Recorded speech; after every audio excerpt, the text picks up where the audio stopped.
everyone, and welcome to Nat 20 for the finale of the Haunt trilogy, a series of one-shots run as part of Season of Saint on my channel. I'm DMFSaint. I will be your shepherd this evening, and let's take a moment to go around the horn and introduce all of the players, including who they are bringing to this last installment of Terror, starting with Sarah. Hello, I'm Osara X Franco. You can find me on Twitch and Twitter at Osara X Franco. My name is hard sometimes. I'm bringing back Ryan McFellis. She is the Kalish Star Twilight Domain cleric, worshiper of Selune, and I'm gonna Hadouken it down to Ash. Hey, that's me. I'm Ash, or I go by Ash and Rabbit here on Twitch and over on Twitter. I'm bringing back all ears, the Harengon Beastmaster Ranger. She's seen some shit. She's grown up a little bit, and by grown up I mean gotten not a hair taller on her tall ears, but has seen shit. Anyway, I'm gonna pass it over to Bright. Hair taller. Hi everybody, I'm Bright. You can find me on all forms of social media at Bright Dystopia, and I will be returning as Tremble, the Warlock Goblin, and his best friend Fear. Let's throw it over to Comrade. Hey, Comrade Crash on primarily Twitter. I'm bringing back Haydn, Ember Watcher, the High Elf Wizard, and he's still scared, but this time he brought Fireball, so it'll be fine. So now pass it on to Lucan. Hello everyone, I am Turk, or Turkey Centered on Twitch and Twitter, and I will be playing Lucan von Menel, also wizard, but of the Blade Singer order, with a little extra fun squeezed in there. And yeah, real excited. Me too. Oh no.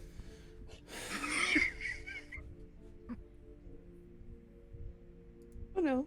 How's everyone doing? Great. Good. Clenched. In ages past, there once stood a small city, and this city was subject to constant attacks from orcs.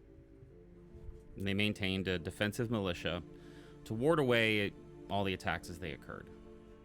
And the militia stood for centuries. Many commanding officers came and went throughout the years.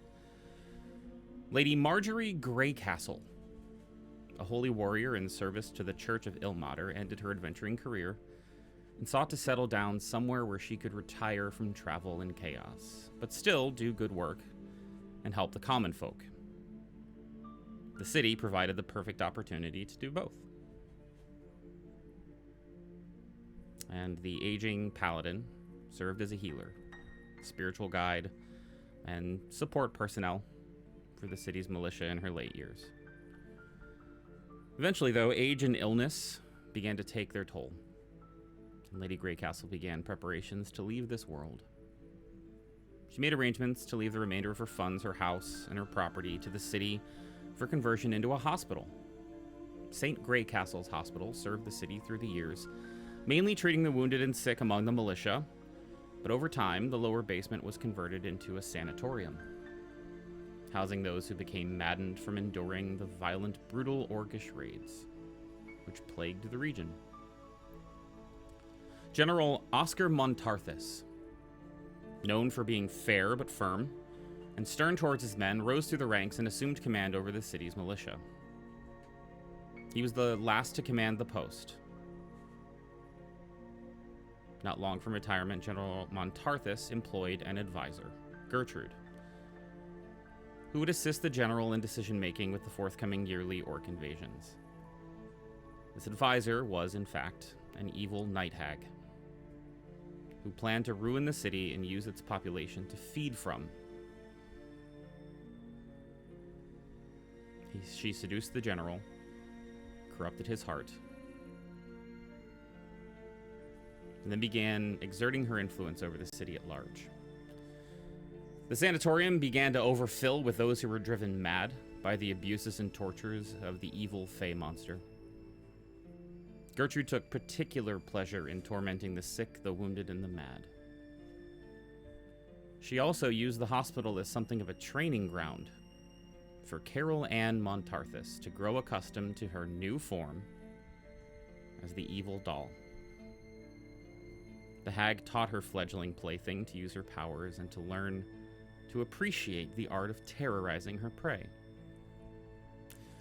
Apparently also taught her parkour. Heavily undermanned, the city ultimately fell to the orcs and was abandoned, with only the manor standing the test of time. In recent memory, Montarthis Manor and the hag that called it home was brought down by the heroic efforts of some of the adventurers that you see in front of you. Brought an end to Gertrude and the manor, but the evil doll, weakened, retreated to the place it knew best, St. Grey Castles. Some of the adventurers in front of you made their way through St. Grey Castles, learning the truth of what transpired there, and seemingly laying those dark spirits to rest.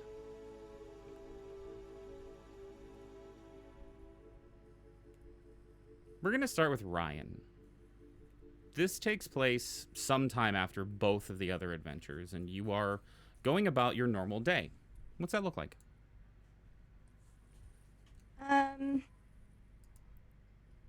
It would consist of trying to sleep as long as possible, but eventually waking up and quickly quenching her thirst from her handy dandy flask that she always has. She packs around more than one these days, just to be on the safe side.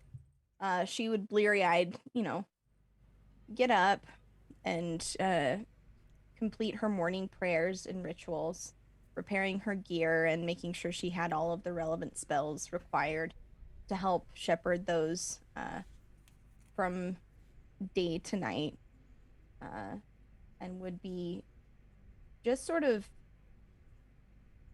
hovering on the edge of twilight in all aspects, just in a daze, moving through with her routines as mandated by her beliefs. All ears. What's the day for you look like? Fairly casual in the sense of living in the woods with Athene, my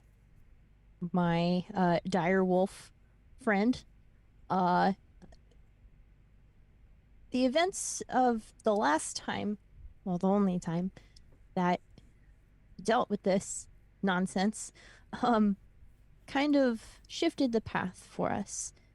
So while we do kind of live in seclusion, we do specifically seek out instances similar to what we previously experienced. So anything of the occult or spooky or undead, anytime there's an instance heard around the general area, she'll go and investigate and see if she can help. Okay.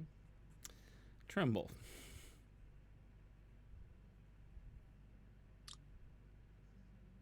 Tremble has been through this before, in a similar place, if not the same place.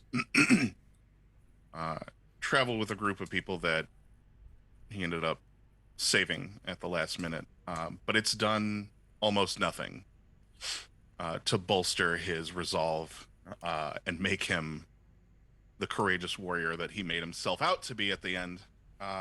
But he continues to mill around the area with his buddy Fear in hand.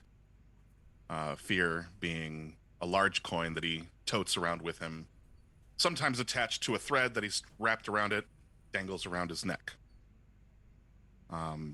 As more and more people gather to this spot, it will have drawn his attention once he's realized that these aren't the horrors that roam around abandoned buildings like these, and that these are blood and bone people who, for the most part, seem like non-threats. Out of curiosity, do you ever like? So what's a safe way to ask this? Do you ever play with fear, like a coin? Like, do you ever like flip him to see what side he'll land up on, spin him on a table, anything like that?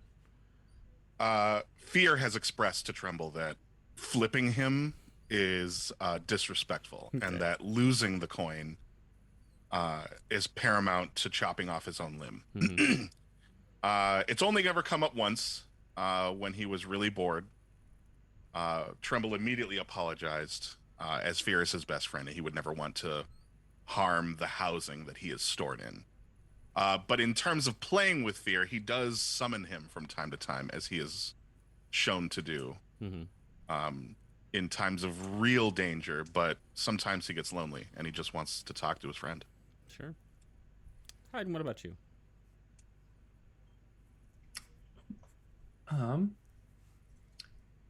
Hayden made it to his new position in the capital and enjoys then all the tomes that are now available to him. He feels safer, away from all that nonsense and just focuses on his studies, just nonstop. But has gotten more, like I said, prepared, and so he always has like a spell or two just hidden, and just always afraid of the doll coming back for him. Don't worry, it will. Lucan, Hi. what about you? Doll. Oh boy. Free of any information or knowledge of this strange doll, Lucan spends most of his day as a typical student in the arcane universities of the capital, carrying books for people, transcribing old tomes into newer, more sustainable formats, just spending a lot of time doing all the busy work and trying to pay back this debt he's incurred for all the magic lessons. Oh gosh, they did not mention this when I signed up for it, but do get in a few stretches, some routines, working out. It's just a lot of busy work. They do that to you when you're an elf. You don't have to sleep as much, so they expect more from you. Laughs and extra watches. Confirm for me that Lucan and Hayden are in the same area. Yes, Very likely, yes. Yeah, I think we talked about that before. So we're gonna go in reverse order about this. Lucan, yeah, like you catch yourself. There's a phenomenon that you all experience, and it's mindless at first. It's not something that really like catches your attention. But it is something that happens enough that you start to wonder, well, that's a little odd. Lucan, for you specifically, when you're doing your stretches, you're used to, like, I don't know, like rolling your ankles around.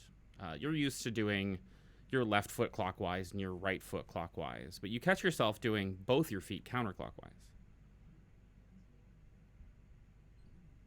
You go up to Hayden to deliver some books that he's asked for, some tomes, and you accidentally trip in the room, and they all fall down. But as they fall down, they fall in an odd circular pattern, almost like a spiral, going counterclockwise.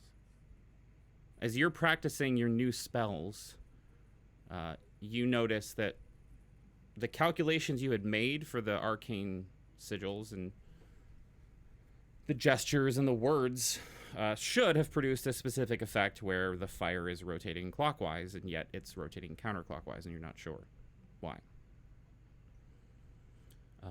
Tremble, as you're milling around the area, you notice that you kind of lose track of time a little bit and find yourself wandering back to the same spot.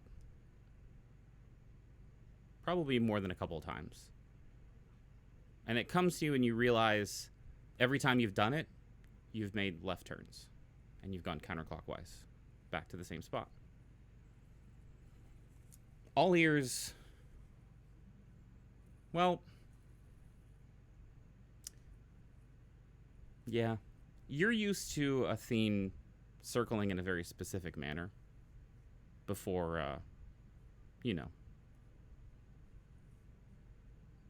ghost of food comes.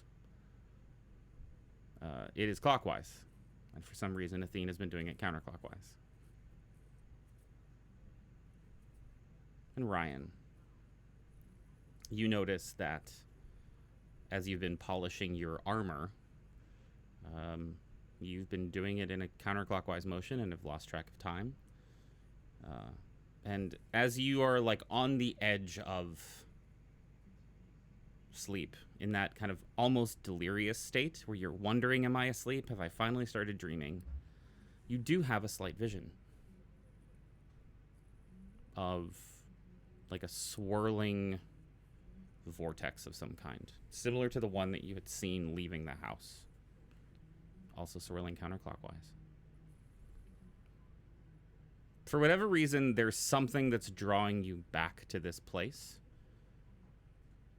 And the closer and closer you get to that moment when you want to go back, closer you get to buying the ticket at the travel station, the closer you get to packing your bags, the closer you get to getting on the carriage to head back to that area, the more and more things you notice that start going counterclockwise. One of you in the carriage is kind of tracing your fingers on your leg absent-mindedly and notice it's counterclockwise. The rest of you also see this and notice it's not just me. We're going to fast forward to you all returning to the sanitarium. It does not look like it did before.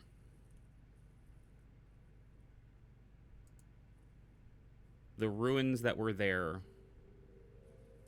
are even more torn apart.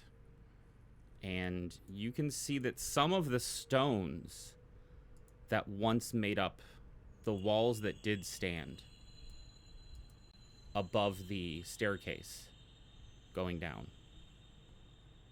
to the hospital below, the stones have been placed in the ground like makeshift tombstones in a cobbled together graveyard of sorts.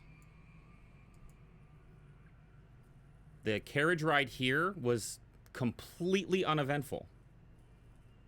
There was no woman traveling with you who couldn't speak. There was no woman who suddenly was in the road and then asked for help. It is, however, raining.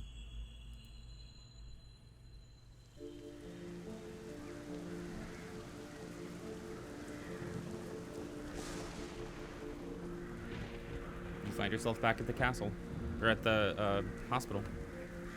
What would you like to do?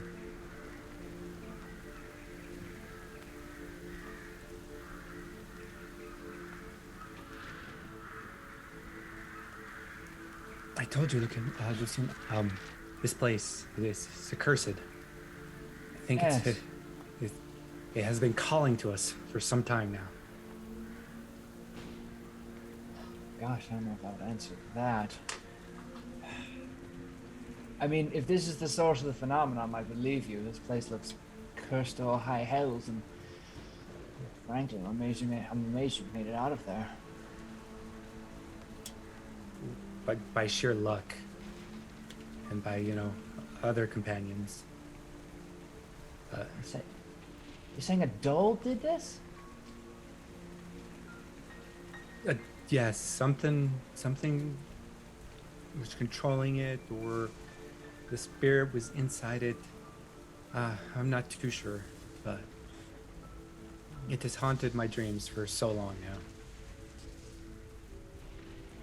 Animated automatons of any kind are usually a bad sign if they have a mind of their own. Well, I'll follow your lead and leave you, at least. Take some notes and see what we can figure out, but... Oh, gosh. They bring me to the nicest places, I swear.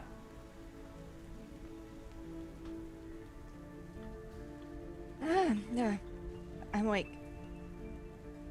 Good. I'm awake. How are you doing, all ears? I'm You can do okay. it? Yes? It's just cold and wet outside, so it kind of sucks out here. But At least it's not hailing this time. oh yeah, that was really bad.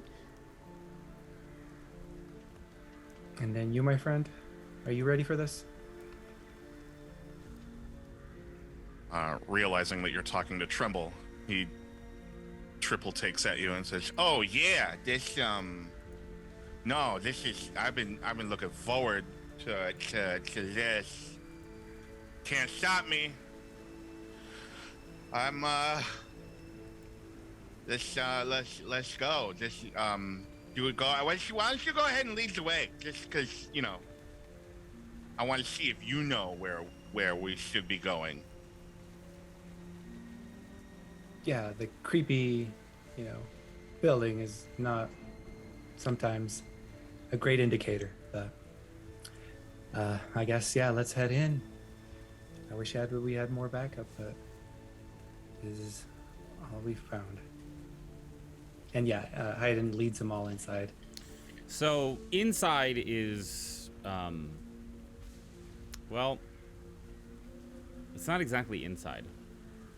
There are still some parts of the structure that remain, but for the most part, it's just ruins. The stairs that were there before that lead down are filled in with dirt.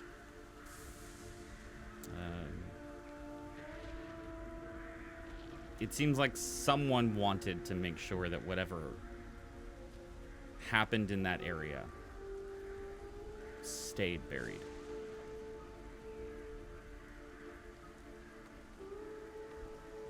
But it was really bad down there. Like, really, really bad. On a scale of 1 to 10, could you put it on us? How bad? Really, is not good for 74. us. 74 of 10. Now, Yeah. that wasn't between the range, but we're going to accept it anyway for note taking. 74 out of 10. It was meant as an exaggeration. Can you explain to me where you arrived at that number? It's really high. I mean, I'm not really good at math, but what I can say is that 10 is an understatement, so anything above it, I would assume, means really bad.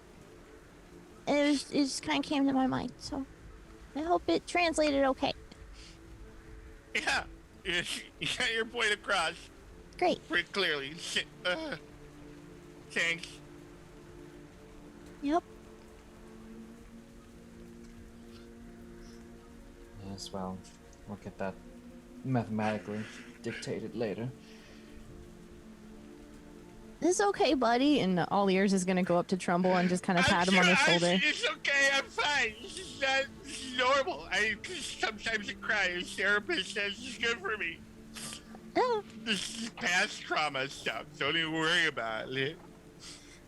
I mean, I understand. We were Right here not too long ago. is eliciting strong emotional responses. Yeah, Are I think. you- Oh, sorry. Go ahead. Oh, go ahead. No, I was just gonna ask if you were studying us, Mr. Lucan. No, not you specifically. The area itself. okay. It's good to write everything down. I'm going to have to probably be tested on this later. I see. Yes.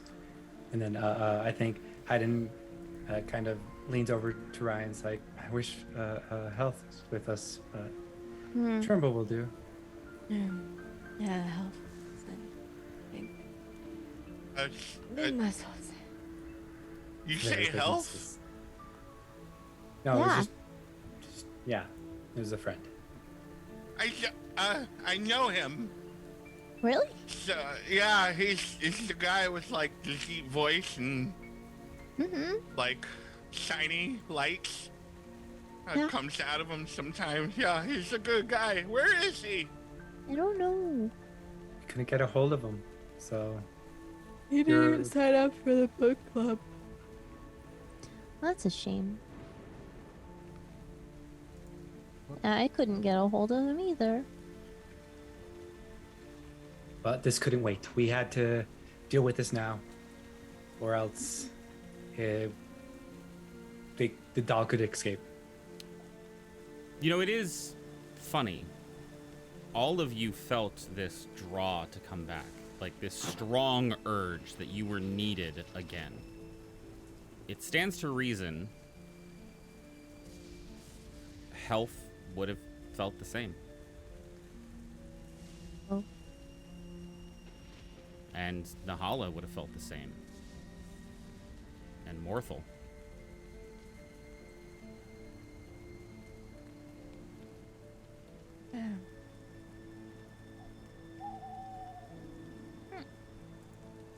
It is kind of weird that he's not here and Yeah. And I think when Hayden kind of figures that out, he starts to shiver a little bit more. Oh, they're terrified. They're there. It's gone right there. I'm not terrified. Yeah, and Ryan is going to cast aid on everybody at 3rd level, so we all get, I believe, 10 temporary hit points. Woohoo! Ooh. oh, that's nice, right? I feel invigorated and ready to go. Very good. It's like a warm blanket, you know? Do with a warm blanket right now. It's cold and rainy. Say, you don't think it's a bad omen or anything? Is that like everyone that I was here with last time isn't here? Is it like you don't think I'm next to you? No, of course not. There's no evidence to suggest they've been claimed by the place yet. They might just not have arrived. Yeah, maybe they're coming. Maybe the letters Sure. didn't arrive, you know? Yeah. Sure. Though, if you do feel any feelings of oncoming doom, do make that known. It'd be very useful to prepare for that sort of thing, if it could be Sure. prevented.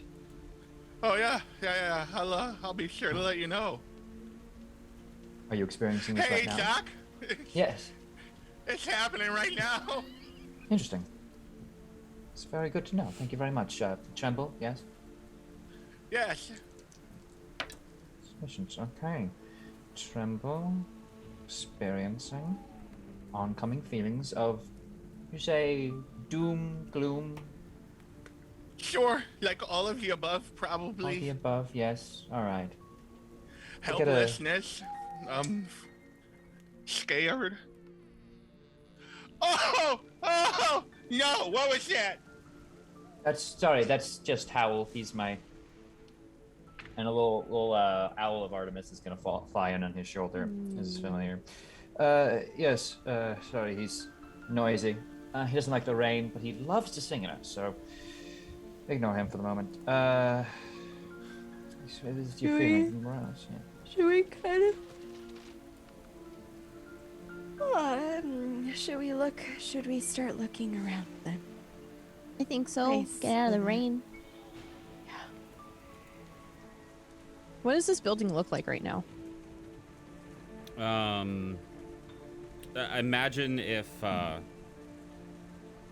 the wood and stone that had made up the reconstructed upper floor had all been sucked into that vortex as you were leaving, and then a mortar shell hit that and scattered everything around. Cool. So it's not so much a building as it is just a complete pile of destruction. However, it has been made into a makeshift graveyard with pieces of wood and stone and everything stuck into the ground like gravestones. With Can intent. I go and look at those gravestones? Sure, make an investigation check. Anybody that would Oh. like to look in the stones can make that check too. I'd like to do that very much. I would love that. 16. Okay. Can I just take a general like view around, like not specifically looking at any details, but trying to like check to see what I remember from last time, kind of like where the gate and stuff would be? Is that still investigation? That would be perception, unless you're looking for something specific. That's kind of the No. border that I use. Yeah. Yep. Not looking for anything specific. God damn. What everybody else roll for investigation? I got a 15. Well, I'm correct in assuming Trumbull is not doing any of this shit. Okay. No. Good. Just want to make sure. Before we get to the perception, Haydn and all ears, you go around and take a look at the gravestones. And, Lucan, you don't find anything of note. You take notes about it, but like nothing's really out of the ordinary. You also don't know any other names to look for besides health. And you don't find that. However, the other two of you find a gravestone for Zombile. The name seems to be written in like tree sap with a finger. And enough tree sap that it's kind of dripped down from the letters. And oddly, the dripping curls in on itself counterclockwise. You also find a gravestone for health, and a gravestone for Nahala, and a gravestone for Morthal, and a gravestone for a number of others that you don't recognize. Did they get here before us? They must have. Yeah. It stands to reason that if that staircase was packed down and something wanted to stay buried, could have been your friends. What was your perception check, Ryan? It was 8. It was not good. Yeah, I mean, you're tired. So, Yeah. missing a lot of stuff. You do glance up at the sky, though, to see if the rain's going to stop anytime soon, and the clouds in the sky are moving in a counterclockwise direction. Can I see the moon at all? No.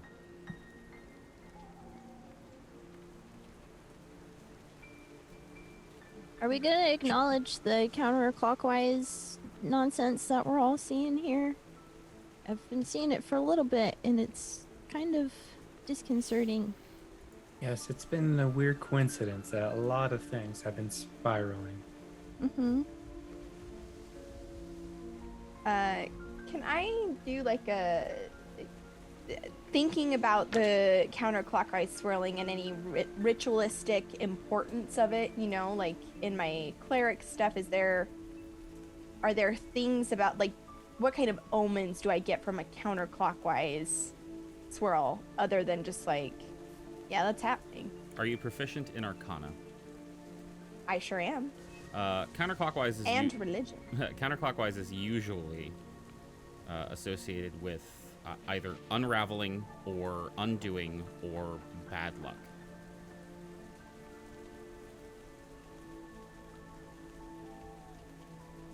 It probably has something to do with undoing what's going on in this place. The Salune probably brought me here to, you know, wipe away the reality of it all.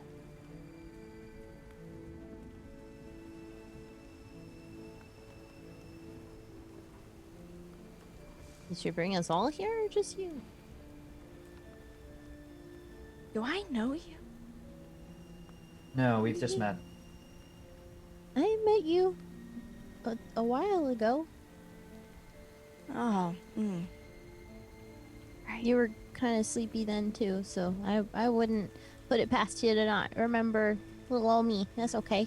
No, I remember Ollie. I'll take it.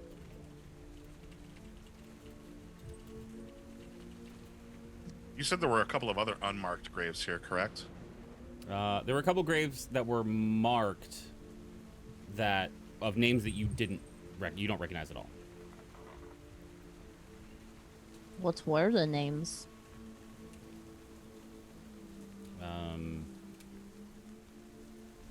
Can we skip me going through a random NPC Yeah, list? it's fine. We good. Okay. And just accept that the names don't actually matter? Petunia? Who the fuck is Petunia? Huey, Dewey, Louie were on there. Chip and Dale. Okay. Fantastic. Unfortunate. Dancers? Prancer and Vixen. Dancers. Fucking Mom, all the mamas and the papas? Yeah. Hurt me. Yes. Oh my goodness. All of them. There's a lot of village people buried here. Could fit a whole young men's Catholic association if you wanted to. I don't know what that means. This one just says the Decemberists. Are they all buried in the same plot? Looks like a mass grave to me. This is pretty grim. Quite a scene. It's like a arms race against time. Oh, the people are buried. And it looks like whatever was down there wants to stay down there. Any suggestions? I don't know. Did any of you pack a shovel? Are we going to exhume the bodies for medical examination? Or Man. perhaps arcane It's okay. I was usually doing my right underneath. arcane However question? many feet I of dirt. don't think I've prepared Speak with the Dead for the day, but Ryan will go reach under the scarf and like pull out the multiple holy symbols she has and like shuffle through them to like make sure she doesn't have any like necromancer god on her list and go, no. They are sleeping. It's best to let them rest. I meant below. The There entrance. was a There's stairs. hospital. Yeah. Yes. Just need to find where that was. Ill water. Ill water's domain. Yeah, it's down there. If we can find that, we can find the source of the unraveling. As Ryan does that,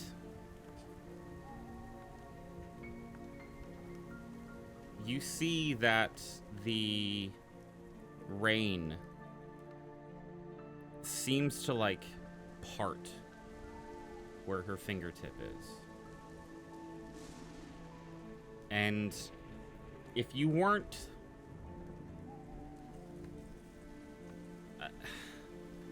sure that you were awake, you'd think that you saw like a light trail of like blue light from her finger.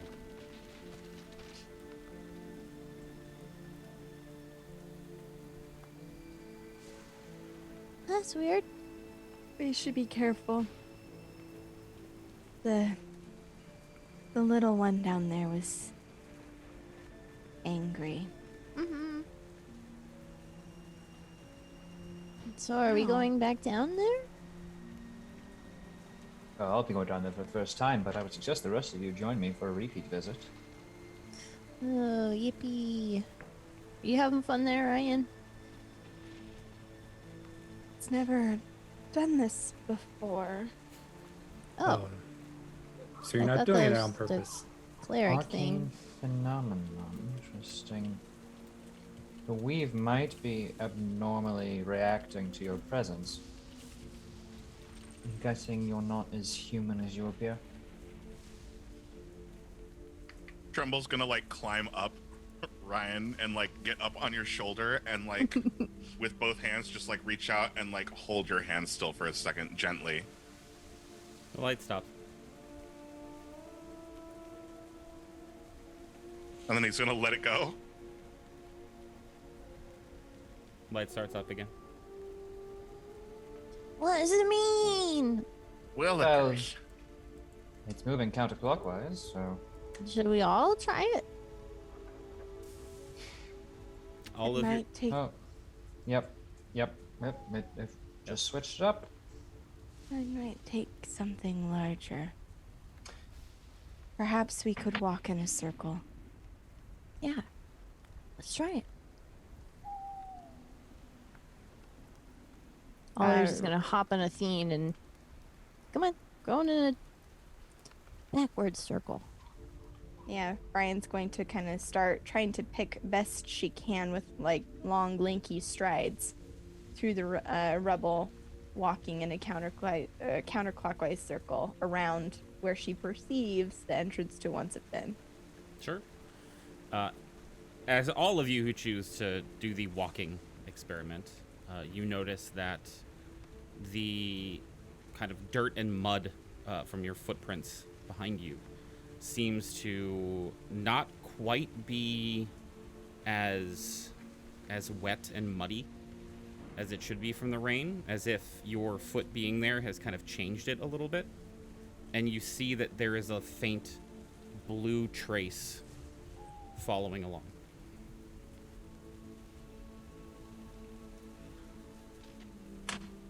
What's it mean, Professor? It means that something here is messing about with temporality and physical interactions. Though I'm not a professor. Just to clear that up. I appreciate the honorific. I'm still technically on my studies. I'm only 250, so. Oh, sure. Got You're like another an 50 years. undergrad or something. Ah, yes, as they love to remind me. If anyone's How- professor, it'd be Miss Sarah Emberwater, yeah. Sorry. How fast can you run? Me? All of you. Decently Uh, fast. Not really. 30 be to 40 feet? Quick enough when I want to be. We should try faster. Okay, Yes. come on, Athene. And love- I think we all start trotting. Yeah, I love the image of y'all in the middle of a rainstorm, in the middle of a dark forest, where unimaginable atrocities have happened. Just running in circles, counterclockwise. And Lauren beat me to it, doing a little rain dance. Does it get better? It gets a little stronger, and the trail kind of connects to itself a little more, like you would expect it to, since you're going faster.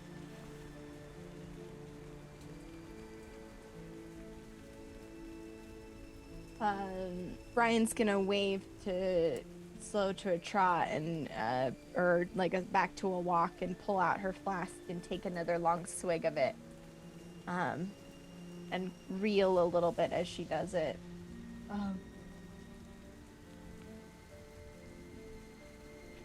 I don't know if we need to mark the ground or.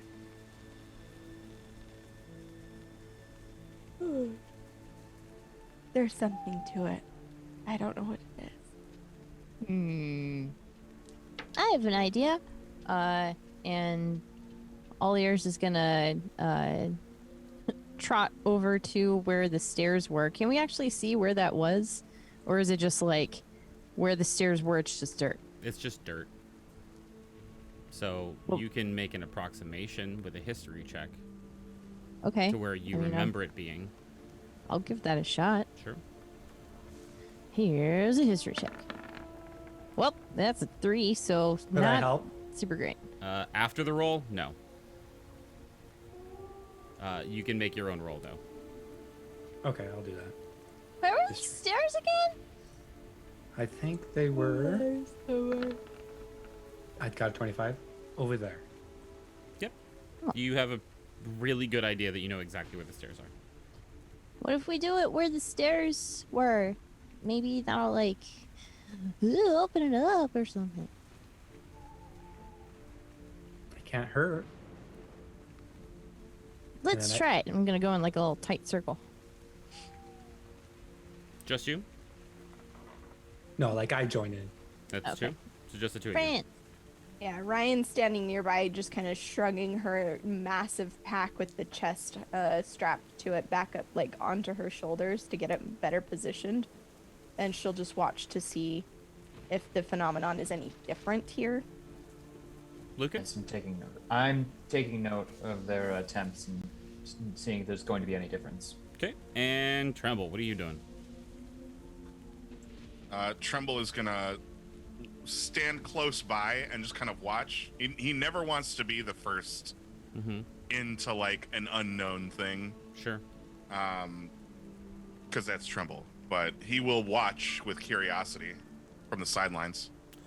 So, Tremble, as they walk in a circle around where they are positive this staircase used to be, and you see that they're keeping enough distance from each other that like their trails are connecting. When you're focused on that, how do you react when one of the stone graves topples over and smashes down in the wet mud right behind you? Oh shit! What the hell? He'll spin around and just like Eldritch blast in like as many directions as he can behind him, because he knows everyone who he knows is here in front of him. I will say the grave that fell over that Tremble was by was Helf's. I think, yeah, I immediately stop and say, what's going on? What's going on? And I, like, prepare a spell, too. Something moved. It was over there. I swear I saw something. I heard it. I know I heard it. And his ears kind of, like, twitch. Like a dog's, like, kind of listening around. These big, like, sonars are just kind of, like, searching. Athena will just kind of skid in the mud right in front of Hayden. What's going on? What did I miss? Ryan's just going to slog over to where the graves are. Is this ground like consecrated or anything around these graves? You know what I mean? Like, were there any rites? Would I be able to tell that? Do you have detect good and evil prepared? I have protection from good and evil, but I do not have detect prepared. No, I do not. I mean, if you can make an argument for how you could find out, I'm willing to listen. Well, I know Helf, like if Helf was involved in it at all, he is the same, he was also a Twilight Domain cleric, also worships the Lunae. So if he dedicated these graves, I would imagine that there would be some sort of like sign of Selune left, whether like on the headstones or some sort of emblem, you know what I mean? Kind of saying, hey, we got this. These were ours. You know what I mean? Yep. Nope. But you don't see any of that. Okay. On any of the graves. You do notice that all of them are written in finger in tree sap. All of them have tendrils of tree sap dripping down, and all of the tendrils are curling up on themselves counterclockwise. Ryan's going to, as she's looking, she's just going to dip her finger in one of the end letters of one of the names and follow the sap, spinning it counterclockwise. The sap glows a little brighter blue, and it is sticky. Like, your finger is sticky when you pull it away. Okay.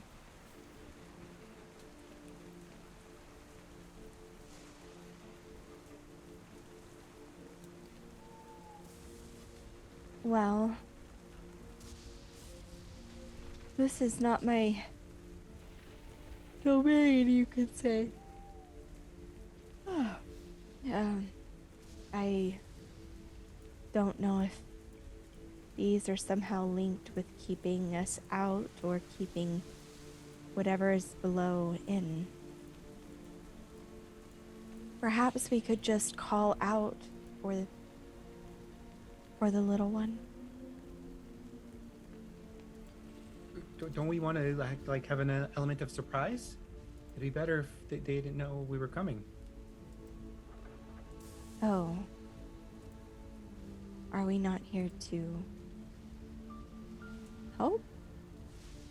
Vanquish, help, you know, same thing. Not necessarily, but it is an option.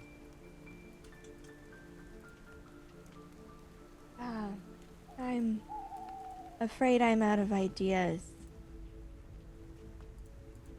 We could continue to run around, but cardio's not really a part of my regimen. Yeah, it's not mine either.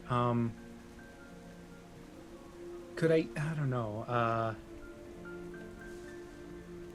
So there were these drawings last time of all these little things that happened to this child. I don't know if there's any way to like do the gravestones the grave marks have like, are the names written in like maybe kind of like Comic Sans, like a child wrote it or something? Yeah, so you remember, let's see here, is it this one? No, not that one. You remember this one.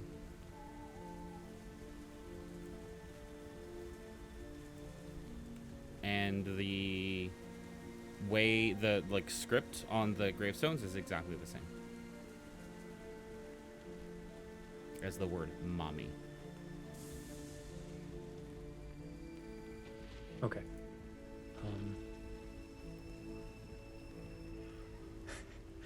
I really don't think this is a holy place. I'm pretty sure it was the little one that made these graves.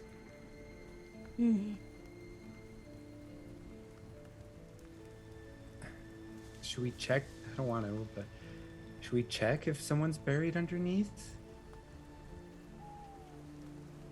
Well, I mean, I have a question. Is it possible to tell, based off the dripping of the tree sap that these are written in, how long these graves have been standing, as opposed to standard splatter of tree sap on stone surfaces? Is it the rain that's causing the drippage, or? No, I'll give this one to you without a roll. I mean, it looks like someone was just liberal with the amount of tree sap they used to draw with, and there was just too much of it, and it just drained down. The only really odd thing about the sap is that it's curling in a counterclockwise manner on its own. And I suppose the ground's giving no clues as to if there's been anything interned beneath with overturned dirt or grass growth. Is there a chance, with that question, that you are proficient in both Arcana and History? I actually am. When you start looking at the ground and thinking about the kind of connections and clues you've made, and you're like looking for a sign, it hits you. Widdershins. Widdershins are the name of counterclockwise spirals. And there is some regional like folklore about being careful not to walk Widdershins, because it will summon and anger evil things. And what direction have we been walking in thus far? Clockwise? You guys have been running clockwise. Counter. Or counterclockwise. Oh, yeah, counter. Yeah, and Widdershins are counterclockwise. Mm-hmm. Interesting. So, we have to be careful not to walk the Widdershins.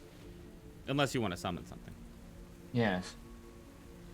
Which, arguably, I mean, speaking aloud, you might want to do if your doll is as evil as spirit as you say. But if we considered walking in a clockwise motion at the base of the stairs, and maybe that might reverse some of the effects on the grounds. Ryan's going to pull her shield off of her pack and be strapping it on her arm as Lucan talks, and then free up the mace in her other hand. And she will just shake her head and say, "No, it's time to put this to an end." And she's just gonna start walking Widdershins. Where? By the graves. Where by the graves? By the headstones. Where by the headstones? I think, like, if they're all in a row, she's, like, doing a pass by them. Does that make sense? Like, a big circle, so she walks by each of them, goes out and around, walks by each of them, goes out and around. Okay. Like, right behind them. So a big circle around all of the graves of everyone? The people you know? The people that we know, yeah. Okay. The glowing trails that began to happen when you started walking around are much stronger when you watch Ryan walking around.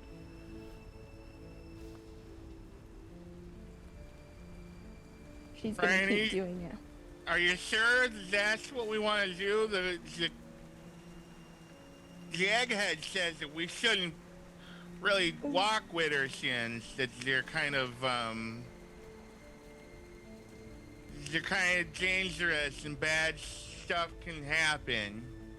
Yeah, the Lune guides my steps. Yes, come now, big ears. Have a little faith. Okay. You have pretty small ears for my kind, but it's all right, sure. I don't have much of an egghead for my kind either. Oh, I'm sorry. I meant that as like, you know, like you said you're not a professor, and I didn't really know what else to say, but like, you're smarter than all of us. It was more of like a term of respect. I didn't mean egghead like an insult. We're not in high school anymore. Not that What's I high ever went school? to high school. My Is God, that a school that's up really high? I want this group of people in a high school drama. Oh my god. Yes, I suppose that's one of the problems of being a wizard. You are so ready to accept insults when people compliment your intelligence. Oh, I'm That's on me, sorry. then. I didn't mean to. I'm. What would you prefer to be called? I feel weird calling you Luke, and you seem just so smart, and I want to be respectful. Well, Hey, I'm smart too. Well, yeah, but like, this guy's a fucking library. He's walking around like regular people. Also, he's like an elf, so. He's an elf too. Oh, look at you. Yeah, you're totally an elf. Look at that. These two are literally both elves and both wizards. Can you not see that? I mean, but like, he's writing a book. What are you doing? Like, watching him? Observing. Yeah, he's you know, my third party. In case Observing you- is just a fancy word. It means watching. Like, he's just watching him. Ryan, do you need help with what you're doing? Yeah, Hayden goes and helps too. Why Like don't just we all- getting all in his head with the spirals. come now, Mr. Tremble. Why don't we all go and join in this Widdershin walk? Okay, sure. I'm sorry. I didn't mean to assume. It's just it calls him like I sees him, I guess. Except when you don't seize them. It's His fair. ears are a bit smaller than mine. It just, you know, sometimes they don't grow after high school. Shut up. Listen, they're adequately sized. It's totally fine. It's not about the size of your elf ears. It's how you use them. And if you keep your head on a swivel, I'm sure they function just fine. Mine kind of droop a little.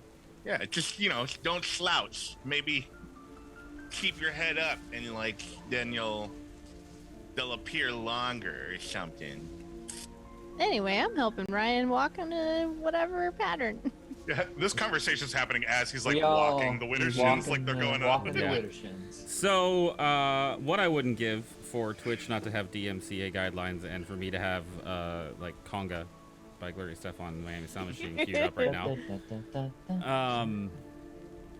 Let's all play it individually. Ready? Go. So you are all walking in a conga line around the loop of everyone's graves, right? Yes. It's a little stronger. But it... Should we actually go in a spiral? Should we try running? Should we go around the whole area, maybe? We did the wide circle. Didn't seem to. It's been brighter here with this.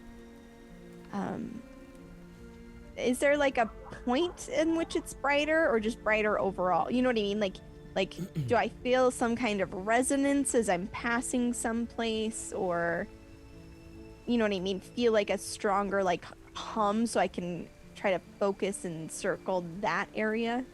Yeah. I mean, your passive perception's pretty high, and I'd say that now that you're questioning this, you Yeah. notice that as you get closer to the graves of the people you know, it gets slightly brighter. Yeah, then she would focus on doing a tighter circle, trying not to trying to treat the graves with respect, as is a cleric would, but as tightly around like the headstone to the feet as she can get counterclockwise. Still around all the graves of people you know. Yes, where I detected it was brightest. Again, as you get closer to the graves of the people you know, it gets brighter. The people you don't know, whose graves are also within that circle, gets dimmer. Okay. Ryan's gonna stop and look at the graves with a pained expression. And then look at Tremble. And her eyes are just, they're dark and lined. Like it, even though Ryan is always seems sleepy, she looks just exhausted. Like just dark eyes as she looks at you and goes, "Am I awake?" You certainly look like you're awake. I think we might have to exhume these bodies or something. Ah, jeez.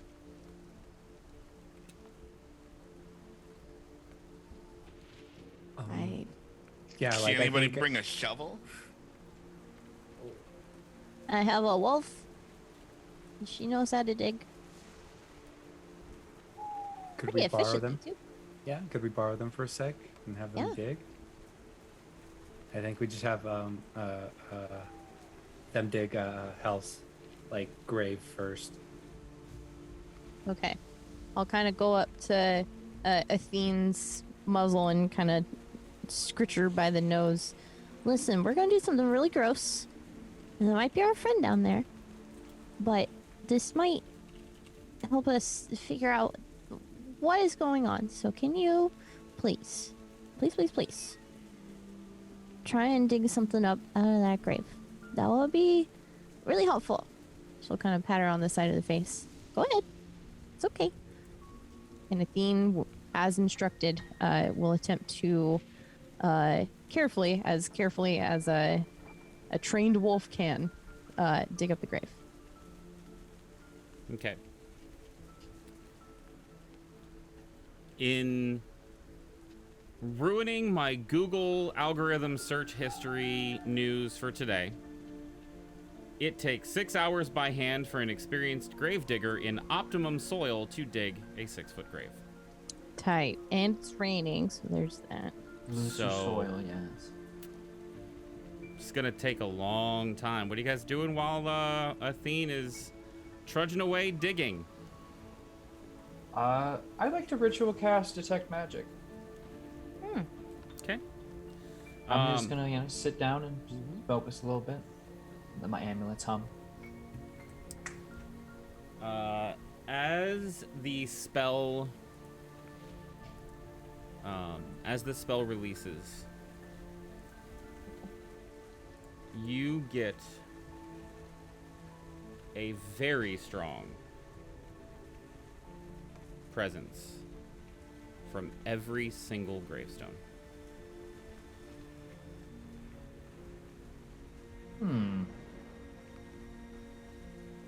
It's interesting. Every grave here is pulsating the same arcane energies. Why would they force us down into the same familiar territory then? Conjuration, by the way.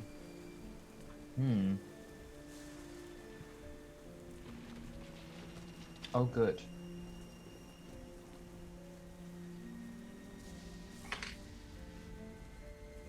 So, is that they're magical? I'm not tracking. Yes, conjuration, of course, being the school of bringing things forth, summoning objects. Love to walk into a room and pop out their own books and notepads and everything. But, basically, each of these graves is similarly enchanted, not just your former companions. So they're not real? Well, that's not necessarily true. The graves might have been conjured, or they could have conjuration energy within them. If they weren't real, they'd be illusion magic. Conjuration, they are physical manifestations, but But they might be copies. more copies, temporary, hiding things. Yes.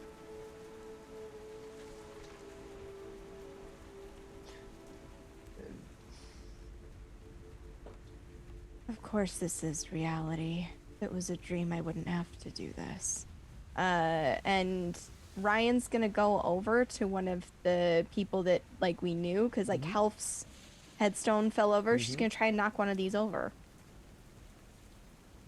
You knock over a gravestone. Which one are you knocking over? There are 4 people you knew buried here. Zombiles, because she only knows Helf and Sure. Zombile, yeah. Zombile's gravestone is now face first on what you presume to be Zombile's grave.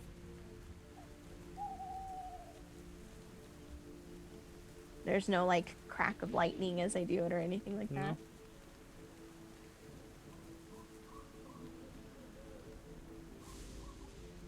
God damn it. And she's gonna reach in and pull out her flask and take another long swig.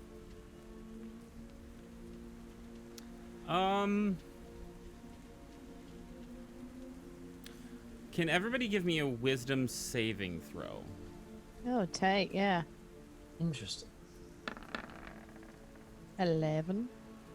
28.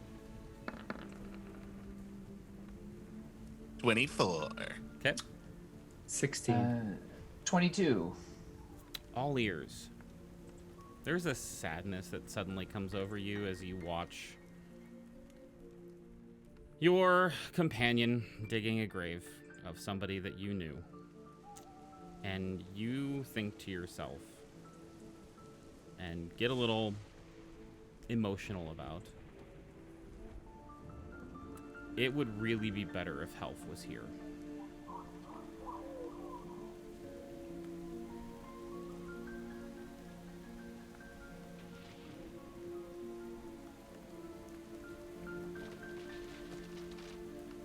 All ears will kind of slump down a little bit. Her ears already hanging kind of in front of her face.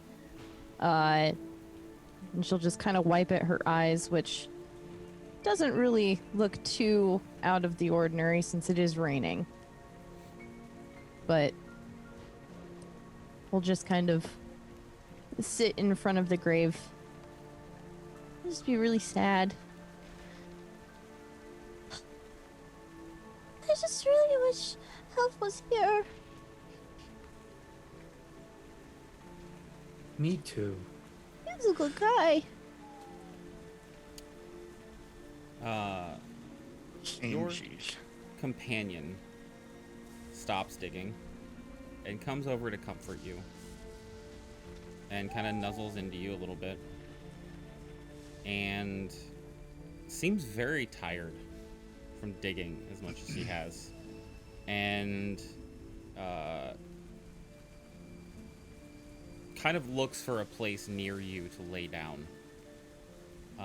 And as before, you'd seen, everything that happens around here is going counterclockwise. So she kind of goes around you counterclockwise, looking for a place to, like, lay down and rest for a little bit. And as she walks around the grave counterclockwise, she vanishes. No.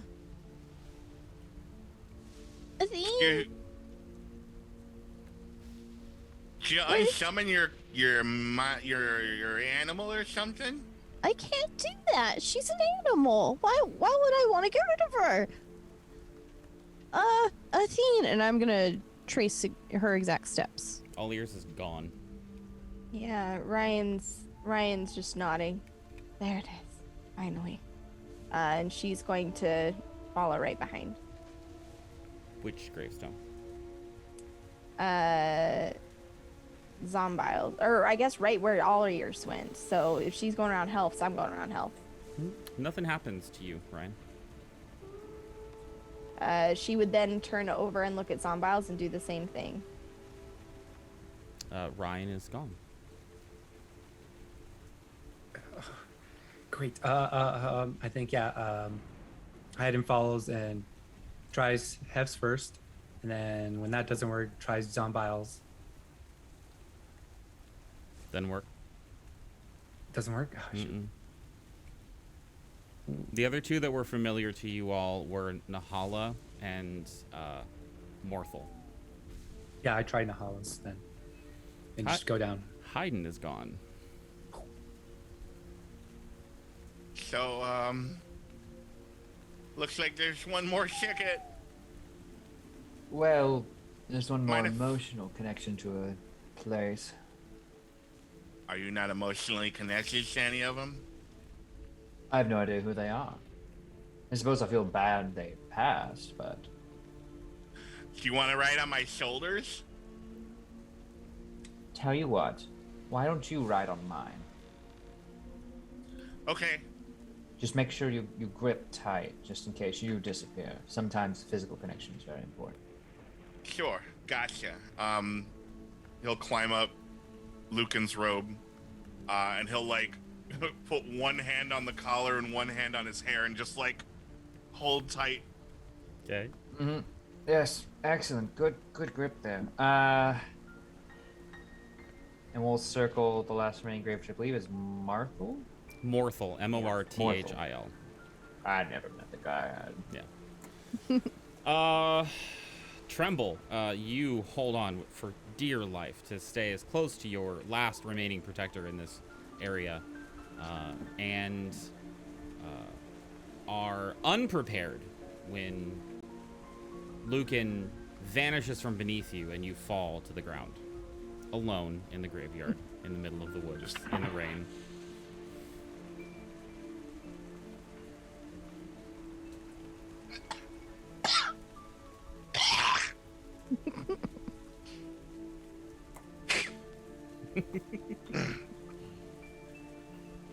Huh. This is, Sure. So, what's a goblin to do when there's no one left to save you? Are there any other gravestones here in general? Oh yeah, tons. He'll do once around, like, the 3 that he knows. He'll try Zombile last, and then if that doesn't work, he'll go to, like, a random gravestone and try it. Can you roll 1d4 for me, please? I can. 3. Tremble, you vanish. And as each of you complete your circle one by one, You find yourselves in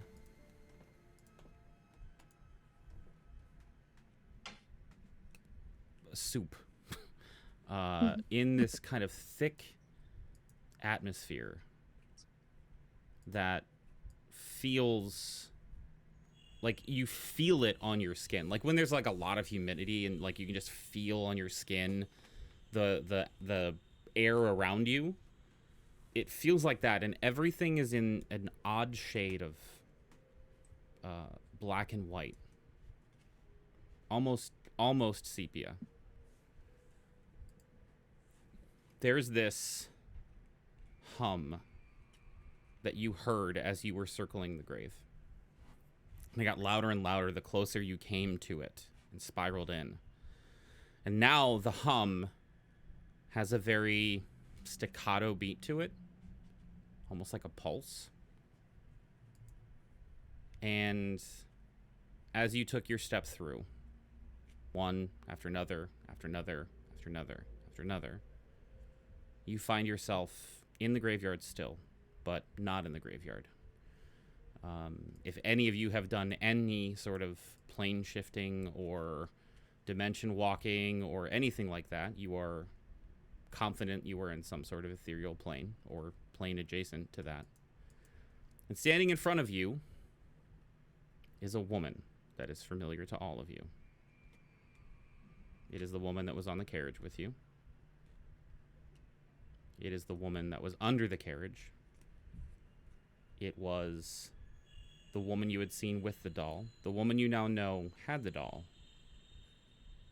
Lucan, you recognize her too. You've seen her around the school. Always oddly staring. For a while you probably thought she had a thing for you, or that she was interested in something that you were wearing, or she was just paying a lot more attention to you. Never said anything, just kind of stared and looked at you. In her hands is a doll. Her face is really only half of her face. Half of her face is real flesh. The other half is porcelain. And she says, "I'm really glad that you came." And we're going to take a quick bio break. 5-10 minutes. Oh boy. I forgot to inhale for a long time there. They finally answered the call, made it back to the area, and found their way to where Carol Ann has been waiting for them the whole time. So we will take a quick break. Please hang tight. We'll be back very shortly. It's the fucking tigers.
surprise, we're back.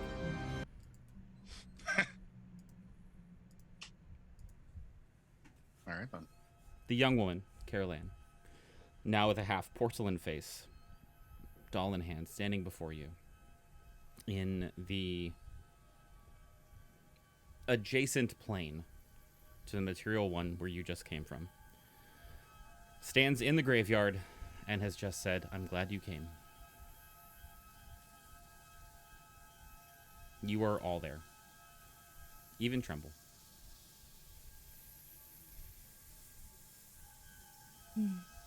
Why have you brought us here? I need help. I'm not strong enough to do it on my own.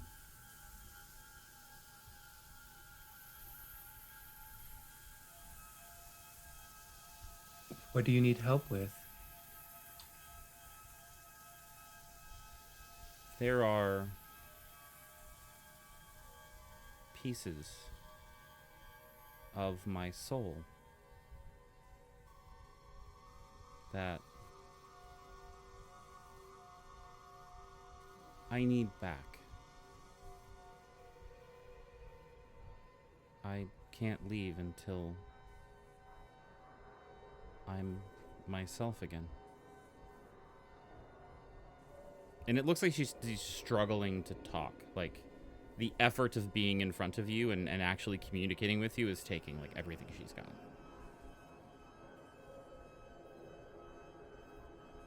Are you going to be good, or are you still going to try and jump on people and stab them with knives?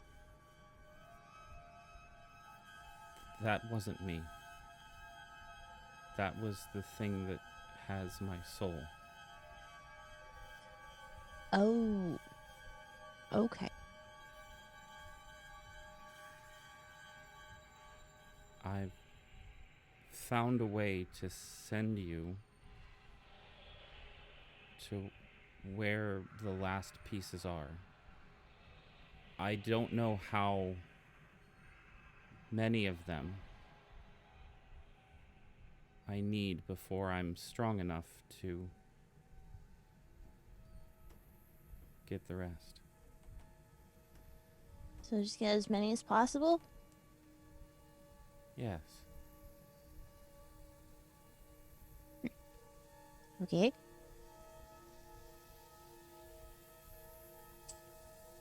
Do you know where my friends are?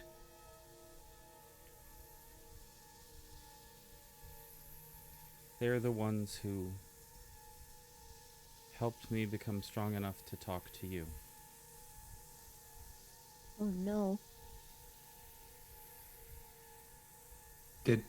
Did they not make it? No.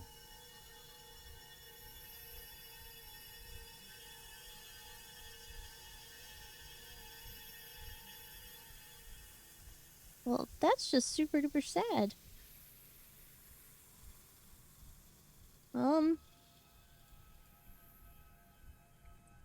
So what did these pieces look like? You know, one is probably still in a doll. They're moments. They're moments that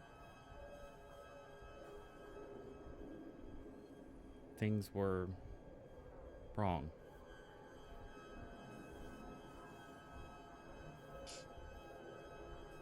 Moments where things were wrong.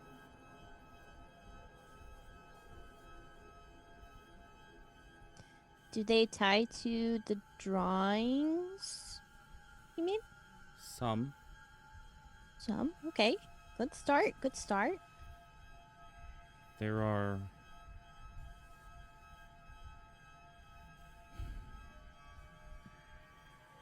There are 5 that I know of.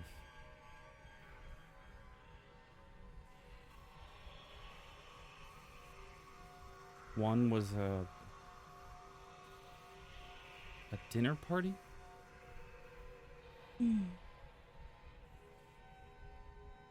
One was my mother.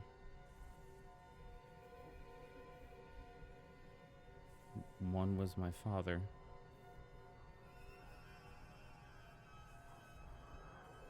And one was...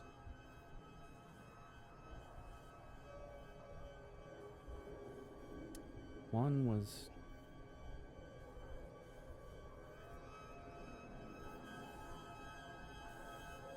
I don't know why I can't remember that one.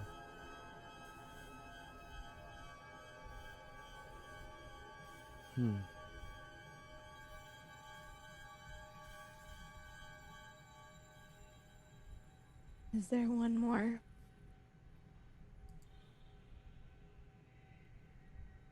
My brother.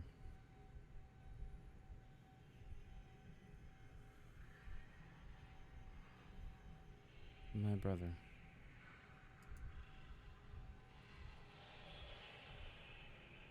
I can So do we? Oh, go ahead. No, I can send you there, but I can only send you to each place once. Are any of these fragments stronger than the others? More important in the grand scheme, so that we could get that out of the way first and potentially have you collect one of the weaker fragments later on your own. I think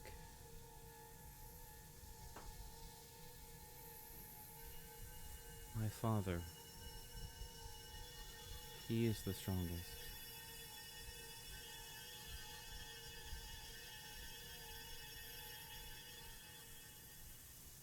I think.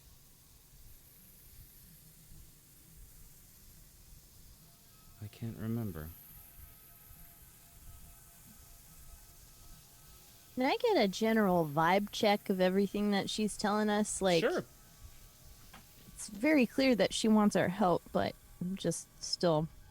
I would like to assist with this as I am proficient. Yeah, Amazing. insight check, please. Okay.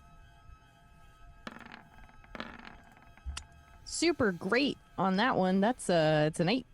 I mean, she seems forthcoming. She doesn't seem threatening at all.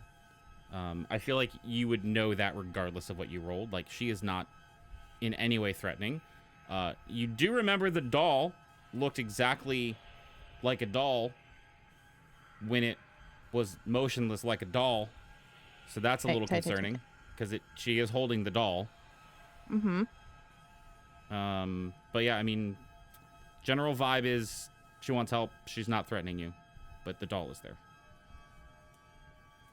Okay. I'm gonna look at the doll and then look back up at her.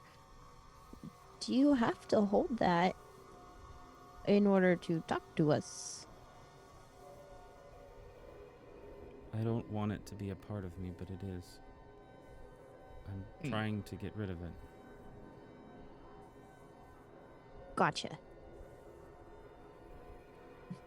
Well, That's why it's manifesting on your psyche's appearance now. Yes. It doesn't like that I'm trying. Well, Well, take we its don't like it. concerns- We'll take its concerns under consideration.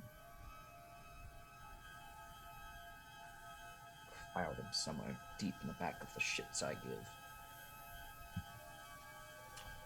I think I turned to the groups like, should we try then going to the father if it's the strongest?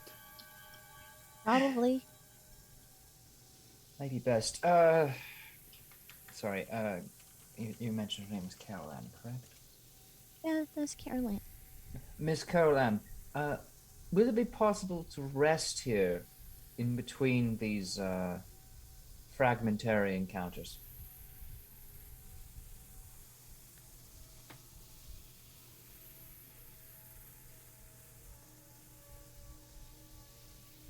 No. All in one go, then. That's why we ask where the strongest is. We could attempt to take out as much and as stronger the forces as possible in the hopes that she's able to reel in the rest, or we try to work our way up, or attempt this snapdash. Attack the unknown and deal with knowns as they come. Could do it alphabetically. Brother, dinner party. Father, mother unknown. Tremble kind of storms up to Carolyn. If we do this, do we get our friends back? Can you give them back?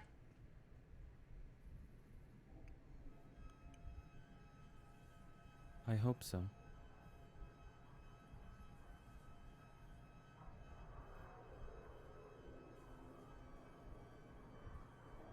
Is that potentially the only way we can get him back? Yes. They are dead. Do you normally have the power to bring the dead back? No. But if this works, I won't have to. They'll be Why is that? They'll be released from whatever unfortunate magical complex is circling around you. Their souls will be reanimatable, be able to put back in their bodies. I think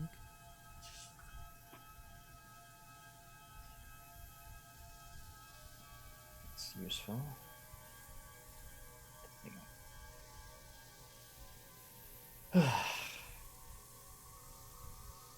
where will you go first? The strongest one? Send us to your father.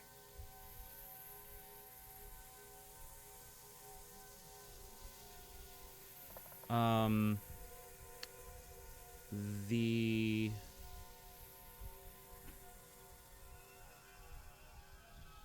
person in front of you turns slightly and classic horror trope slowly lifts her hand, pointing towards one of the graves that glows brighter than the rest. It is the grave that Lucan circled around.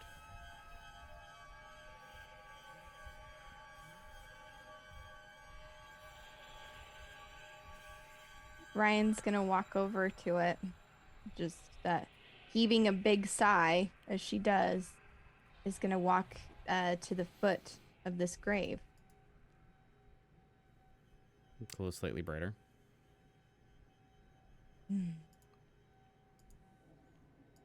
Are you ready, Ollie? Terrified turnip. Lichen? Lucan, but I think from your mistakes and everyone else's names, that's the best we can hope for. Yes, I'm prepared. Oh, it's on my gloves. I'm just gonna. Ciao. Now we're ready. If everybody follows, Ryan's gonna start walking counterclockwise around the grave with her shield out and mace in hand. Everyone following? Colliers is gonna hop on top of Athene and just kind of like pull at the scruff of her neck. We're not getting separated again. I hope you know that. Just kind of scolding her as we're walking in this circle. She seems rightly chastised. Tremble holds off to go last. Okay. After everybody else goes through. And its eyes are just kind of like locked in on the grave. And he's just going to kind of side eye at Carolyn for a second there. And watch her for a sec. She is looking at the grave and pointing at it.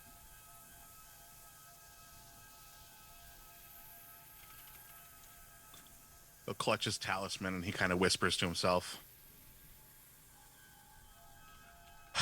Just us, just us, just us, just us. And he starts walking towards the grave and circles around it. Okay. You all find yourselves back in the manor. The Tremble. You remember this place. I think you crawled up flying bodies. Not too far from here.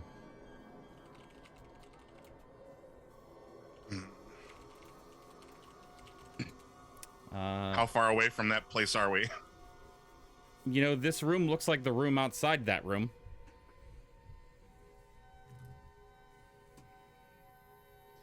So we're in that little hallway where she was sitting down.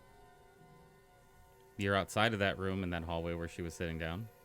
Okay, so in the room behind us would be where the ghost skeleton was writing on stuff, and then the room in front of us would be the hell balcony. You're in the room where the ghost dude is writing on stuff. Okay, so that gross balcony that was covered in people. Yes. Sick. So cool to be back here again. You've been here before? Yeah, we were. It's a long story, but I was here with like the others and Fear. Fear helped us out a little bit. The emotion, or is that a name for something? Fear, he's my friend. He pulls the coin up that's dangling from his. The coin looks like a dinner plate in his hands, but it's a big, heavy metal coin. Interesting. Place is a lot less corpsey. Ew. All right, so we're What way do we looking. go? Yeah, we're looking for the father, I'm assuming. And she said these were moments, correct? Yeah. Moments where things were wrong. Things went wrong, yes. So hopefully being the strongest, we'll be able to maybe sense his presence more or something. And I think Hayden just goes out this door on the right. Okay. Is that a door? Where are you moving? Yep. To this next room. So in this room, there's a long bench along the northern wall. It seems like a waiting area for like outside an office or something. You can see through the door to the south into a large, stately bedroom that is filled with corpses, rotting and lying everywhere. There is a black, like, root system on the ceiling that looks like it once held something that is no longer there, that is faintly glowing green. You have a pretty high passive perception. So you definitely hear the skittering of feet. It sounds like a rat. Lucan, you do not hear this. As jumping off of the long bench, flying at the back of you, as Hayden turns toward the sound, just in time to see a doll flying through the air with a knife to attack you. Hey, Lucan. Hi. I got a question for you. Of course. Do you like dolls? Does a 13 hit you? That is, in fact, exactly my AC, but I think I'm going to do this handy-dandy thing called Shield.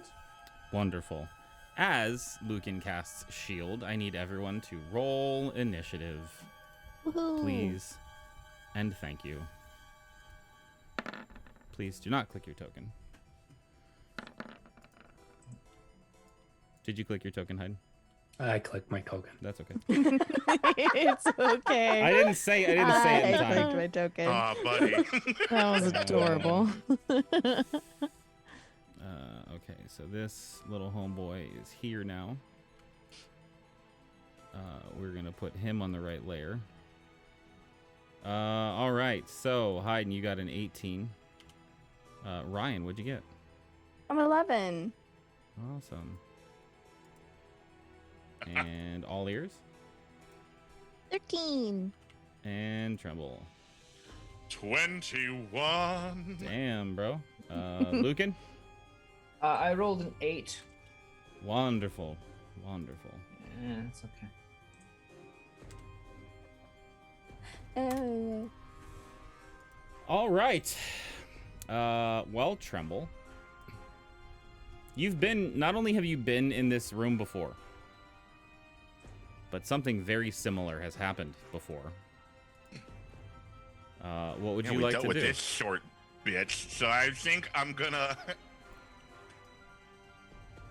He's gonna, like, put his hand in his fist like this, and he's gonna track the jaw as it bounces around the room. Mm-hmm. And he's gonna say, "This one's for health." And he's gonna shoot off a Eldritch Blast at the doll. Eldritch Blast. All right, cool. Please. Eldritch Blast. Boop. Eldritch Blast. 17 and 19 for the 2 beams of Eldrico Blahoste. Yeah, they both hit. Go ahead and roll damage. Eldritch Blast. Fucking great. That's a 7 right there. That's 11.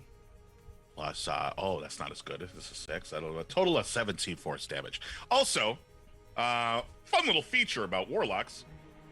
It's gonna slam it 20 feet away from me. And its speed is now reduced by 20. Yes. Yes, Lance of Lethargy. The Harga. So 20 feet. So 5, 10, 15, 20. The doll. Thank you so much for the raid, Fires. Welcome over, everybody. Hello. So this thing goes to attack Lucan and barely misses and lands on the floor. And as you point and fire off your Eldritch Blasts between Lucan's feet, it's like a ricocheting bullet. Like, it hits the ground and then comes, like, slightly upward angled to launch the doll 20 feet across the room underneath the bench. Is there anything else you'd like to do on your turn? Yeah, he would like to dive behind this little desk that he's familiar with, and he would pull the chair in front of him. Mm-hmm. And he's gonna hide as a bonus action. Please roll a stealth check. Troll 20. It's 27. Wow. Okay. Yeah. You feel pretty well hidden. You feel pretty well hidden. The building itself seems to start like shaking off the dust of age, and you see just raining down like sawdust and dirt from the walls and everything around you. And pretty soon and pretty quickly, the rest of the building starts to shake underneath you, rocking violently back and forth. I need dexterity checks from all of you, please, as the house begins to shake and tremor in an earthquake. 1. Checks or saves? Save, sorry. Oh, yeah, I did a save. Okay, good. 16. 15. 14. I'll match that 16 with one of my own. 15. So that Ryan is the only one that rolled lower than a 15, correct? Yes. I don't like the way you said. Yeah, he rolled a 14.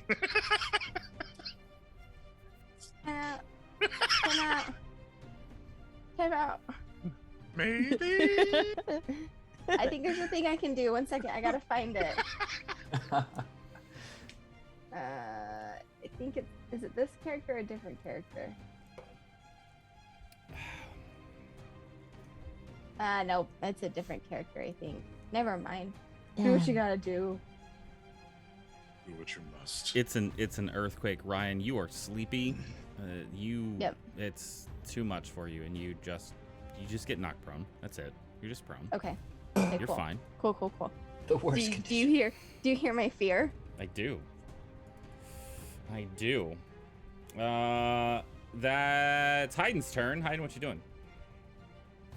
I am going to immediately do a quick fireball. Okay. Just 23 to hit, 23 hits. and it is 12 fire damage as I try to blast this doll from my memories. The doll, as it ignites in flames, you see the kind of tattered, old, almost like rotted clothing that it's wearing catch fire instantly, and burn a little bit brighter than you wanted it to, or than you expected it to. And you see its like glass eyes reflecting this flame, and it just looks evil and maniacal back at you. You have a feeling that your fire was a little bit stronger than you thought it was going to be. Okay. And then, yeah, I think that is my turn. Cool. That brings us to all ears. But before that, the doll gets up and sprints its way back to Lucan,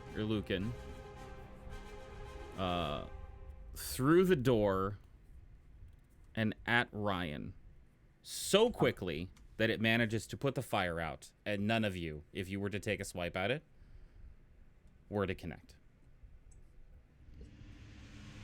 All ears, it's now your turn. Holy crap! This is the doll that just ran That up. tiny little red thing, yes. Good God. Okay, great. Fantastic. My favorite. Oh, God.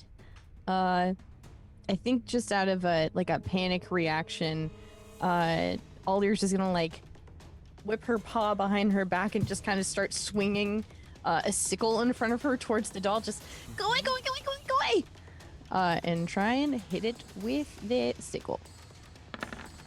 Nope, super does not hit it, but I get 2 attacks per action, so I'm gonna try and hit it again. Nope. Change my color immediately. Yeah, I mean, this little doll, this little fucker just sprinted past you.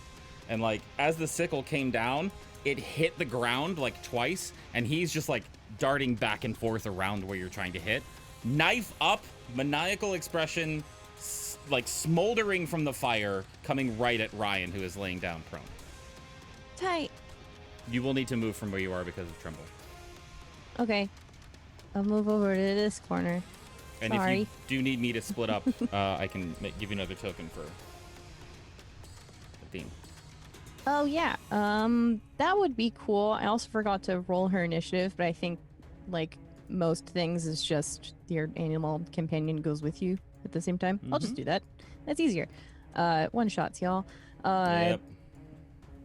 So all ears is gonna back herself into a corner in a panic, and then she'll just point at the doll with her other paw hand thing, just say, "Go, Athene, go!" And Athene is gonna jump up there and do a good old bite attack. Okay. Chop. That is 18 to hit. 18 hits. Cool. So that is 7 piercing damage to the doll. They also need to make a strength saving throw. I would love nothing more. Tag. Son of a bitch. Does a 4 save? No. Tremble is invisible. Cool. So the doll is now knocked prone. Okay. And Athene stands there growling, "Her." It's our turn.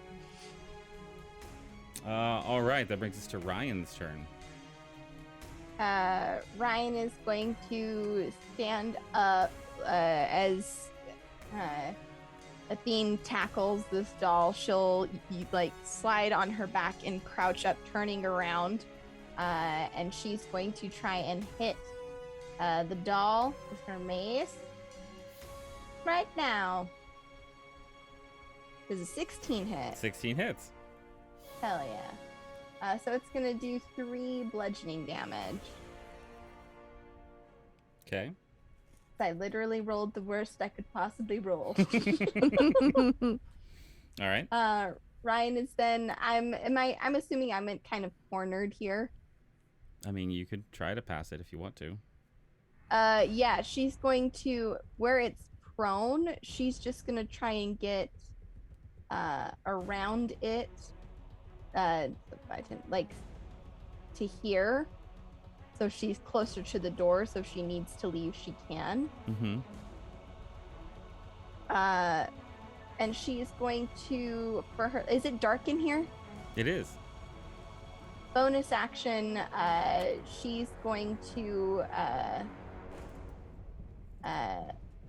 say a prayer, may Salune guide my steps in the night. And she is going to, as she says that, it's like darkness shrouds around her feet and shoulders. As I bonus action, do this cool thing I can do, Steps of Night. As a bonus action, when you're in dim light or darkness, you can magically give yourself a flying speed equal to your walking speed for a minute. You can do this a certain number of times. And she's going to do that and lift up off the ground about 5-ish feet. That way, earthquakies, at least the ground shaking won't get her. Can't talk about debris, though. So I did canonically establish that the floors in this house are 20 feet tall. So you're absolutely The able ceilings? to do that. Yeah, Gotcha. the floors and ceilings. Sick. So you are now flying 5 feet above. You are no longer prone. You are also out of its melee range, and it will take a swipe at you before you leap off the ground. Okay. It is on its belly, with its hands out and the knife in its hand, and it is like frantically trying to get over and turn its way towards you to slice at your ankles. This dice is not as helpful to me today as it was yesterday. Does a 10 hit? It does not. Or the other day, whatever day. Yeah. Ryan will just almost jump over it as she's moving and like use that like jump, leap. And now she's in the air just hovering. Gotcha. Anything else for your turn? Nope, that's my turn. Thank you. Well, you only said 5 feet, and this thing has already parkoured off of a wall once. It is going to run up the wall and take a swipe at you. Again, being pissed off that it missed the first time. Does the 23 hit you? A 23 will hit. Wonderful. Yes. The knife slashes into your ankle and does 6 points of slashing damage. I'm sorry, 7 Okay. points. It is now Lucan's turn. So noting the success of Firebolt before, he is similarly going to turn around, like aim around the corner here, and he's going to point one of his gloved finger, and on the tip of it, you're actually going to see like a bit of what looks like an oven spring kind of start to superheat, and he's going to shoot off a firebolt at this doll. Okay. Ah, that's cool. Hopefully to great effect. 18 to hit. 18 hits. Fantastic. Let's do some damage then. Oh, that's a 1 and a 9. So 10 damage of fire varieties. Cool. What else you want to do there, Lucan? Oh gosh. Well, being within this thing's immediate reach sounds like a bad idea. So maintaining some degree of visual contact, I'm going to back up a little bit. And that's going to be it for the moment. Cool. It's its turn. Did I No. notice a continued effectiveness of fire damage? You mean over time? No. But like the additional effectiveness I noted. Yeah, with yeah. Sorry. Hayden's- Yeah. Okay, good. If anyone has fire magic, now would be the time to employ it. It's true. Fire, okay.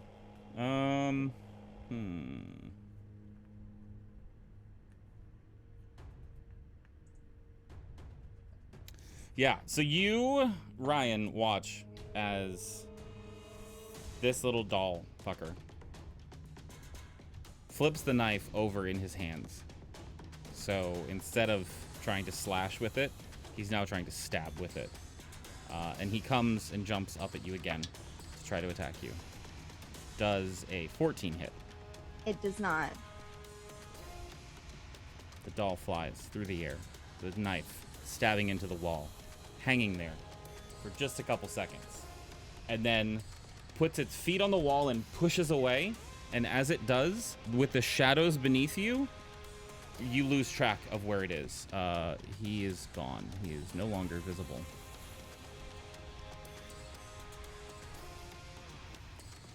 Tremble. Okay.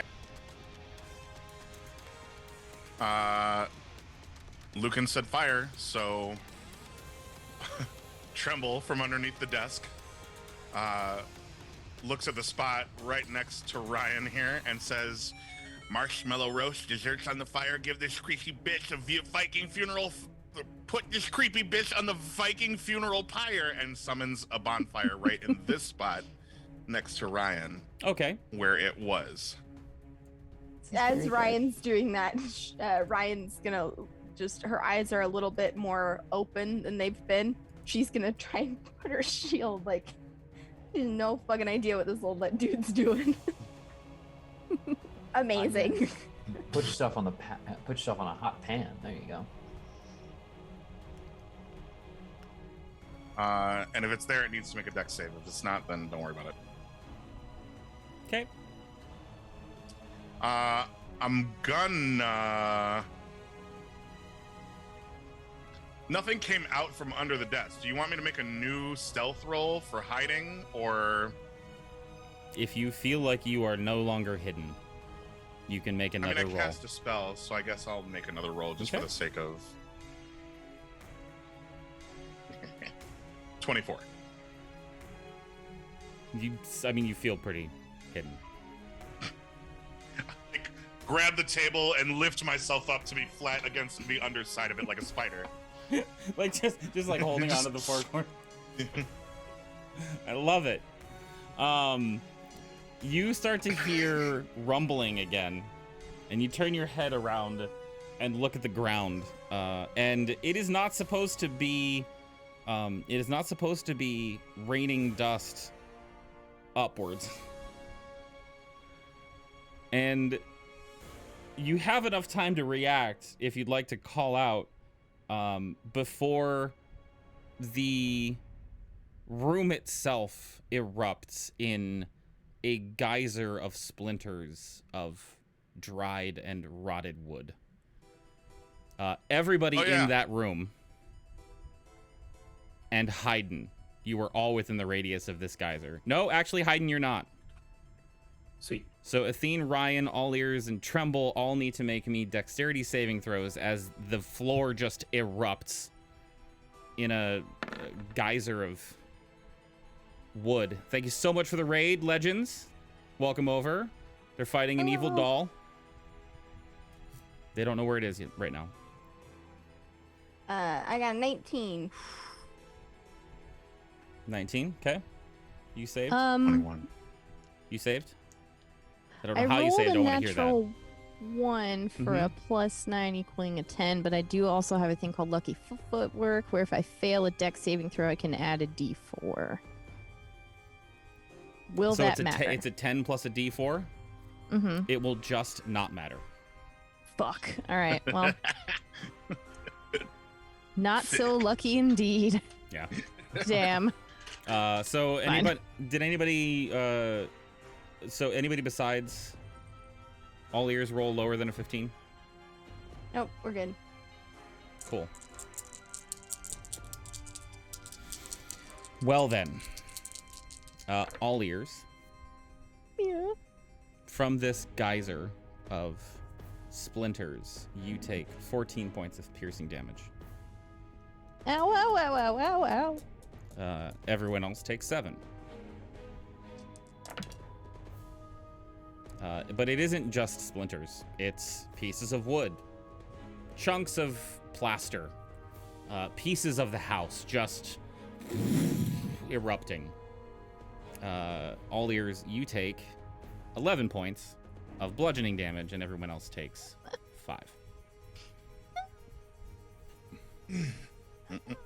Hayden, you're up. Still no clue where this guy is right now. How did I fucking say that? I don't know. Like, you're under a table, and the ground erupted.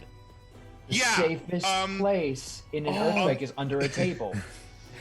On the upward swing, the force of the swing hits the table so that it topsy-turvies, and it uses the wall, and pieces of shrapnel like come up and like just barely miss, but like scrape his face and stuff. That's how he saves. So the rest of you watch as Tremble is pretty much surfing the geyser. On the bottom of a table. Yeah. Hayden, you are up. Okay. Shoot. It's just all my spells are. I need to see them. I think I'm just gonna hold a reaction. I think if he pops up. If you I'm like- express that, I'll let you. I could fix that if you give me a moment. Okay, sweet. Yeah. And so yeah, I hold magic missile. So as soon as I see him, Okay. I'll cast that out. At what level? Let's do just level. Yeah, let's go level 2. Why not? So as a reminder, if the trigger does not happen, you still lose the spell slot.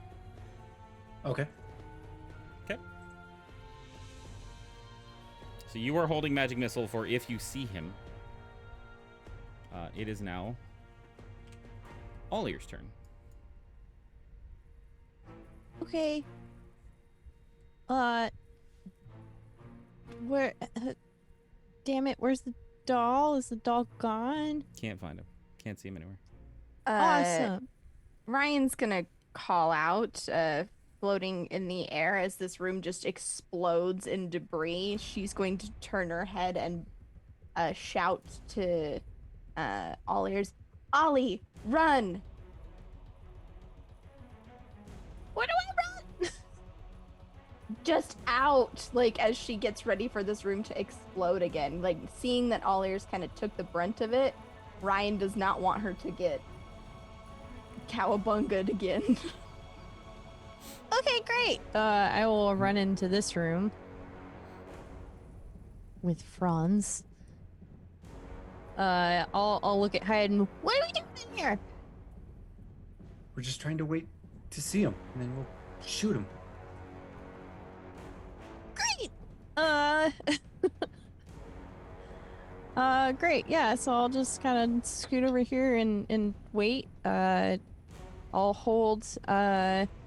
Let's see here. I've got a longbow, so I'll ready that and just kind of point it in the room, waiting for whoever I'm supposed to be looking for. I guess the dad. And then ending my turn, I'll instruct Athene to join me in this room. Okay. Come on in here, Athene. She can't get through the wall. There we go. That's our turn. Sick. Within the room with the 4 of you, you can't tell where it's coming from, but you start to hear a lullaby being sung. Oh no. It is haunting, slightly raspy, creepy, and not knowing where it's coming from sends both of you who are holding actions for when this thing pops up, like, into a frenzy of turning around, looking for where it is. I need, please, everyone in that room, so Hayden, All Ears, Athene, and Lucan, to give me a wisdom saving throw. Son of a bitch. Okay. And escape it. Never. Don't be selfish ever. over there. 25. Okay, you're good. Wisdom saving throw. Damn. Come on. 10 Okay. for all 22. ears. Wisdom. Here you go, Athene. Athene got 17. All right, so everybody but All Ears again. Bitch. All Ears, frightened as hell. Holy shit, this is scary. You are currently frightened of the doll and cannot move towards it at all. Great. Okay. You also don't know where it is, though. Awesome. Even better. Hey, Ryan. Ryan, as the haze and splinters start falling in this room, nervous about that bonfire and all this dust and chunks of wood that are now available to it, is going to yell out, "Turnip!" as she moves towards the door, like trying to look around. Coughing on the dust. "Turnip! We gotta go!"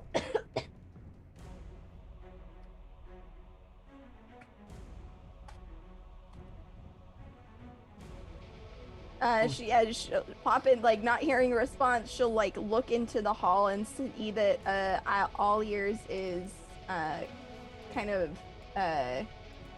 not doing so hot. She's going to move over. So it's 5, 10, 15. Put a hand on all ears and cast guidance, giving her a D4 to her next to an ability check of your choice. And then let me see what I can do bonus action wise. Yeah, that's gonna be it for now. As she's now out in the hall with everyone else, she's gonna look at everybody and again seem more awake. We need to move now, away from here. Kite it down the halls. It's a large group of corpses you're asking us to move through. Travel, you know the place. Come help us out. That's my turn.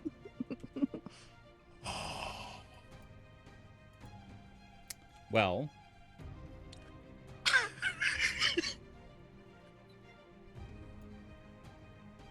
I'm a fucking moron. in the Did you- middle Not? Oh no. of the room, the doll suddenly appears between your legs, Haydn, which procs both your magic missile and the bow. The bow would be at disadvantage, though, because it's melee. Right. Yeah. Damn it. 4 damage. 4, you said? 24 with disadvantage. Well, that's only Huh. one use of Oh. the missile. You gotta keep casting that, yeah. More than 4. Come on. Well, it's... so the second level does what? 4 bolts total? 4 bolts? Oh. Yeah. I didn't So see you that. got 3 Oh, more there, bolts. yep. Sweet. All right. Oh no, are you a initial roll determines damage DM or? It's a one-shot, I don't care. Well, it doesn't matter. It seems like he's gonna roll 4 every single time. It's kind of what it's looking like. It's great. I can do Oh. math. There's a 5 on that one. Whoa! Hot diggity dang. Yeah, it's a 1d4 plus 1. So yeah. So Wow. 20, no, 17. Yeah. This thing gets rocked with all of the... as I aim between my legs and just shoot them all. yeah, and the bow also hits, so go ahead and roll damage.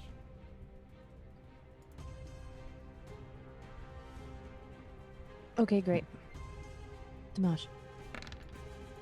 That is 13 piercing damage. Ridiculous. And it's Just- dead. No, Oh, it's you know. just starting to look bloodied. Okay, great. Oh no. So Ryan, I'm assuming there was no action. You were just yelling at Turnip. So yeah, it was. So Turnbuckle, my action was to Trebuchet. cast guidance. Yeah. It's tourniquet. yeah. Tramp. Just yelled treble, like knowing that he said he'd been here before. Okay. I guess, yeah, like if the dolls popped up and they're like laying waste, Ryan's gonna turn towards the door and just bellow, "Where the fuck are you, Timber?" Lucan, you're up. Can I make a quick bonus action approximation of this doll's weight? I mean, I'm a smart guy. It is tiny. The definition trying. is tiny. Right. I'm right, aware. Right. What's the weight? It is 1 to 5 pounds. I mean, it is legitimately a doll. It's a fucking carrying around a 10-pound doll as a young. It's to train you to become stronger. Did your fathers not make you strong by giving you powerful dolls? General Montarthus, why is your daughter so fucking jacked? God. Ugh, General, I'm trying to sneak around, but I'm dead. All right, yeah, no, we're gonna try and do this. I'm gonna dive in between. I'm literally just gonna reach in between Hayden's legs, and gonna give him some taste of Isaac Newton's justice as I'm gonna cast Catapult on this doll. At no, it's the first level. Ha! No, wait, is it? Yeah, first level. Then what's catapult do again? Catapult sends the creature 90 feet, flying into a wall if it doesn't hit anybody. Where would you like to send it? I want to send it into the fucking wall in this room, please. Send it! Just a full send. He's just gonna connect and crush a bit of powder in his other hand, and the energy is just kind of like flow like a like one of those oh gosh, is that called Newton's cradle? Like the ball flying through, and it's just going to connect with the doll, and it's just gonna shoot.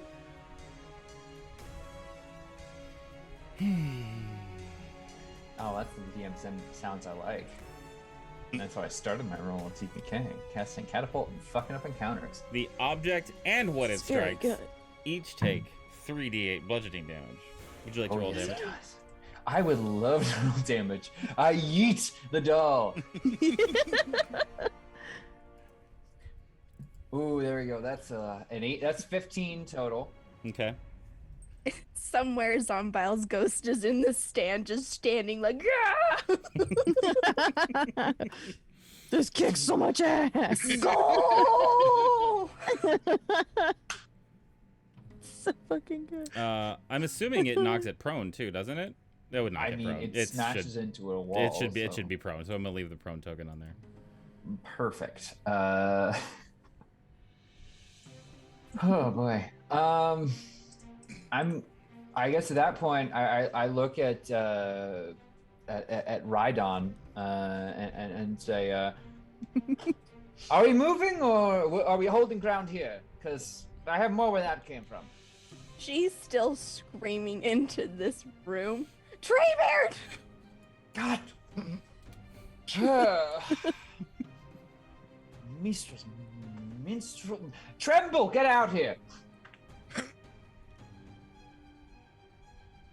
Yeah, totally. As soon as you open your Coming. mouth,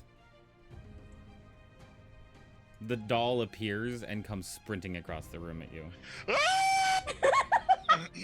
Knife coming over the table, like coming down at you, like trying to hit you. Does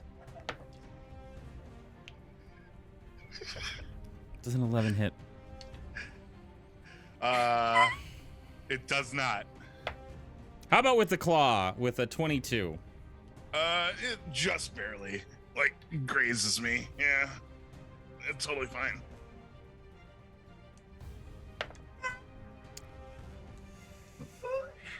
Treble Clef, you take 7 points of slashing damage as the doll's sharp little porcelain fingers dig into your hands that are on the table. From the other room, you just hear. Oh no, the killer's escaping. and then disappears into the shadows. Motherfucker! You son of a bitch. He got it I- back. What can I tell you? I'm gonna use my movement to follow Ryan's suggestion and step into this other room. You are surrounded by what appears to be a sea of corpses. Yes, and as the wizard, I don't trust that kind of thing because I've seen what my colleagues do with the dead, and a lot of it's not medical. A lot of it's magical. Oh. Get your head out of the gutter. Okay. Okay. We're an enema. Donate your body to magic, they said. It'll be fun, they said. Fun for who? But yeah. Well, I don't know. I consider some necromantic talents at one point or another, but, you know, I could never do the deadlifting. God, no. Not that strong. But that's going to be my turn. Okay.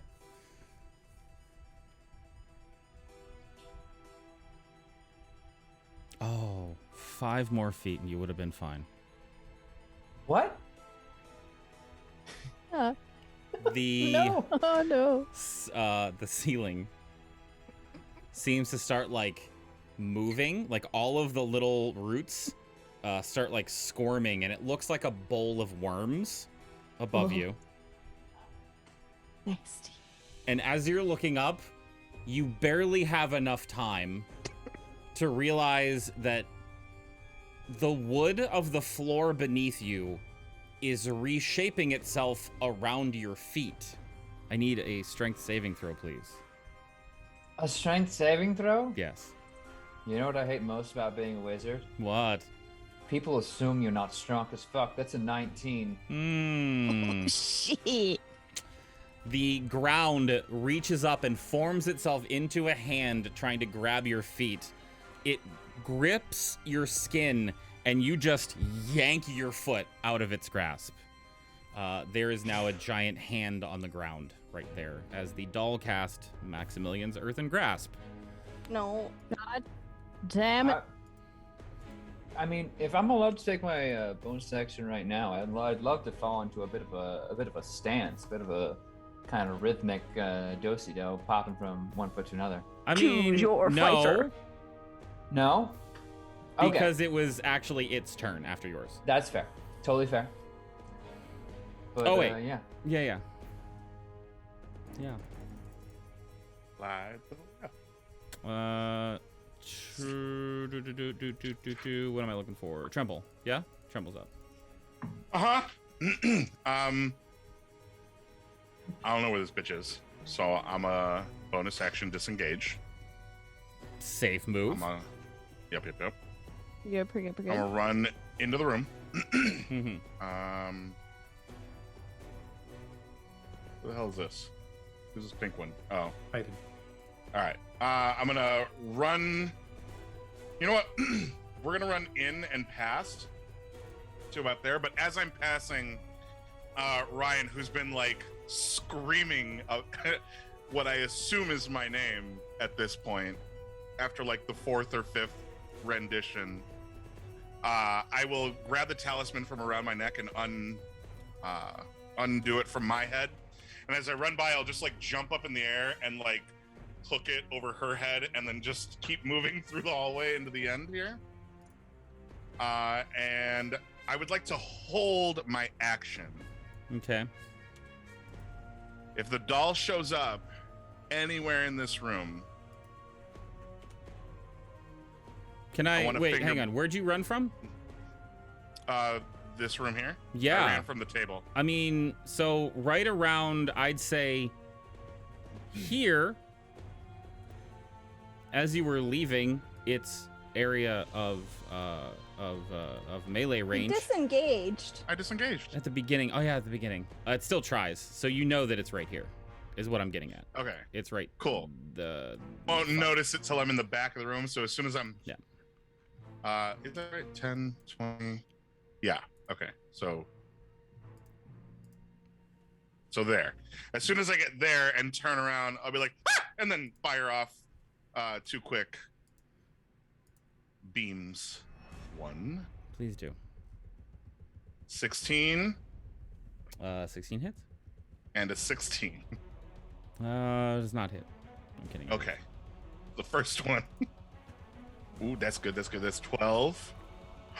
Maximum. 14. So 12. That's 26 damage. As it pushes 20 feet away from me, and its movement speed is reduced by 20.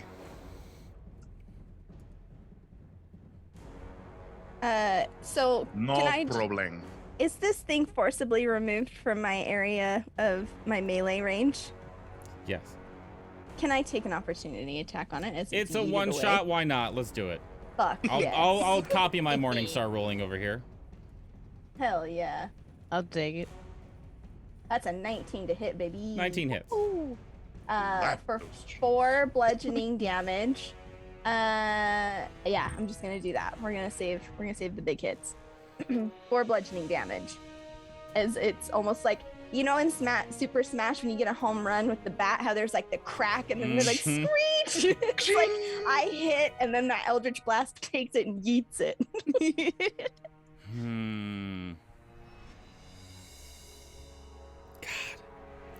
God. Okay. So as this thing gets T-balled up and then home run derbied into the stands, you watch it hit the wall and fall down behind the rubble and behind the table that Tremolo was hiding under. And you see one of the doll's hands like come up on top of the thing, and then the other hand with the knife on it come up, and then like he tries to lift himself up a little bit, and then you see both the hands disappear. He's looking rough. Anything else that you would like to do in your turn, Tremble? That's the end of my turn. Hayden. Okay.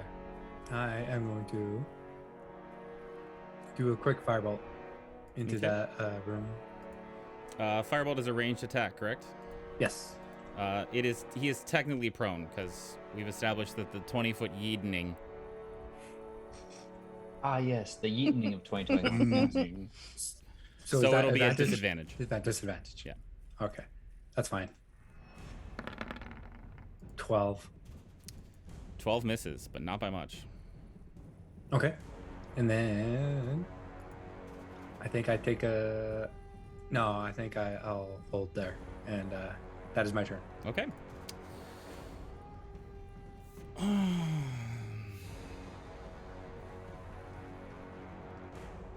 All ears, you're up. Okay, great. So, saw the doll pop up in here. Is there anything near Lucan right now? There is not. Okay. You did see Ryan home run derby the ball into the bonfire room, though. Or the doll into the Okay. bonfire room. All right, super cool. He is right there. Cool. I'm gonna step behind Hayden, but kind of like do a little jump so I can get above him and see the doll appropriately. Mhm. And let's see here. What is? As a bonus action, I will cast Hail of Thorns. And a Hail of Thorns rains down upon the doll. Okay. And as such, I would like to attack with my longbow. Okay. Please.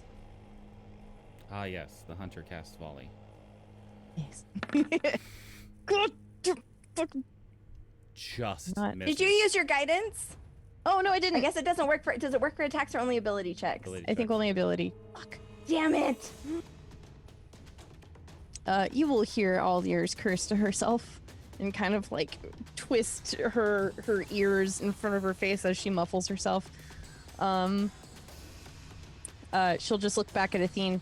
You know what to do, and have Athene run in there and go chomp the shit out of this doll. Okay. Oh, get her, Wolfie! Go! Fight! Please! No. Sadly, no.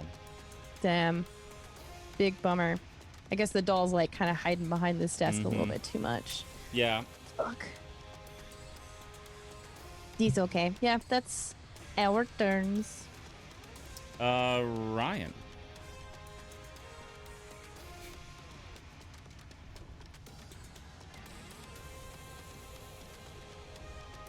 Ryan's gonna charge in with that thing under the table. She's gonna rush it. So 5, 10, 15. She is flying as she does this, and is gonna try and come down on top of this thing with her mace. Okay. Is it still prone? Yes. Meaning I have advantage? Meaning you have advantage. Yes. God damn it. Both miss. 12's not gonna do it, but No. we're not done yet. I'm gonna bonus action cast a spiritual weapon. So as I come down with the one mace and miss, she'll bark a command, and another celestial mace will appear like right above it, just like with the head of the mace pointed down, and it will look like someone just dropped it. Let me go ahead and do this really quick. That casted it a 28 to hit. Yeah, that hits. 6 force damage as this thing just drops, slamming on the top of this doll. And then Ryan is going to, again, just kind of hovering above, squinting through the debris, holding her shield out and keeping an eye on this doll. That is my turn. All right, that brings us to Lucan. Okay, Luca doesn't have the earthen grasp around him anymore, correct? No, you escaped. Fantastic. Then I don't have to pull that card out just yet. Need you in. All right. We'll pop right back in here. Visibility on doll. What's that like? Doll is prone behind a table. Right there. Problematic for the rest of the group. I mean, are they your friends? Yes, of course they are my friends. Just but saying. you know, of course. No. I understand what you're saying, but you know, I'm just a bit. Small room. You know, it's a small room. And tell you what, why don't we try and firebolt through the table? To approximate pointing and screaming from Tremble, I feel like we could maybe get an idea of where the target is, for at the very least to burn a hole through the table to create a sightline for future shots using some siege theory. I'm not gonna lie, I am a little disappointed. No? Well, sure, I could use a magic missile, never miss, but I also know there's more stuff coming up. That's true. Cause like fireball's 30 feet, right? Yes, but as much. It's just. I'm just we're saying, I waiting had on- this ready to go. Yeah, well, if I was a vacation wizard, if I had the time to spend those classrooms and money to spend the time to sculpt spells like some fancy vacation wizard, maybe I'd be able to do that. But I spent my money in other pursuits, and so I say cast Firebolt. Sure. It's a range attack, so it is at disadvantage to a prone creature. That's cool. Natural 1 on the first roll. So 21 and a 13. But I'm really just trying to burn a hole through the table. Is that key?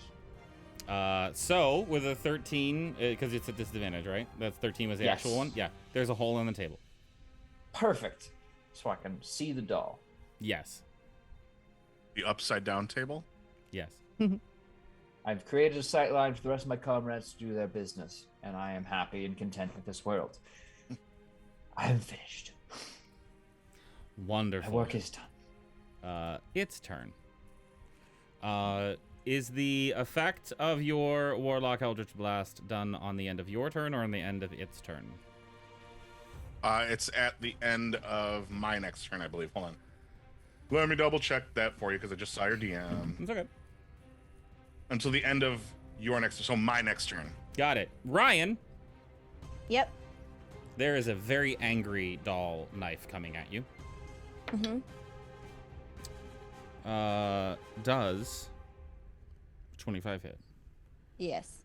Wonderful. That knife slams into your foot, doing a grand total of 11 points of piercing damage. Okay. And it goes to grab on to catch a ride with you with its claw. Does a man. 19 hit?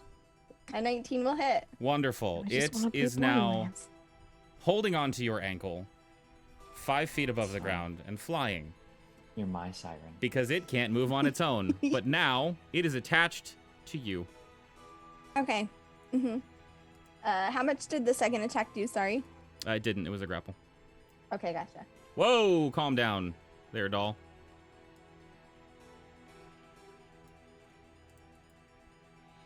There you go. I'm gonna make it bigger so you guys can see it, but it's tiny. It's teeny tiny. Yeah, so Teeny it's tiny. on Ryan's leg as she's hovering. It slams the knife in and like pulls itself up on. Ryan is actively like in the air, just kicking, like trying to like get dog shit off her shoe. It is just latched on. With that like maniacal, like if the camera were down there, like the face would just keep coming around and into the camera with like smiling. Oh no, cinematic. That does it for its turn. Because it can't move, brings it to tremble. Okay.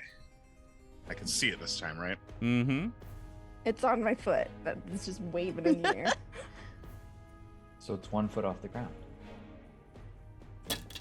Take a little step this way. Okay. Peekin.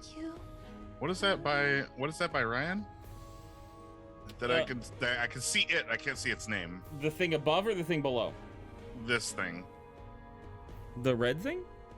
The orange one. That's So right. there's Ryan and my spiritual weapon, which is another mace. Oh, this is your spiritual weapon. Yeah. Bet. All right. Fine. In that case, I was gonna summon fire under it, but it looks like we're not doing that now. Do it. Do it. we're gonna Eldritch blast it right off her foot. We're just gonna pressure wash it, like a little pressure washer appears in Tremble's hands as he's like, "We're just gonna hose that right off your feet, Ryan. Don't worry, we'll take care of you." And he's just gonna pew pew fire twice. 2 little lazy beams. Kaplow. A 28. Yeah. And a natural 20 for 30. Yeah, they both hit. So first one gonna be 15. Okay. And the other one is 10, so 25 damage. And we pin her to the fucking wall.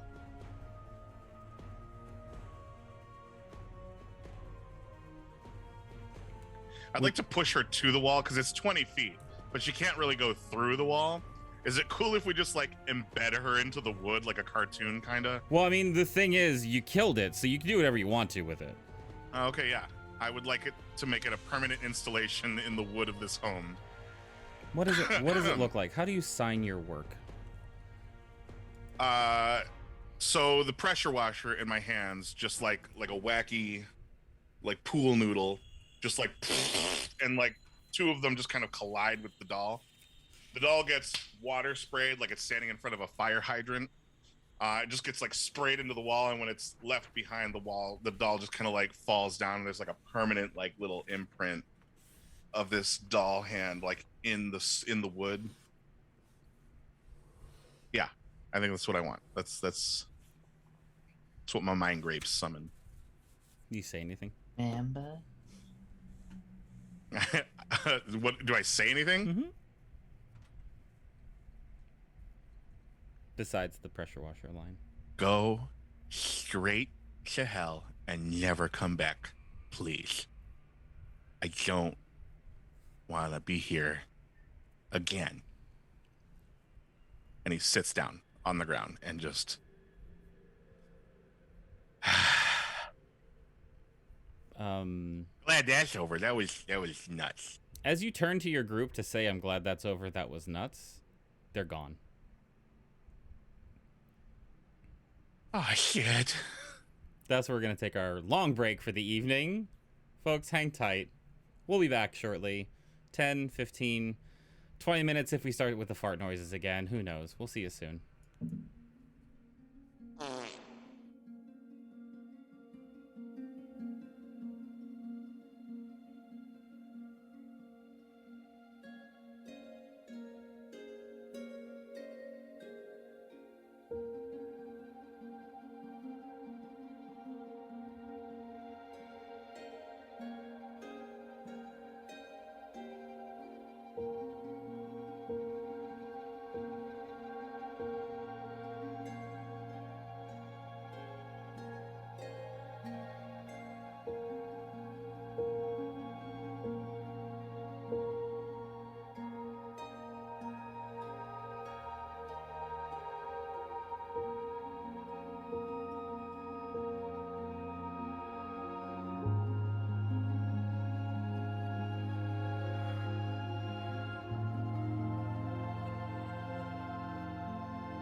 back. Welcome back, everybody. You've been here. You can't be hazed if you're a part of the fraternity.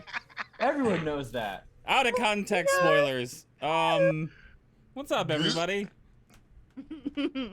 Welcome back. Wow. Hope you're having a great day. We are. Feeling good.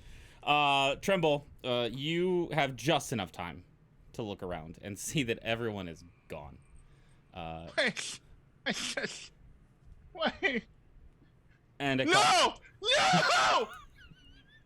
as the rest of you back in the graveyard, standing there, looking at Carol Ann, suddenly see Tremble in front of you, frantically looking for his coin as you return to the rest of the group.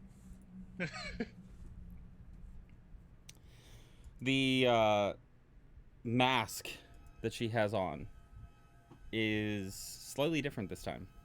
There's a single crack that goes down the side of it. Oh, shit.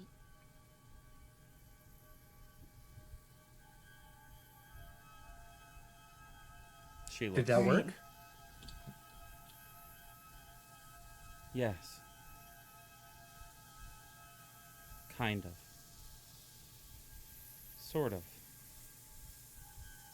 What does that mean? I'm still not strong enough. Well, yeah, you said that there were 5 pieces. I was only one, so clearly only one's not gonna do the trick. But it's helping. That's good. It's helping. Okay. I feel more like myself.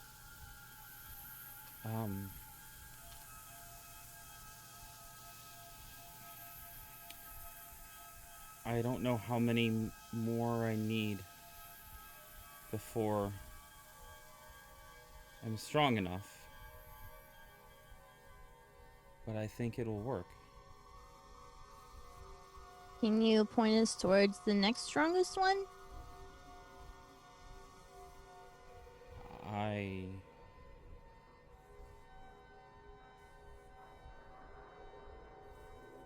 think they're all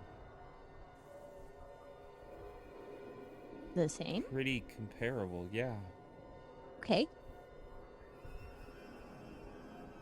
I think. Sure. Well, whichever one is the next one, send us there.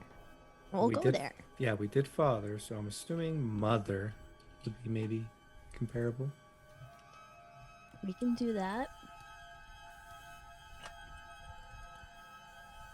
Just cue it up. Let's go.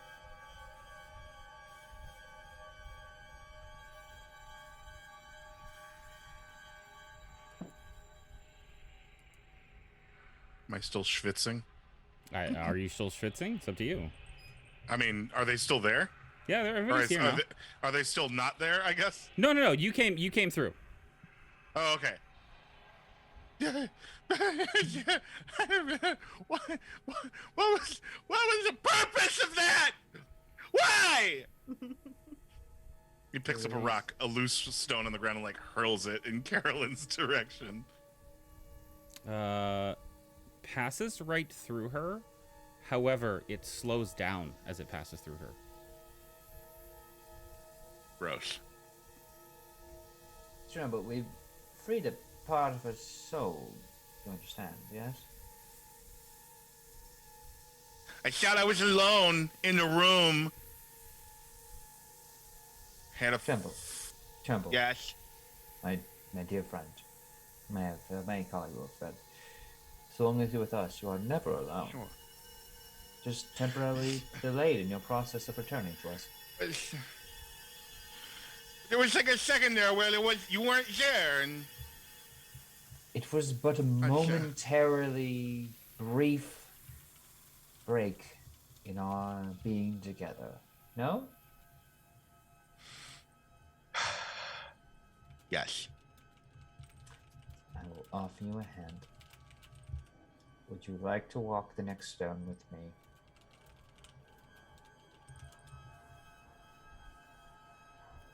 Yes. I will grip it. Stand back up to full height, probably having to lean slightly and wait for Caroline to point the way. And the intent was to go to wherever the mother is. Is that correct? Yes. She Mama. points Ooh. towards Zombile's gravestone, the one that Ryan had circled around. Before we can go through, Ryan has taken the entire time that they were talking had just moved off to the side a little bit, taken one of the flasks out of her coat and just chugging it, and then waiting for a second, her eyes kind of getting that sleepy quality back to them as she starts nodding. She'll then turn and look at all ears as she's tucking the flask back in her jacket. And little gestures. Yep. Oh, come Yep. here. And she's gonna put a hand right between her ears on her head, and mimic the same thing on her own head. And she's gonna cast Cure Wounds at 2nd level, and I'm using one of my metamagic points to twin it, so it will cast on both her and me. Okay. And that will do 15 heals. Damn. Oh nice. shit.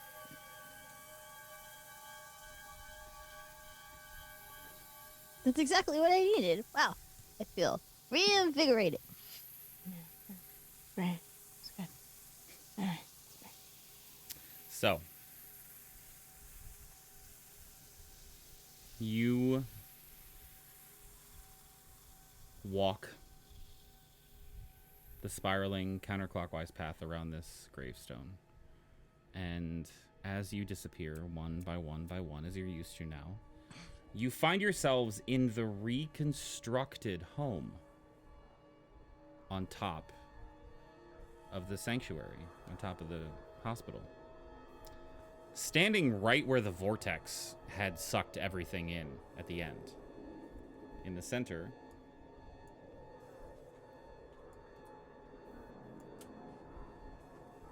of the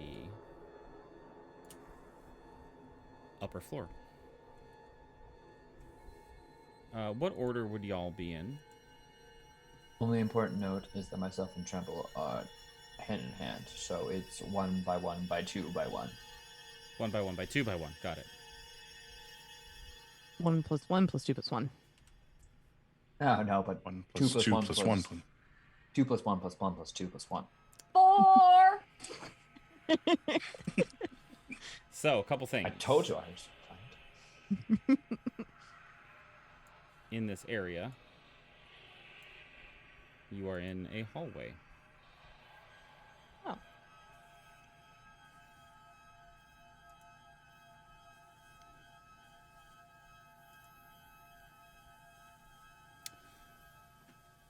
All right. So, like that. I didn't click that, chat. Calm down. Everybody chill. We're good. Don't worry about it. We're good. So here we are in this hallway, right?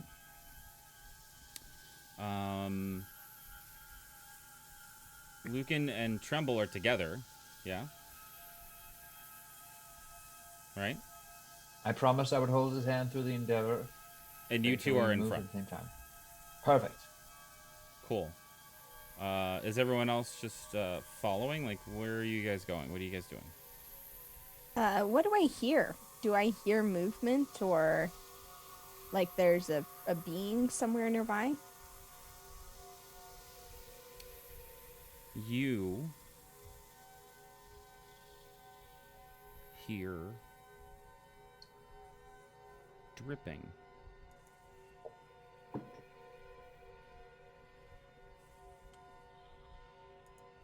Like water.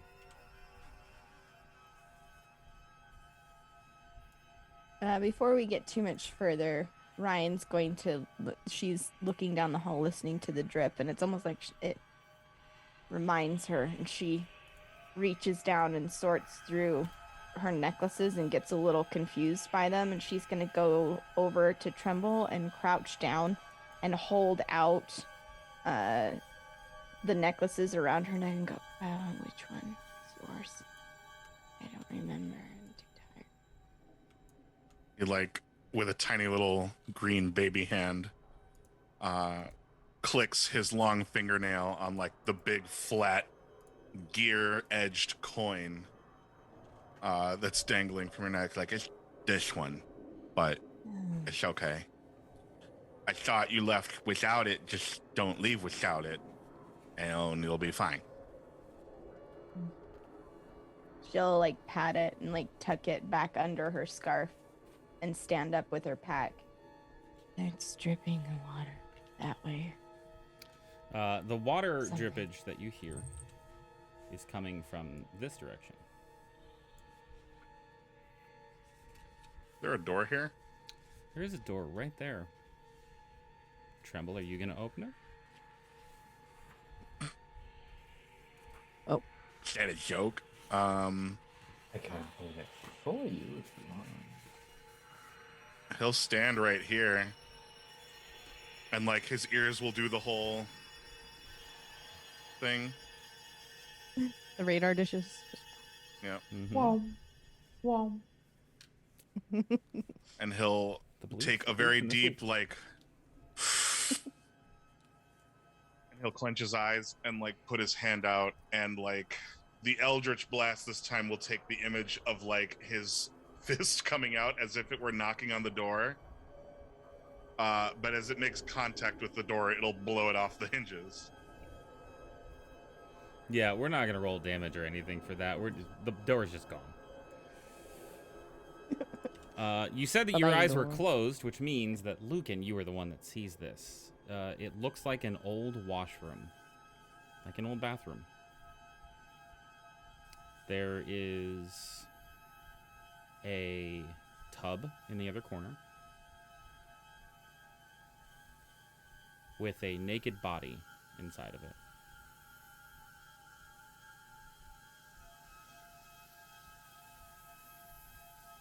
Now, I'm not done. Hang on. Mhm. Around the room are various pails and pots and buckets that are filled with shit.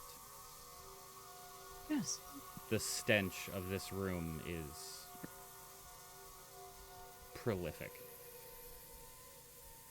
And then you look at the ground and notice that, oh, it's not just the buckets. The entire ground is slick with some sort of brown matter. Yeah. In the tub, the naked woman seems to be bleeding from her wrists. It is gushing. And you hear a voice. It's Carol Ann's voice, as if she's whispering in the back of your ear. I need a lock of my mother's hair.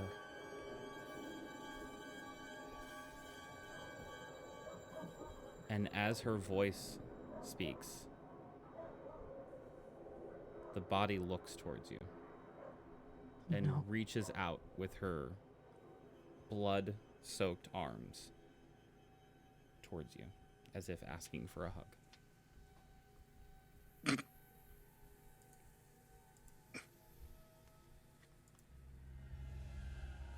yeah.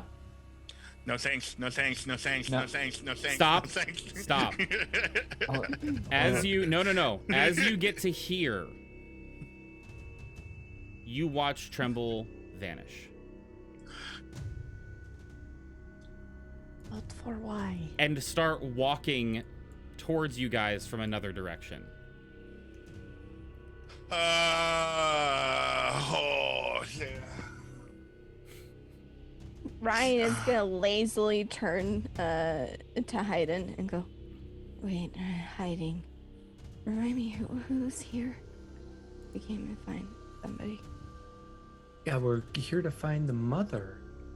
Oh. But Gosh. he just But- went that way, but he just came from this other way. And then Hayden Oh, goes shit. down this way. To the bottom? Yeah, you Yep. come out like right beside all ears. And Tremble turns around and heads back. Sorry, this is the wrong way. I meant to go this way. All ears, you get knocked forward as Tremble bumps into you. Oh, Oh, sorry. What? You know what I don't like about being a mage?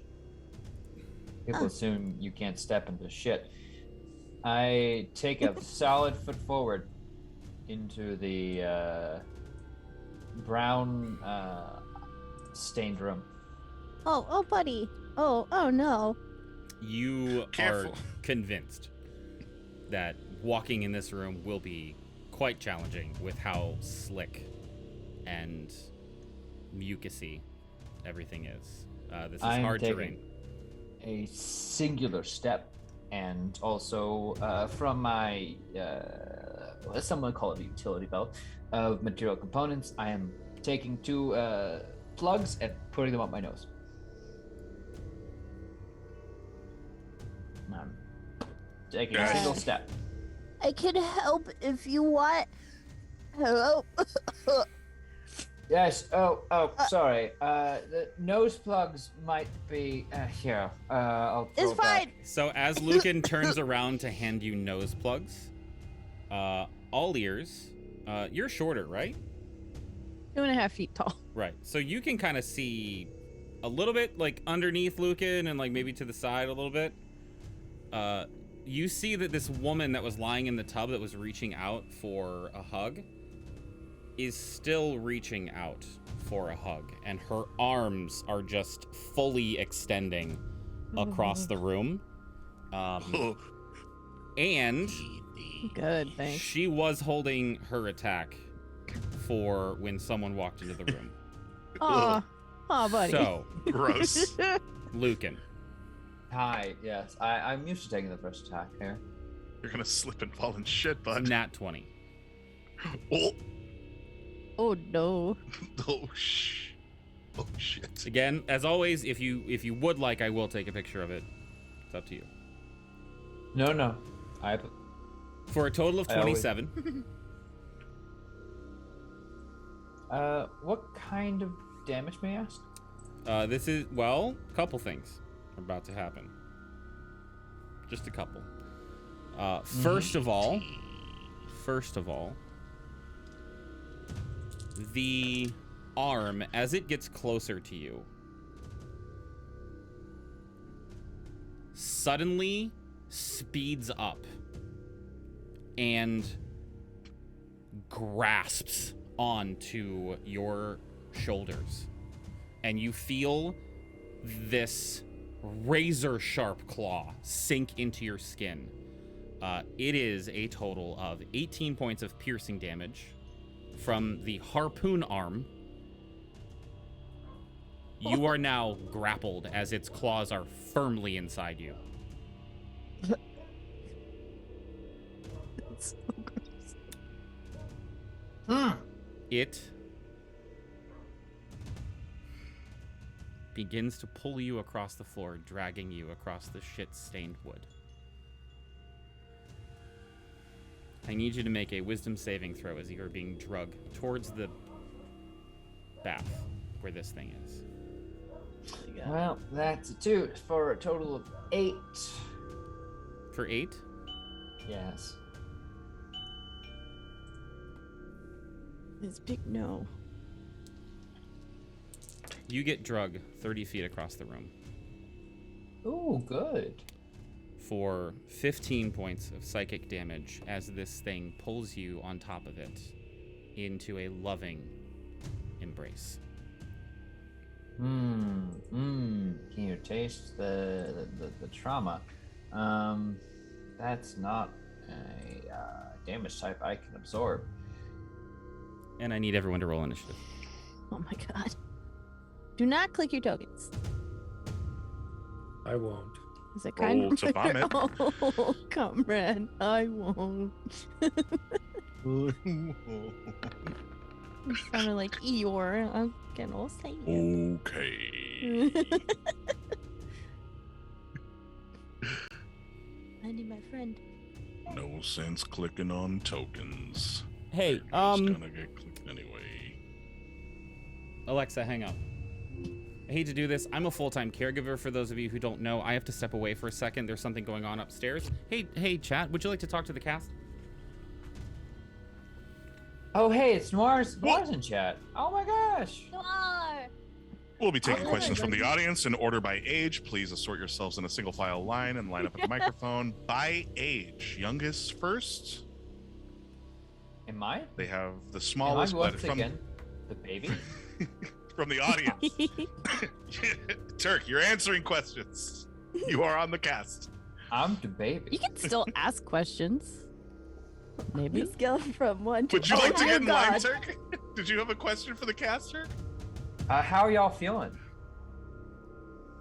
I mean, Oh, I you're just not got my dying. Not shitty. emotional support pillow, so there's that. Less shitty than you. Hey.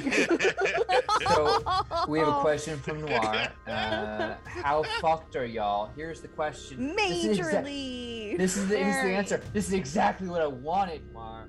This is exactly what I want. I want to get in close with the enemy. They didn't know that I've been popping down a button every hour. Jesus Christ. I just love how you stepped into the room as the mage, like, I'm here. Oh no. You know what I hate most about Your bootstraps is showing. God damn it, Noir. Oh my god. Hey, look. Bootstraps is a whole mood. I understand. You know what Bootstraps and Lucan have in common? They're multi-class. Ew. Oh fuck. I don't think. And- No, Joe, we haven't got the clue yet. Just I'm back, I'm quick sorry. aside. As far as we know. I'm back. I'm sorry. You haven't got the clue yet. You're okay. You're okay. No apologies. Okay. Saint, can you confirm that we have not gotten the clue yet? What is the clue? Apologies. Whatever the Easter egg is. Oh, Did we yeah, get no. the clue yet? The clue. No. Is it the poop? Yeah. It's a poop. God I had damn an it, idea, Frank. but it's It's that there's gonna be some shit you go through for the Master Galatota. Oh. There Easter you go. Bunny pushed too hard with the egg, and now it's poop. Oh. Jesus Christ. Easter bunnies. Easter Bunny laid an egg. It was like, and he, oops, not an egg. What is wrong with you people? Hey man, Look, you hey, gave us a hey, whole room full of shit. That's for a Good. psychiatrist to undocument, okay? Like in Ash's world, like that's what happens. That's what you get. You give Yeah. us a whole room of shit. Full of shit. You And made- this is what happens. You put us in a poopy room with a bloody hug mama, and now we gotta like deal with that. I don't wanna put too much of this on your shoulders, Saint, but you It's raised all on us my this way. shoulders. I raised I you learned this it from way. watching you, Dad. I learned it from watching you.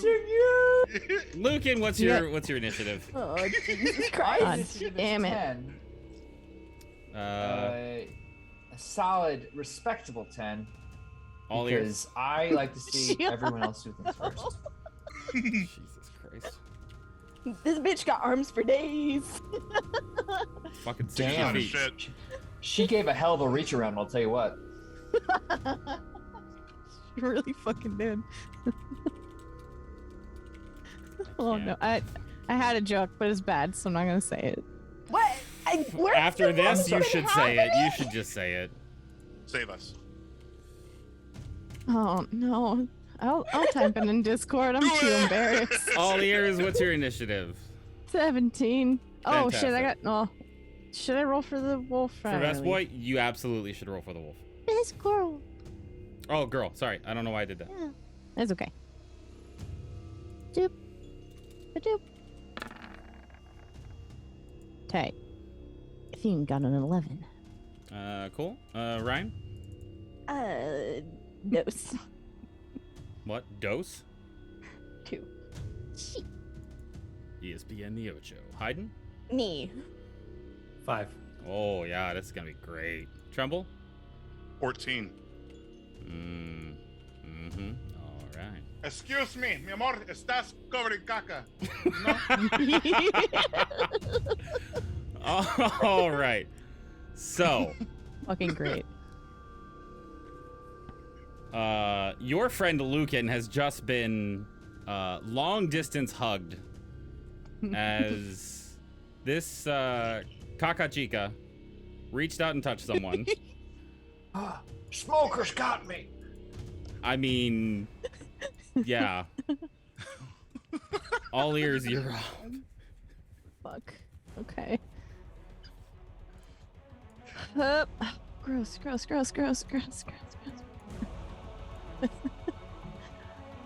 Great. Fantastic.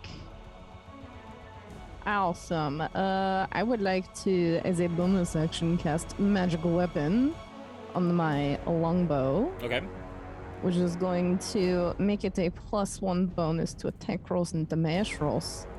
And then just hit it with the longbow. Place. Damn it! 15 to hit. 15 to hit. 15 to hit. 15 just misses. Wait.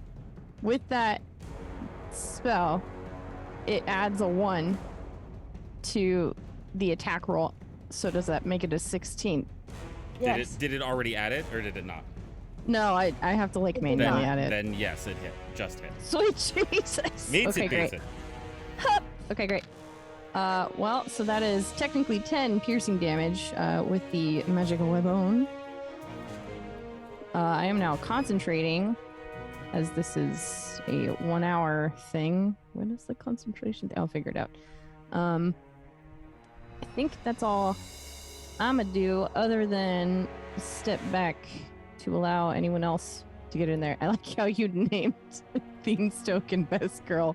It's very good. Mm-hmm. Okay, that's this is my turn right there.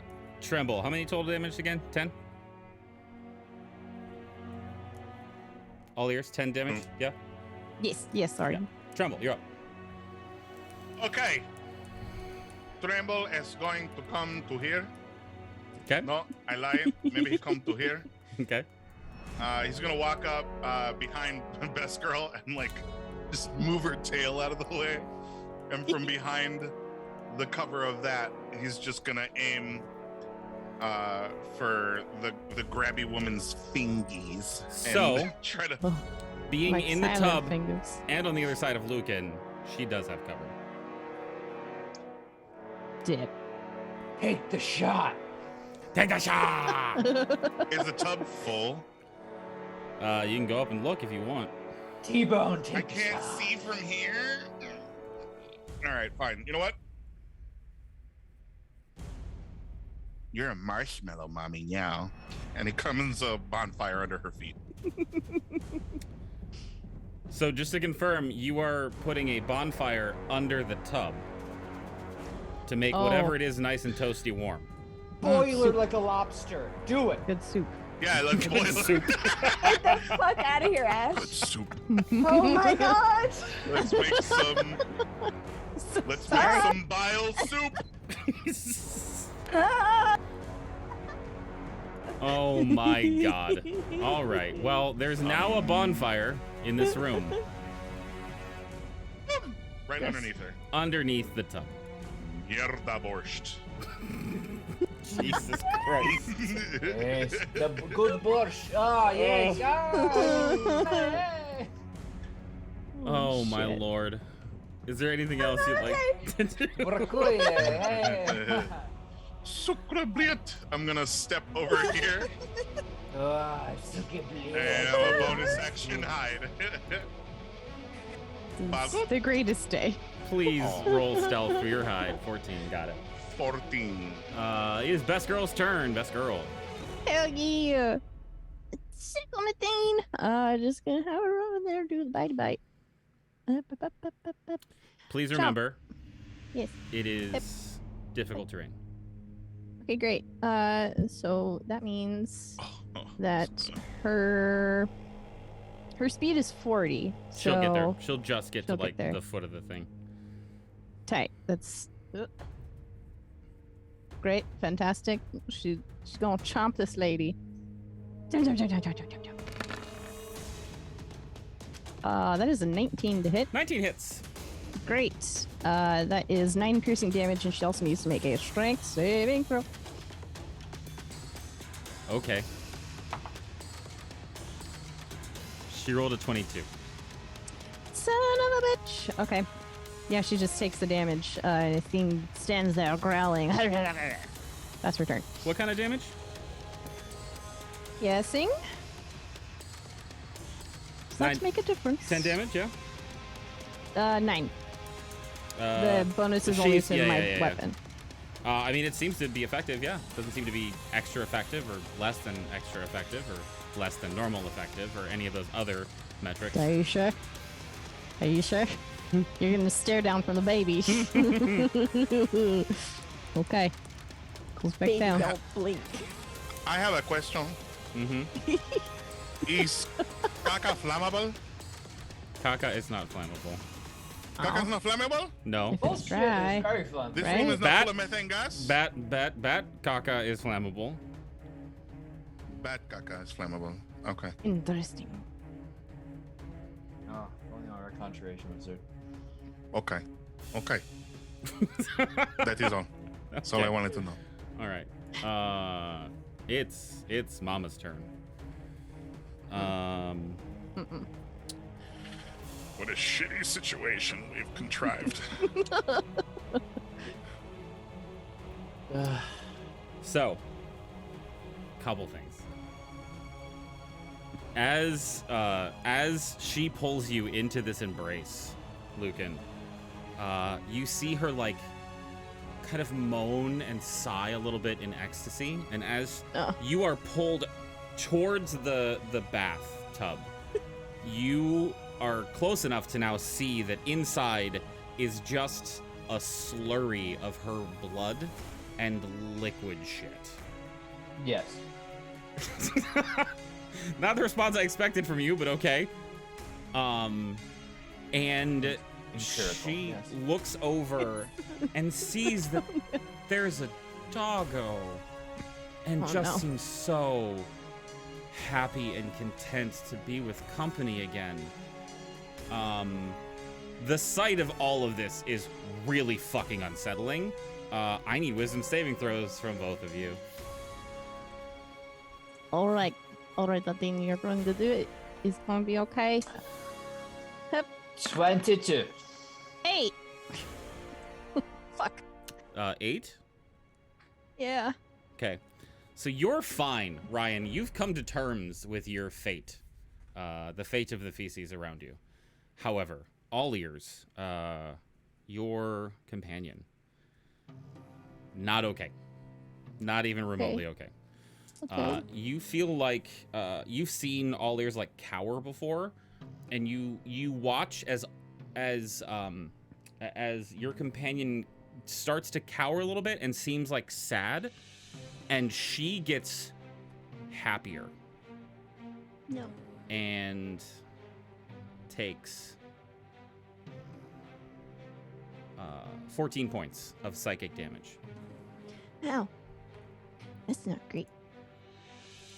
As you watch this, her arm, one of them anyway, releases from Lucan and reaches out across the room quickly and into the hallway for Ryan. The fuck, bro? She seems so content that it's like she's not even thinking about what she's doing and very confident in her ability to do so. The second arm that reaches out to you does a 24 hit you. Yeah. Okay. I don't say that to be a dick. I say that because I say it the same way every time. It's good. It's good. Good. So, you take from the claw, latching into you and grappling you. What is that? 9, 17, 24 points of piercing damage. And you get drug across the shit-stained room. Up to the tub, where she has her arms around both of you, just trying to give you a hug and love you. As you are embraced by this, I need both you and Lucan, please, to make a wisdom saving throw. That's Oh, a do I have to 22, make one Chief. Again? Mm-hmm. Oh boy. Okay. Oh, that's a natural one. And a 22 for Ryan. Mm-hmm. Lucan. You take 14 points of psychic damage. 7 points for you, Ryan. As the proximity and the leeching quality of her happiness in your pain and discomfort, it's just amplified by your presence. That psychic damage, as it washes over, Ryan, like, she's kind of out of it. Like, the hand kind of just like grabbed her and dragged her in and pulled her up. She will take half of that because she's resistant to psychic damage. And you'll see, like, her eyes, it's just like this is supposed to be like freaking people out, and it is chilling, but Ryan just seems disconnected from it. Real quick, I just I flipped a coin real quick for this because it's how I've been handling this, but because Sarah's wearing my talisman, I'm going to use my reaction for rebuke of the talisman. Okay. Ooh. Whoever attacked her is going to take 4 psychic damage, and the attacker is going to be pushed 10 feet away from her.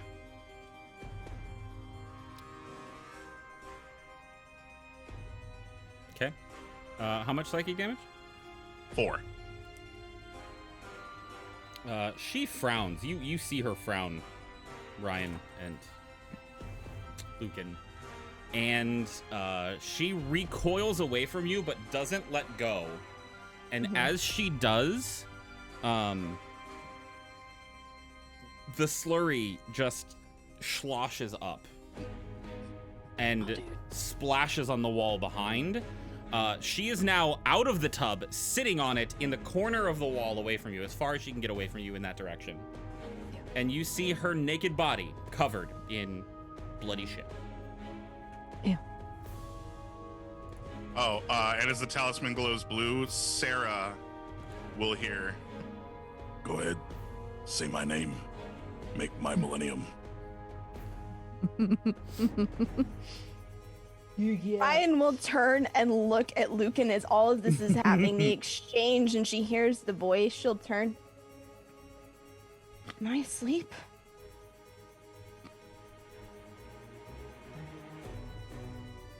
Any response from Lucan, or is he just like reeling? No, you're definitely not just asleep. Sorry. There's just one final thing I hate about being a wizard. Huh? Yeah? My turn yet? Yeah, it can be, sure. No one thinks you can handle your own shit. Fucking And I- jokes for the rest of this game. So good. It's so good. And I'm gonna start my blade dance. Yep. And she still has her arm wrapped in Mount Ring, right? You are currently grappled. Fantastic. I grab a hand onto her and vampiric touch. Oh. All right. That's very gonna good. be a 18 to hit. An 18 hits. Fantastic. She is going to take 13 damage, which I'm going to heal. Right. As I drain that right out of their body. And bonus action, I am going to I can't do that out of the grip. That's unfortunate. No, that's gonna be it for my current turn, but I do look a bit more rope-a-dope ready. All right. As I clench onto that grip, and you just watch as I dig my fingernails into their skin, and my veins in my arm pulse, and I regain a bit of composure. Whoa. It is interesting. Clearly her love language is touch, because she loves that you're touching her. Fantastic. She's a weakling, so That brings us to Hayden. Ryan, you're on deck. Okay. Hayden runs up to the doorway so we can see her. And If you're gonna do a range attack, she currently has 3/4 cover. well, let's see. Well, no, half cover, because she's out of the tub. Hopefully this doesn't matter. I'm going to try casting Tasha's Mind Whip.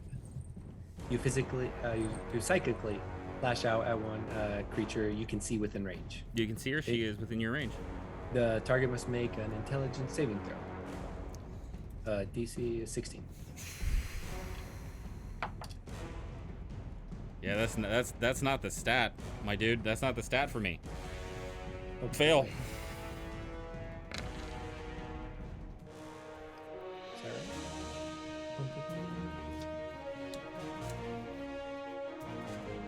How much damage?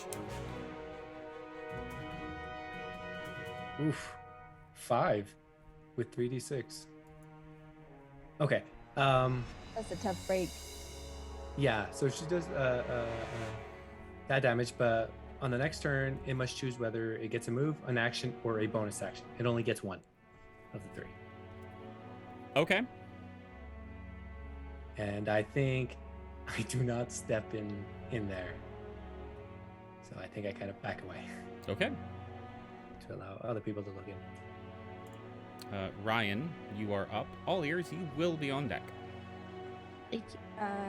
So Ryan's going to, as Luke informs her, no, in fact, we are still awake. There's just like a wave of sadness that washes over her, and she turns and looks at this like disgusting form covered in shit and blood that's like actively bleeding, with arms that are twisted and mutilated, and she just under her breath to herself goes, of course it's real. And she will bark a word in Corey, casting Word of Radiance at this thing. I need a con saving throw, please. Okay. 21. Yeah, it makes it. The bolt of radiance will dart at it and just kind of harmlessly dissipate before it reaches it. And then I'm going to bonus action. What do I want to do here? Actually, I think that's all I want to do for now. Okay. As Ryan tries to get a handle on this hand that's grappled her. So, all ears, before you go, Okay. the creature on the tub looks at this like blinding light that comes at her and kind of notices the fire underneath the tub as the liquid starts to bubble a little bit from the heat, and shakes her head and just like growls, and you are suddenly all plunged into darkness. Your bonfire is out now. Oh no, that's the whole map. We're not gonna do that. Where'd your bonfire go? Yeah, what degree of darkness I should ask? Well, there's no light in here at all, so dark. Oh, dark. fantastic. However, everyone Enhanced has darkness. night vision, so you're good. I don't know where the bonfire went to. Was under the tub/toilet. That's what I thought, but like I went and I moved it and it wasn't there. Look, it's not there. It's okay. I was Shit, you gonna can move the tub. put it away anyway, Okay. and I was gonna summon a new one. Okay. A second fun fire. It is all ears' turn though. 2 bonfires are better than Cool. 1. Can you do the bonfire on another turn? You can, right? Hmm? You can do the bonfire No. on someone else's turn. No. It's a cantrip. I'll be casting it on my turn. Got it. So But all you can ears. leave it there for now. Okay. Okay.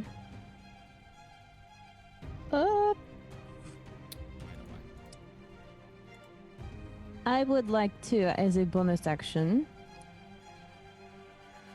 Well, maybe not do that, because I think I already have my magic weapon up. Yeah, I do. I'll just continue using my magic weapon and attempt to hit it with the longbow. That's a 30? Technically a 31 to hit? What the fuck? A 30 hits. Okay, great. Okay, great. So here's damage for that one. It's 8 piercing damage. The bolt sinks into her flesh, but it does not seem to sink in as far as you had hoped. You feel like you put a little bit more pressure into the shot. Interesting. Okay. Yeah, that's it for me. Hey, Tremble. Hey. Fire. Well, Wes. Which one of these colored dots in there is the old lady? One in the corner. The This red one one. right here? Mm-hmm. Colors. All right, I guess I'm gonna put a new bonfire in the corner then. Let's see if she takes damage from this one. I mean, it is directly under her at this point. Fire's licking above the flames around the tub. So yeah, this will touch her. She needs to make a dex save. 18. That is my DC, so she will take none of this damage. She manages to scoot herself closer to the people that she is lovingly embracing away from the fire as it licks her on the side, illuminating Well, shit. all of the shit on the ground. Super. I'm gonna stand over here. Okay. I'm a bonus section hide because I don't want to deal with her shit. Literally. Stealth check, please, then best girl. Sweet. 18.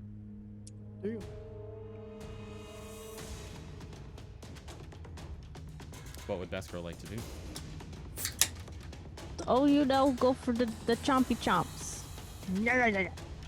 Chomp. Chomp. Well, that's only a 13 to hit, which 13 I misses. believe Yeah. doesn't do anything. Athene will bark wildly, look back towards all ears as if like, what am I doing wrong? And then that's her turn. Okay. It is now Mama's turn. Yo. So this is neither an action, a bonus action, or a reaction. Everybody that is within 5 feet of her must take a wisdom saving throw, Right. as she is actively leeching the happiness from you. Holy shit. 29, dog. Nice. Ooh, natural 20 for a 26. Woo! Bro, crit success team. Woo, woo, woo. Come on, Athene. Come on, Athene. Come on, Athene. Damn it! No! Super duper fail. Sorry, that was probably loud. That's okay. That's okay. Throw away Uh, those dice. So Painting my Athene color again. takes 10 points of psychic damage from the drain that is happening from the tub. This poor puppy. Save takes half, right? No, none. Okay, sick. Ouch. Is it my go? No. Oh. Damn it. She's going to use her sorrowful embrace. I need a wisdom saving throw from both Ryan and Lucan. It's a 21, boss. Replicates real quick. Oh no. 14. 14 just fails. So you take 17 points of psychic damage. And 8 points for Ryan. 4 points for Ryan. Lucan, you're up. Fantastic. I am going to beat the brakes off this woman. as I have both my gloves and I'm in my blade song, and I'm going to just cast punch. Yes. I love it. So that's a 20 to hit on the first one. That hits. Fantastic. That's going to be 8 damage on the first one. Okay. That's going to be a 22 to hit on the second. That hits. For a 11, so 19 total damage as I'm just laying into this hand that is attacking me. As you just start pummeling this arm to try to get it off of you. There's a hair away from saying beat it off you. You see... And all ears away from saying that? Is it because she's here? For the first time, you catch a glimmer of sadness come to her after she embraced you. She's currently bloodied, literally and figuratively. I make sure to put a leg up on the tub as a side to really make sure my stance is solid. Just make sure I can try and pull away as much as possible. It's fucking out. I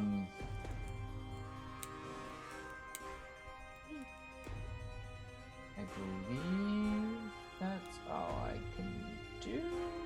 Hold. Ooh. I can still cast Vampiric Touch until the spell ends, which of course it lasts for up to 1 minute. Mm-hmm. So let's do that again. So that's going to be, oh gosh. Well, there's the damage, but let's see if it hits first. Ooh, 17 on the roll for 25 to hit. Yeah, it hits. Okay, it's gonna be 12 damage. Yeah, looking bloodied. Looking a little bit better. Yeah, it's not good. It's not good for her. Anything else you want to That's do? good for me. It is good for you. No, that's gonna be it, because that's all I can do at the moment, other than have a higher AC and hope and pray that that's about it. Yeah. Cool. Hayden and Ryan. Okay.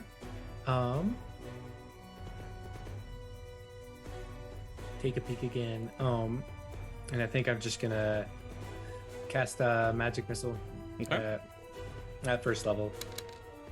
Oh, come on. That's one. 1, 2, and 9 Okay. damage. Yeah. As I tried to avoid hitting everyone else, and then just move back.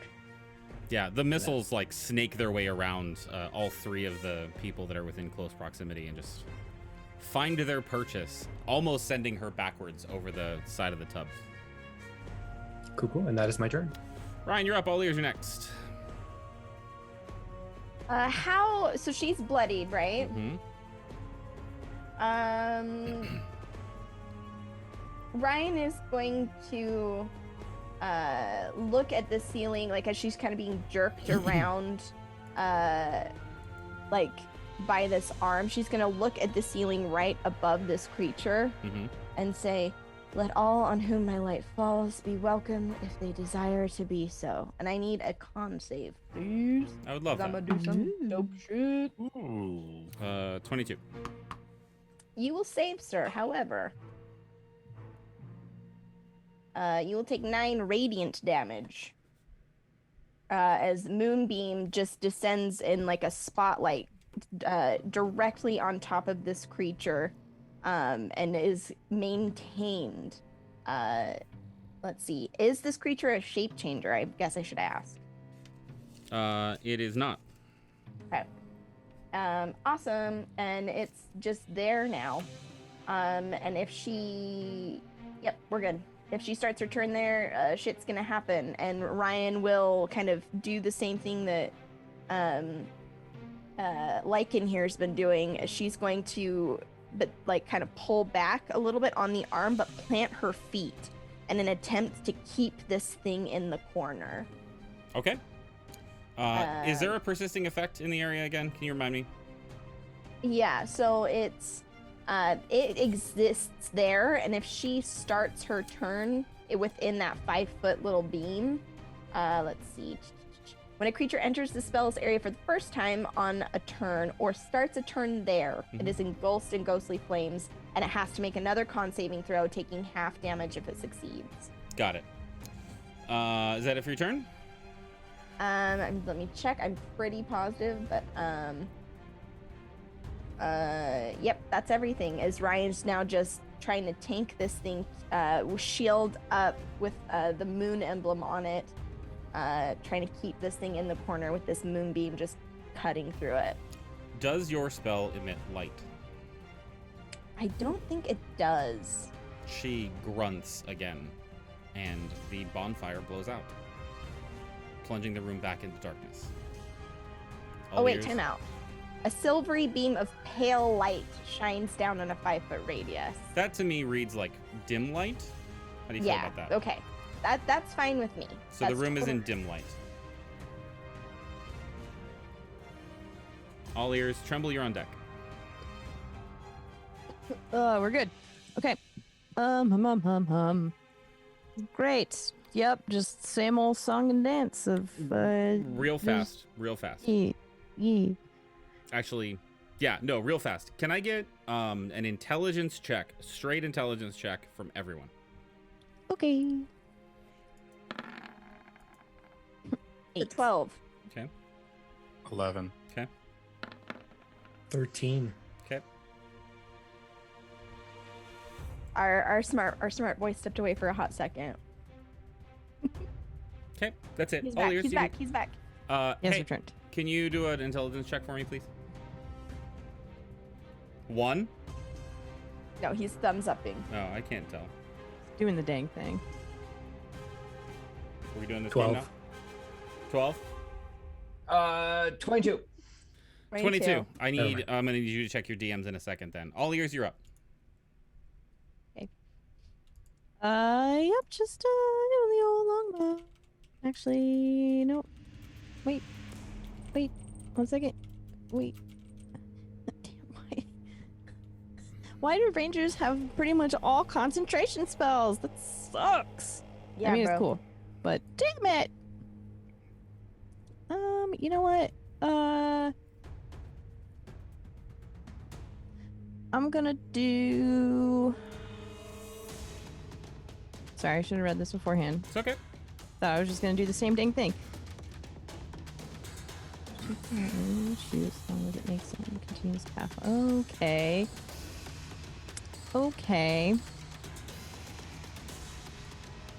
Nah, fuck it. That's too complicated. I'm just gonna do the same thing. Sorry, I didn't mean to waste your time. Here we go. Here's the roll. With a +1, that's, oh, Jesus, 25. 26 to hit. That hits. Cool. Here's the damage. It's 12 piercing damage. It does not seem like the damage is as effective as you had hoped. I'm upset. But she is looking rough. Even with the fact that this magic weapon thing that I cast turns a non-magical weapon into a magical weapon? Yep. Fuck. Has nothing to do with your weapon. Sick. Awesome. That is... Motion of the blood ocean. Gross. Yeah. That is all yours turn. Cool. Tremble, you're up. Followed by All right. Best Girl. Okay, Tremble's gonna run and just kind of like, is the poop like right here? Has it been cleared enough by foot traffic that I can take a step in the room without like getting shit all over me? Nope. Shit. Yeah. All right, this is fine. Then I'm gonna point at her and say, "Fear, marker for execution." And the talisman around Ryan's neck will start to glow again as whispers kind of crawl in from the sides. And little black tendrils will reach out and wrap around her throat, leaving like a barbed wire collar. And she will be hexed. I'm going to pick... let's see, these are ability checks. I'm going to pick Strength. Okay. So she's disadvantaged on Strength ability checks. Gotcha. And then for my action, I'm going to fire a Eldritch Blast. I know she's got cover. I don't care. Blast. 22. That hits. 25. That hits as well. All right, let's see what happens with both of these. Oh, 1. Come on. That's 5. And that's 7, 11, 16 damage. Seems pretty effective. Not overly effective, but... I don't know if there's any room, but she gets pushed back. Yeah, I mean, she's pushed back into the wall. I mean, she's pinned in the corner. You guys are like, she's on the ropes, so to speak. Literally and figuratively, and health-wise, too. Giving this old broad a boot party. I'm going to go ahead and step back around the corner and be like, it's all yours, all ears. Best girl, you're up. Best girl. Sean. Welcome back, best girl. 4, 3, 2, 1. Your Welcome turn. back, best girl turn. Okay. Best girl gonna chomp. Chomp. Bork. Because I think that's all she can do. Best girl is Swedish? That is 23 to hit. Yeah, that hits. Cool. What about that 7 strength piercing damage. save, though? At Ooh. disadvantage. Yeah. Could it get lower? It can. That's awesome. I rolled a 4, and then I rolled 3 minus, or plus 3 is 6. She fails the strength save. Hey, she's prone. Wonderful. She slips into the tub. Has not let up her grip on either Ryan or Lucan. Also, what kind of damage was that? Piercing. Gotcha. It does not seem as effective as you would hope. Son of a bitch. She still slipped. I also totally forgot to do this thing because it doesn't actually add it to whatever, but Athene has a thing called Beastmaster bonus where they gain an additional bonus to attack and damage rolls equal to my proficiency bonus. So that damage is actually 11, but still not, it's piercing, so it's not doing as much, but there's that. Yeah, she seems really fucked up now. Cool. Like, Good job, Athene. real fucked up now. However, it is her turn. Can she make me a Constitution saving throw, please? That's very good. 18. That shit don't matter. She's still gonna take half damage, bro.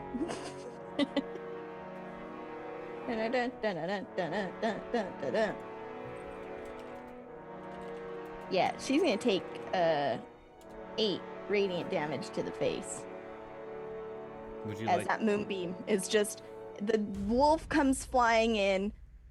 Ryan is got her shield up. She's got her mace in hand. She's watching this thing with bored. It's just, again, this thing's been trying to love on and freak out. And Ryan is just fully drugged up as she watches this creature. And as that silver moonlight twinkles in and it goes to get up out of the tub, Ryan will just look at it and go, "You would have lived if you were a dream." And it will just get cut in between, right down the middle. This moonlight will bore a hole through its skull as it will slump forward in the table or on the tub, sloshing guts and whatever around as Ryan breaks concentration and the light just disappears. Can I jump on this real quick? Yeah. Perfect. I'm going to just quickly twist up its arm, obviously clearly pulling half of it towards me. Mm-hmm. And I'm going to quickly grab and slice with my hand upward in a strangely like sharp motion to cut the hair off of her head. And as I grab a handful of her hair. Yeah, and as the hair detaches, it's the last thing that's holding her from sliding down into that tub. Lifeless body, just submerged now. Well, lifeless can take command, so. No. Yeah, it seems that whatever she was, she thrived in the darkness, and the radiant energy boring a hole through her seemed pretty effective. I just hold the hair of her piece of love. Is this enough, Caroline? Yes. And the entire scene in front of you just washes away, and you are all standing in very similar positions, except back at the graveyard. Are we still covered in shit? You are not. I was gonna say I would prestidigitation that shit away. No, you are most definitely not. Well, we cleaned that up. What's next? That was gross. Only momentarily gross, and only in our minds. If I could trouble you for a moment, though, I have been severely struck with negative impactions upon my health.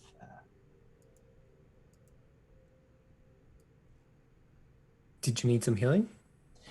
Well, yes, I suppose if you want to put it in the vernacular, yes, I'm fucked up. Eat some light bulbs. Ryan will reach in again to her coat and pull out the flask and go, fucked up. Yeah. And she'll take a big long swig before how fucked up are we talking, boss? Oh gosh, let's talk like a 18 out of 50. Like glad she couldn't get another one of her weird siphoning attacks off. Okay. Do we have 10 minutes available to us in this space? You can take as much time as you need. Okay. Except not a short rest. Yep, I just need 10 minutes, boss. I'm gonna go ahead and cast Prayer of Healing. So everybody who needs it. So everyone who's here will get this. Come on, big money. 15 heals. B-E-A, beautiful. I have so many spell slots I can handle. She'll just kind of like, as she's praying, she'll sit down cross-legged on the ground and just be muttering to herself in Quarry different prayers to Salune, releasing that energy, and she'll kind of lazily open her eyes up at Lucan. Are you still fucked up? He's gonna look over at the owl on his shoulder, who's gonna offer a tiny little head and kind of like bob both sides and nod. Well, the nursemaid agrees. You've done a fantastic job. From henceforth, I should be able to, unless someone else dislocates their arm to grab me. I should be fine. That's the one thing I really hate about being a wizard.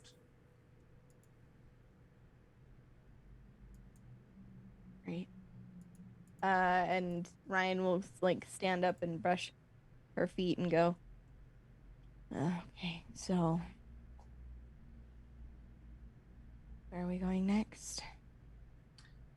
Well, we've cleared father and mother. Now, should we keep it in the family? The brother? Yeah. What do we have to do there? Miss Emberwatch, I think you have a fantastic idea. But, Caroline, if you could give us another heads up as to our objective, I think we might have flubbed it up last time. You see, first of all, the porcelain mask on half of her face has several other cracks now. and seems to be breaking away. She seems a little more lucid as well. And she says, I won't know exactly what it is that you need to do until you're there, but I'll give you as much help and guidance as I can. I can feel that I'm stronger. That's good. It's very good. In fact, I dare say that's fantastic. Does she look any different? Standing up a little straighter. The porcelain mask has a couple more cracks in it.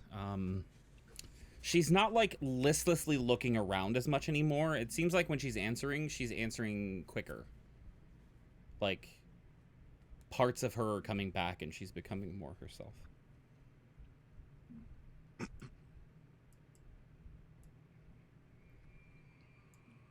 Let's move on then, shall we? Yeah. We shall. Which one are you heading towards? I believe there was interest in brother, last I checked. Keep it in the family. You know, like an Egyptian pharaoh. God.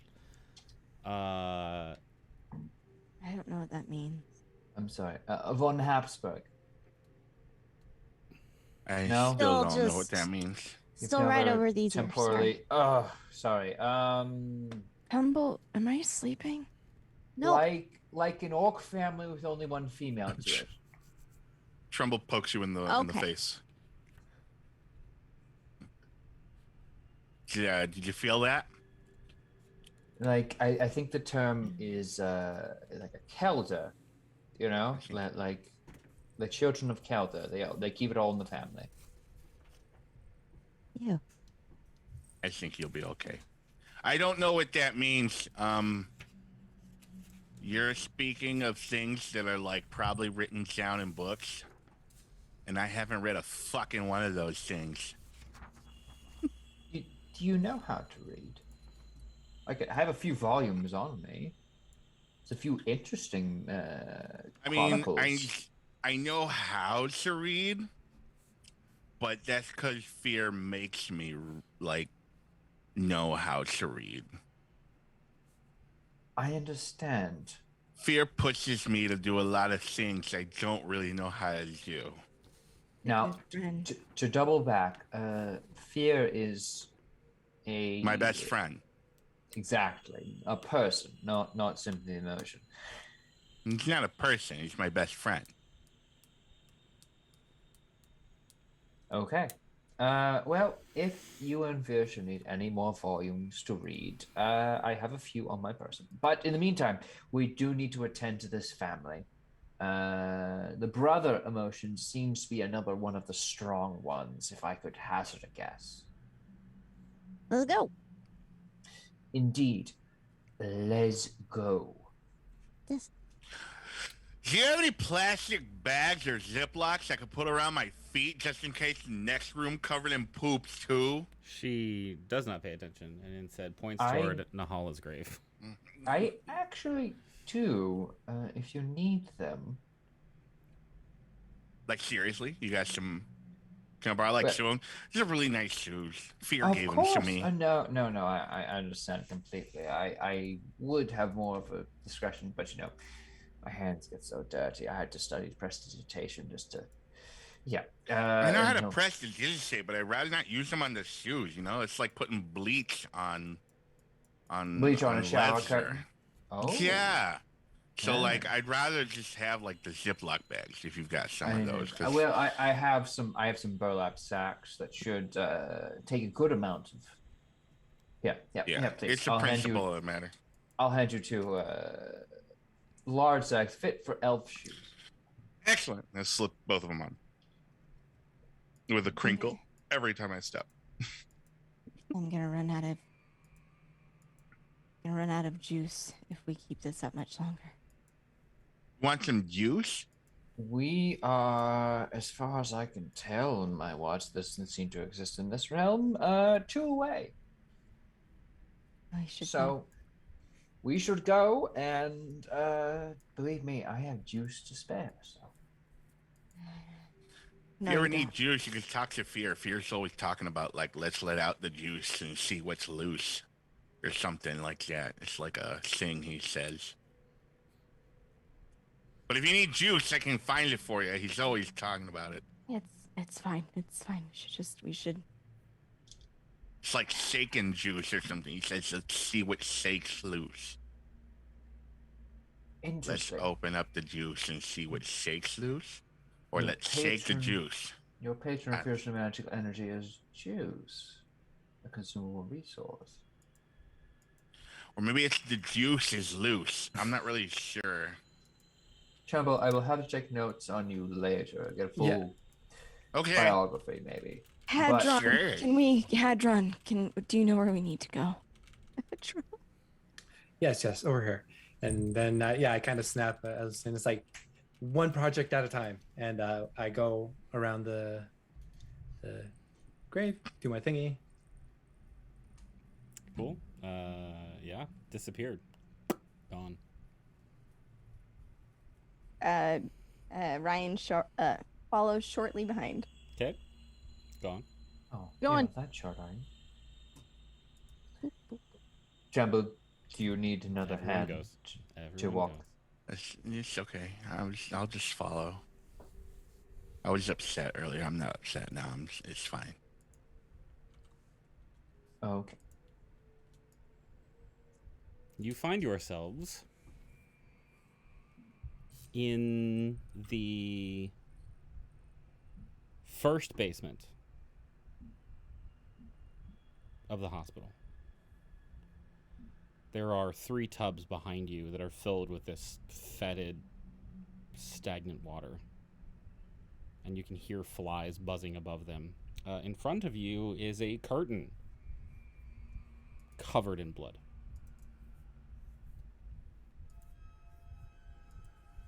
The room is in darkness. Oh, look, another door. That seems to be, a common factor in being transported to these different places, is that there's a door we gotta go through. Anyone objecting to me opening it? Before Nope. you can, Ryan's just gonna lay a hand on the top of her mace and cast light on it. So we now effectively have an Angie torch. It's 30 feet, right? Yeah, I think 20, sorry. Angie torch. Who's this? Whatever an Anki torch does. Bright light for 20, dim light for another 20, so 40 total. Who's this? That's Ryan. That's Ryan? All right, Ryan, you feel tiny fingers wrap around your pinky when he sees the 3 tubs in the room and the bloody thing here. Whatever this is. It's a bloody curtain. Yep. He's going to grip your ringing pinky finger real hard. She's gonna look down at her hand and then at you. He's just a shaking green goblin, like, holding on. You can hear, like, the of your armor as he's, like, shaking, holding on to it. She's gonna squeeze tight and just get ready to follow Ollie through wherever door she picked. The one in the south? Is that the one? I think that's the only one. I mean, there's curtains, but I'm gonna open the door real quick. You were in this room before, this area before, right? Yes. Yeah, it is as you remember it.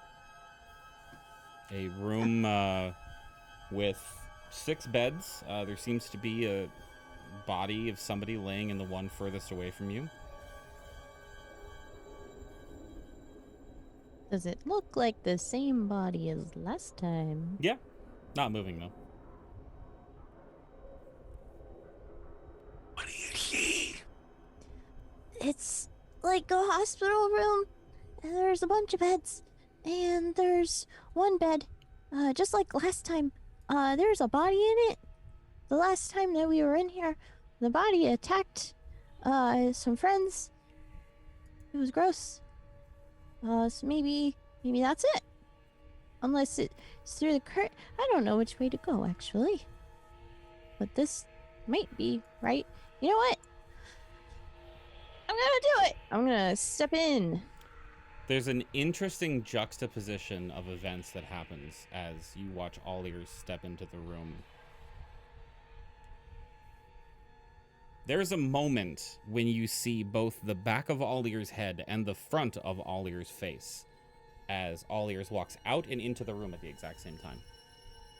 Whoop. Okay, that's not the way.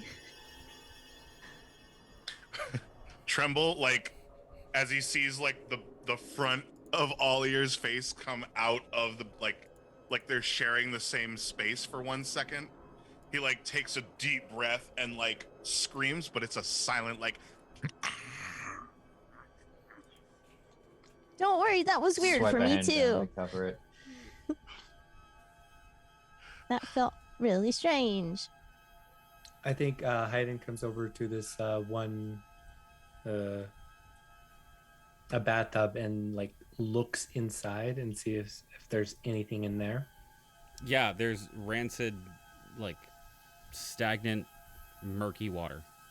Okay, so there's not like a body or anything. Mm-mm. Unless you want to reach your hands inside the water and check. Fuck. Can I use? Can I Hey, use? wait, sorry. Can we at least get a? I want to play a game. But yeah, can I use mage hand dice. and try to like just scoop and see if it picks up anything? So you want to play a game? Yes. Yeah, you cast Mage Hand and scoop it in there. Nothing comes out within the weight restrictions of your hand. Cool. Hayden, I miss out Emberwatch. Do you fear that the object that we might have to acquire, that Caroline might need us to acquire, is heavier than the weight restrictions of a singular mage hand? Of course not. Last time it was hair. Last time it was her. Sorry, could you Hair. elucidate on? Hair. Well, yes, of course. I'll like grip the hand as if it's still there, but obviously the hair is gone, right? It's gone, yeah. Yeah. So I'll release the grip on that hand. I mean, Caroline did not provide any instructions to this particular room, but did you feel anything within the tub?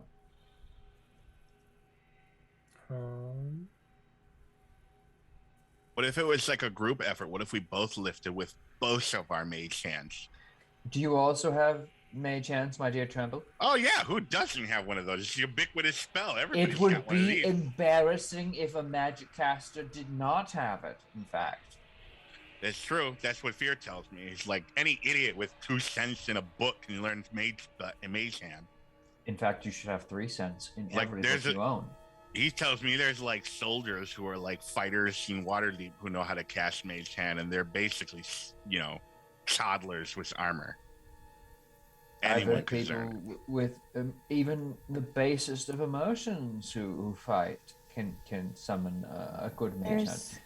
There's a lot of sense going on, but none of it is common. Can we get to it? Shall the 3 of us join mage hands together and attempt to search this tub? Sure. I don't want to put my hand in there. So yeah, we all three different hands go in there and start. Hopefully, We're gonna do the lifeguard tactic of dive and scoop, where we each search the bottom, and if we find anything, we collectively pull it up. We're gonna drag the water. Mm-hmm. Uh, Are you a beach lifeguard as well? What is the weight restriction on the mage hands? 10 pounds each. 10 pounds each, So, so 30 pounds total. total. Yeah, you'll find anything. Okay. Should we, I guess, try the next tub? Because technically, I was just doing this one at the far right. What's Yeah. the deal with this curtain? Yeah, I was just about to say. Pretend. while they're It's covered in blood. We're dredging the Trawling- tub, okay? while We're they're dredging. trawling this for meaty morsels, can we check out? There's gold in them tubs. Trying to get all the sausage out of this Zoppa Toscana in here. God damn it! Oh fuck!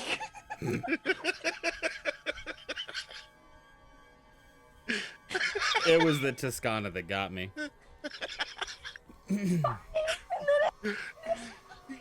I was doing so good. Ooh, okay. Oh no. Ooh. You got it, Taylor. You're good. Ooh, everything's fine. Okay.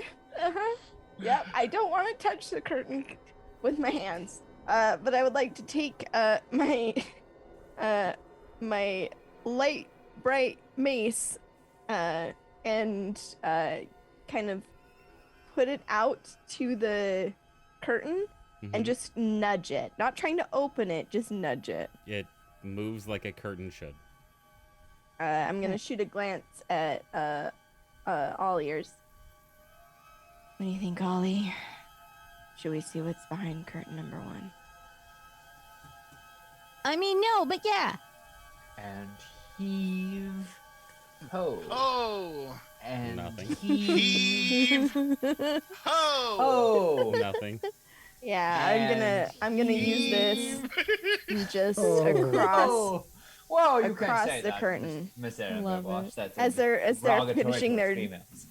as they're using that they're finishing their team building exercise. Team build. So, are you just Dress like ball! Whee! dragging it across? We're Or are doing you a opening it? full drag a search Yeah. of each tub, yes. Mhm. And I'm opening it, just using the mace as kind of the pullback. Oh shit. The mugs or the tubs are just disgustingly dirty. You come up with like stuff in the mage hand. Not a body. Might have come from a What body. kind of stuff? You're not quite Oh. sure.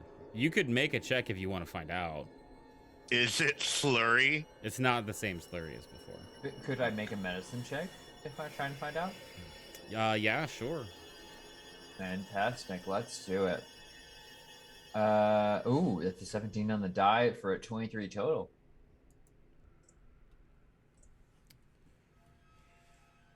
What foul liquid is this? It has gotten the session has gotten out of control with some of the stuff. I'm gonna DM this one to you. Oh boy. Mhm. Oh, hey, you know what? Oh shit! I run Call of Cthulhu, I should expect this shit. Okay! You turn back, or Interesting. you pull back the curtain, and you see a very large chamber with 6 adult beds, Yep. and adjacent along the walls to those beds are bassinets. Oh, man. Everything Yeah, in the room Hey. is filthy and covered in dust. I'm gonna step through to the other side right there. As you take that step through, you hear a passing whisper behind your head. It is in Carol Ann's voice, and it says, "I need you to bring me my brother's body." You notice that one of the bassinets in the back of the room, and the bed next to it is covered in blood. Also, oh no, never mind. Go ahead.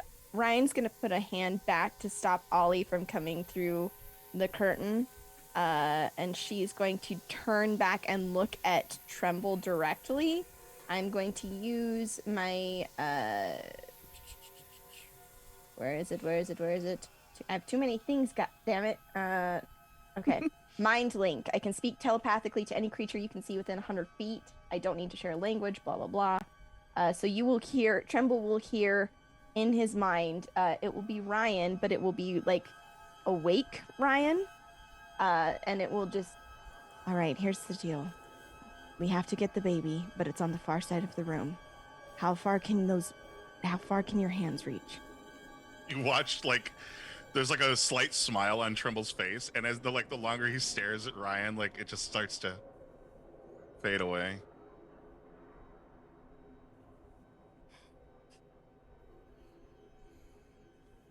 Tremble, we don't have time. Tremble, we Tremble, we don't have time. Tremble, listen, it's me, it's Ryan. You're gonna be okay. How far can your mage hand reach? She can probably go about 30 feet. Okay. All right. There's a baby or a body at the far end of this room. We need to retrieve it as soon as we can, ideally without entering the room. I need you to communicate that to the others. Can you do that? Do I need to use these mind powers you're using on me, or can I use my mouse? You can. She laughs a little bit at that, and it's the first time like Ryan's shown any sort of like amusement. You can use whatever communication method you find best. Just please hurry. Please, for the love of Selune, hurry. Okay.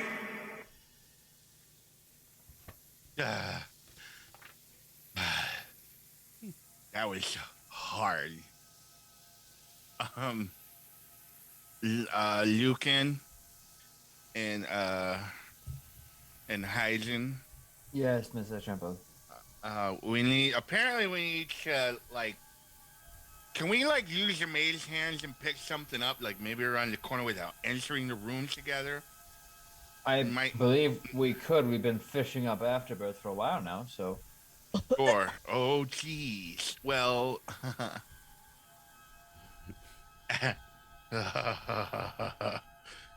oh. I tried to keep it in DMs. He decided to air all the dirty laundry. As it turns out,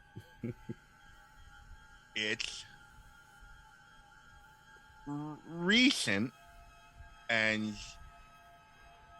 the before birth is in the other room. I don't believe that's a term, but the baby. Sure, yeah. Why wouldn't they call it before birth? It's like you have the afterbirth. The births? Why do we call it the baby? Because that's. It doesn't follow the logic. It's the colloquial. It's a colloquial term. Humans, I'm certain, have influences a whole lot. That's so weird. Common has so many Common breaks its own rules linguistically Tremble? all the time. Sorry. Tremble? Yes. Tremble? What's taking so long? Sorry, we got lost in a tangent. Elves are really wordy sometimes. Give me a second. So we just need to carry something, but we can't get in the room because Ryan thinks it might be a bad idea. So we just need to carry what's over there. Trumbo, your mouth, your mind seems to be moving with your mouth, isn't you? You seem echoey, like I can detect your thoughts almost. All right, I'm doing both. I'm trying to think about what I'm gonna say, and then I say it, and it's confusing me a little bit. I think I understand, though. We need to pick something up in the other room. Is what you're getting at. Yes, but we can't go in the room. Understood. Though our mage hands can. Yeah, so we could just peek in the room and maybe bring it back to us. Well, you should ask Miss Ryan and Aulias to step back. Somebody might be able to crowd around. Hey Ryan, we're ready. If you want to step aside, we can go ahead and use your mage hands and bring it over. What is it? You said it's just a baby, right? GM, how far in the room is this? This figure, this form. The form? What do you mean the form?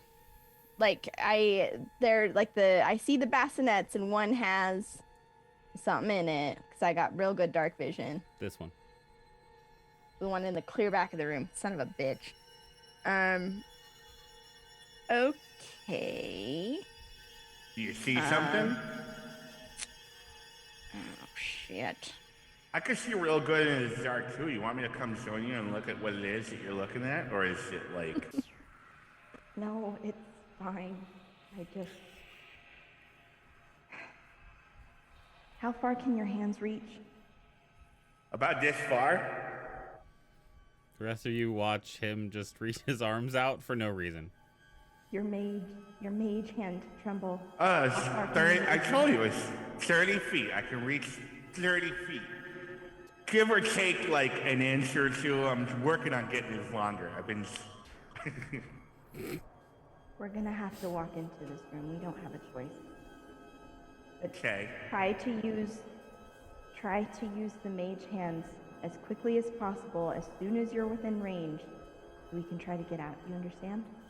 Yep, I gotcha. Okay. Don't speak this out loud inside this room. Sure. Hey, Ryan, Yes, Tremble. do you think it's weird that I have a list in my head, too? No, Because I think Tremble. that's weird. No, Tremble. It's just Like- who you are. I think that if I wanted to, like, I could think about it real hard, and maybe, like, I wouldn't have the same voice. Like, What if I talked like this inside my head? oh my God, it totally works! It's amazing! Right. On my mark. This is the coolest thing ever! Okay, Tremble. Where is the baby, Ryan?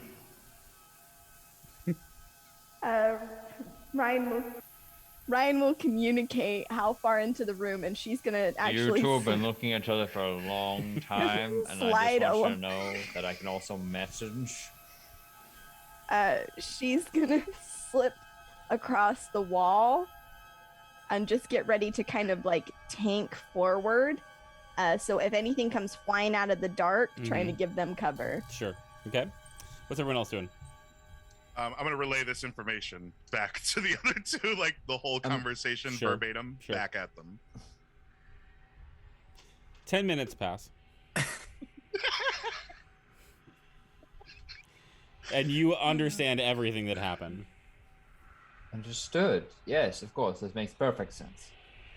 And In your your voice head, sounded you could- your voice sounded as deep as you described it. Mm-hmm. Fascinating.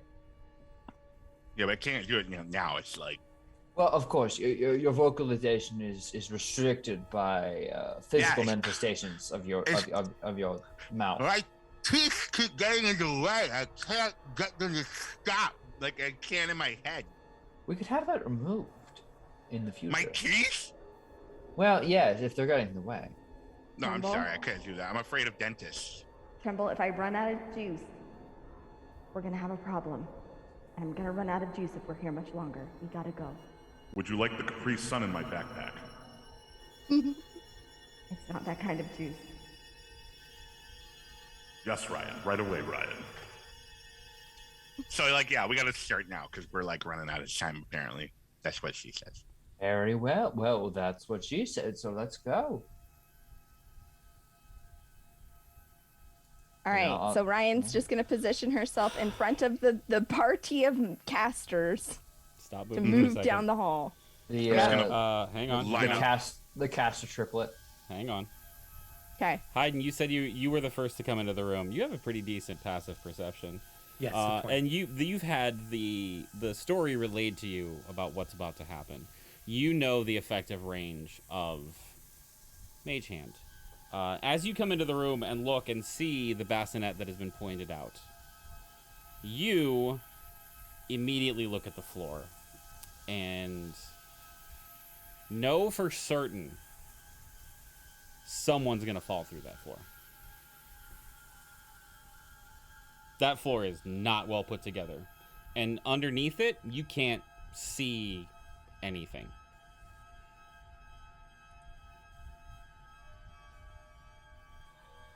Okay. So you guys can move now, but you are the first one with a high enough passive perception to notice that floor is not going to hold any of you up. Yeah, as people get close, I think I just raise my hand and then kind of, I'm still like trying not to say anything because they said I shouldn't, and just point down. So now you guys can come in. Okay. Understanding Hayden's signal, I'm going to burn another Steps of Night, giving me a flying speed. So I'm going to fly over this floor. I have it for a minute. So I'm going to move with urgency kind of towards this bassinet, or at least until I can reach a part of the floor that I can stand on. Okay, so you are flying over here toward this bassinet, right? Sorry. Yes, yes. Yeah, so you fly across this floorboard. And as you get close to the bassinet, you see that the blood that's on the bed and the ground and the bassinet itself is wet. Like it's fresh. And you hesitate for a moment. Do you land down on the ground or do you stay floating? I'm going to stay floating as long as I can. I only have a minute, though. Okay. As you get close to the bassinet, you see that it starts to, like, the darkness of the blood soaked into the sheets starts to, like, grow and soak in more, so that more and more of the sheets, as if it's actively bleeding. The rest of you in the room can see the other bassinets have also started bleeding. And out of fucking nowhere, this razor-sharp teethed child leaps out of the bassinet in front of you and attacks you, Ryan. I need everyone to roll initiative. Oh my god. It's like fucking, what's his face? Victor or whatever from Dead by Daylight? The twins? Yeah. That's a 5. So, on the surprise attack Margot's wet nurse out here. from this dude, he rolled a nat 20. Because Of course he did. he's a badass.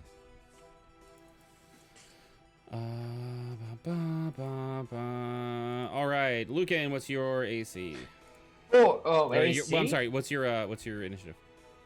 4. 4. Awesome. Did y'all hear the fear in that man's voice just now? 14. Ryan. Initiative. Sorry, that's a 5. And all ears. 21. And best girl. 6. And tremble. 8. Yeah, that's right. So Yes. that's cocked. Cool. Well, it rolled a 15. Let's go. Descending order. Awesome. So this thing flies out. Roll the nat 20 for a 25 to hit you. Mhm. And its razor sharp teeth only do 8 points of piercing damage. Do we get reactions? I mean, sure, yeah, you can get a reaction before combat. The officially talisman will glow again then, and he'll take another, that forsake creature will take another rebuke, so it'll take 4 damage and get shoved 10 feet away. starts. Okay, As it gets shoved 10 feet away, can I take an opportunity attack? absolutely, go Fuck for it. yeah, let's go. I am rubber, you are glue. That's a crit. Crit for crit, bitch. That's what's Whatever you say to me bounces off of me and says fuck you. Yeah, and we're it's gonna be 7 plus 5. What's that? 12? 12 damage? 12 bludgeoning damage as it flies and like bites. She's gonna like swing her arm and the talisman will like burst and push it off of her arm, and she'll bring the other one around and catch it as it's like flying off of her arm, and just again like home run swing this thing as hard as she can. I love You it. can This add is- that divine strike too if you want. I You know, get to do but that every turn if you want. every turn. It's not like I have to channel divinity.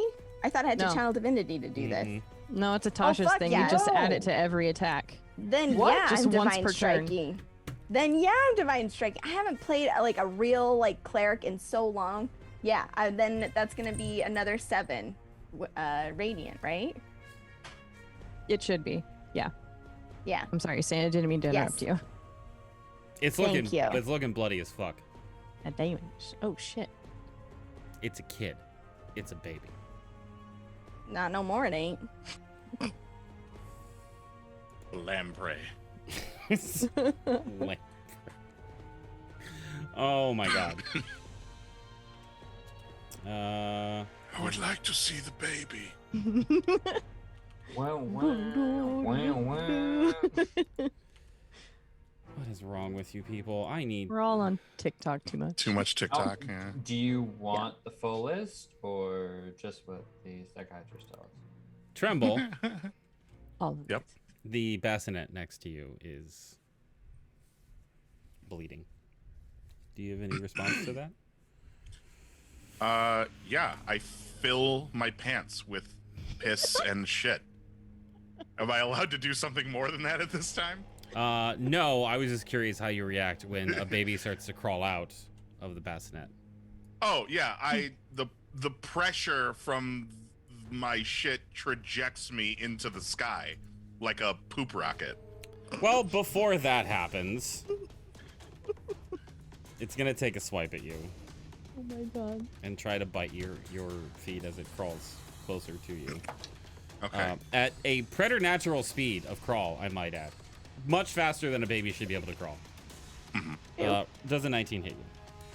Yeah, I guess. Cool. From the not quite as sharp teeth, you take 5 points of piercing damage. 5 points. Yeah. It is now Sharp gums. Demon Baby's turn. His speed is reduced by 20, correct?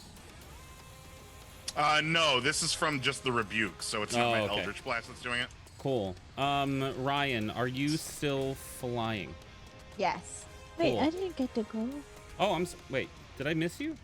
Yeah, all yours was up Oh, top. fuck. Sorry, man. Oh, That's there's you okay. go. Everything's fine. As kind of a just knee-jerk reaction of, well, holy shit, that tiny thing just attacked Ryan. I would like to, as a bonus action, cast lightning arrow on my longbow and then attempt to hit it from very far. Okay. Please, God. The 27 to hit. Yeah, and this is against the child that's on the wall. Yee. Okay. Cool. Mhm. So, the regular longbow damage is 11, but then it also... Click it. Oh, there we go. It takes 48 lightning damage as the, the arrow 25. Hell yeah. yeah, the arrow turns into a lightning bolt, and then anything within a 10-foot radius has to make a dex save, including it. That's This you. is a very good spell. That's you, Ryan. So, let's be honest about what just happened here. Is it like super dead? You killed it. You killed it without the lightning. Hey. This thing, Jack in the Boxed out of a bassinet and came at Ryan.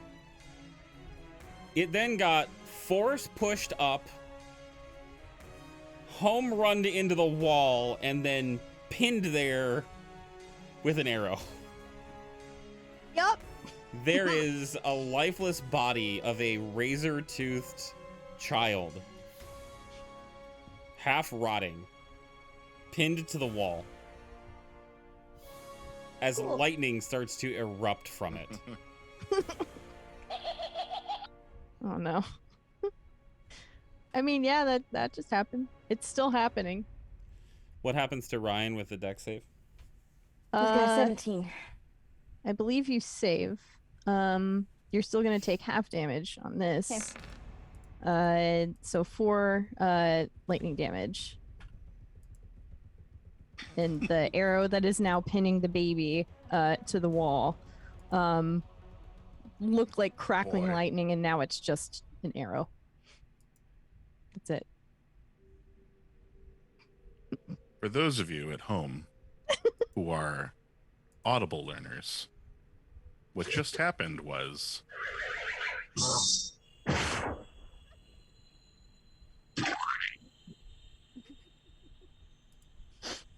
Fucking Son of a so bitch.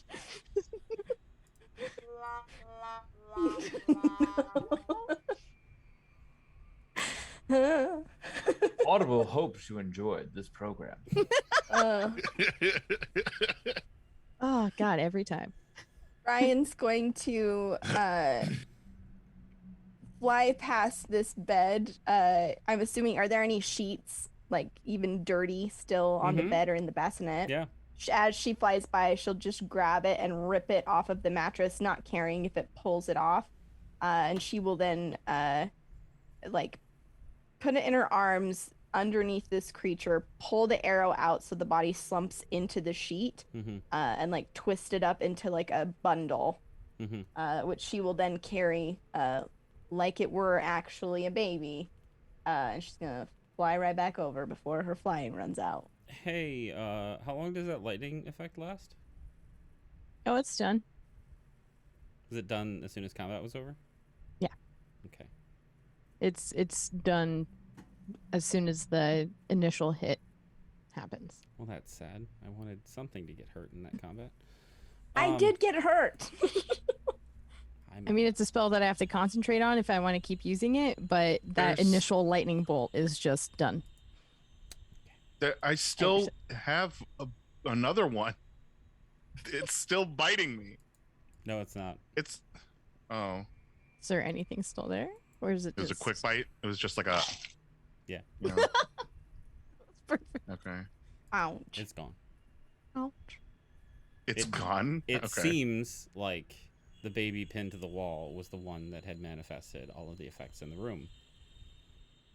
Yeah, Golly. Ryan's got this baby, and she'll just hold it in her arms as she's dozing, and comes back. Okay, we've got that baby. Let's keep going. As you cross the threshold from the curtain out, you all watch as everything fades away again, and you are back in the graveyard. What do y'all feel about like a quick bio break before we wrap this thing up? Yes, Yes, please. Wonderful. We're gonna take a break, chat. Hang tight. We'll be back soon. Bye.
My king.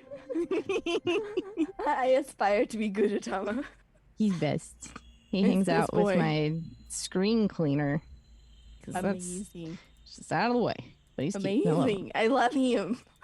So you Actually, I have a decal of him on my computer. I'll have to take a picture and send it to you. He's fucking cute. Please There we do. go. And then the Charizard's there. He's just Very on my good. mic now. Oh wait, Ash, look! I have another treasure. It's toothless. Oh my god. Toothless. Oh, hey, we're back, by the way. I just realized that. We Hey, just everybody.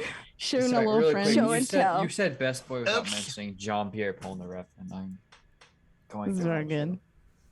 Can I show one last little fun thing? Yes. It is a little Pokemon botanical thing from Japan. It's got Dratini and Horsea in it. Hold on. It's real cute. It Wait, came with a Conrad's bunch of grabbing different something. parts, so I had to put it together. But it's cute. It's adorable. Oh, Conrad's got one too. Oh my god!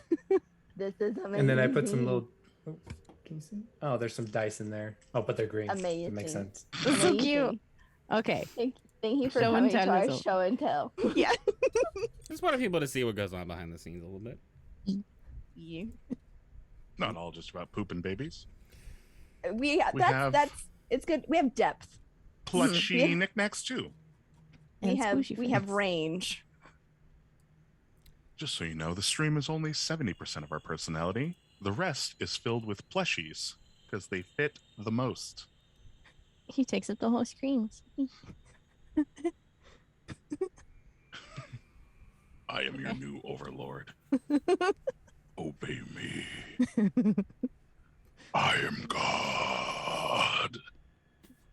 So anyway, I guess we're back at our graveyard. So, yeah. The porcelain mask on Carolan is considerably cracked and broken. There are pieces of it that are not connected to the rest of the mask, but are somehow still attached to her face. She seems pensive and confused and scared.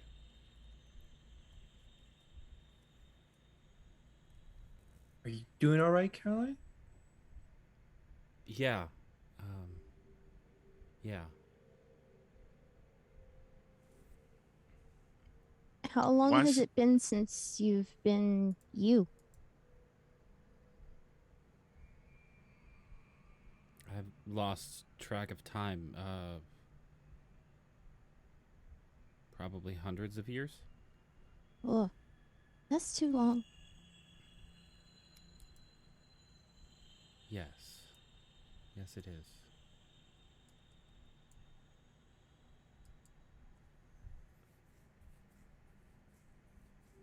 How is the hunting going?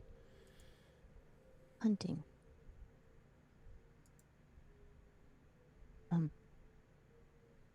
I mean, we've gotten what you've asked for so far.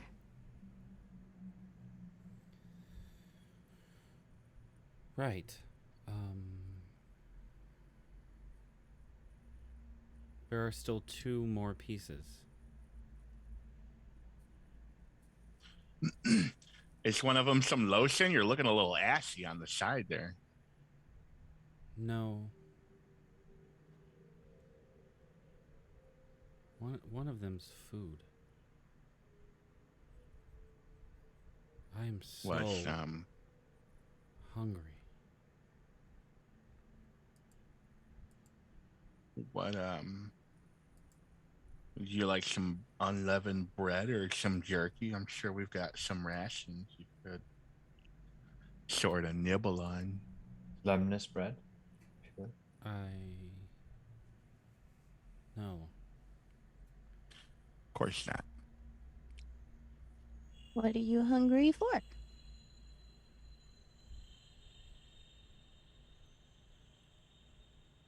Roast pig. Pork.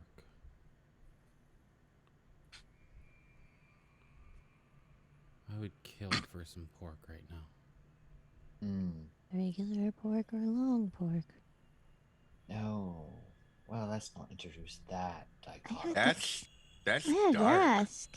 I mean, we've seen some Wait. shit, okay? That's Don't- super dark, bun. Don't Like, spoil the moment like that, my goodness. Just, we lost some friends along the way, and everything's just all spooky and scary, and I don't know if we're gonna make it out alive. So I figure, why not ask the hard questions while we still can? My little long-eared friend.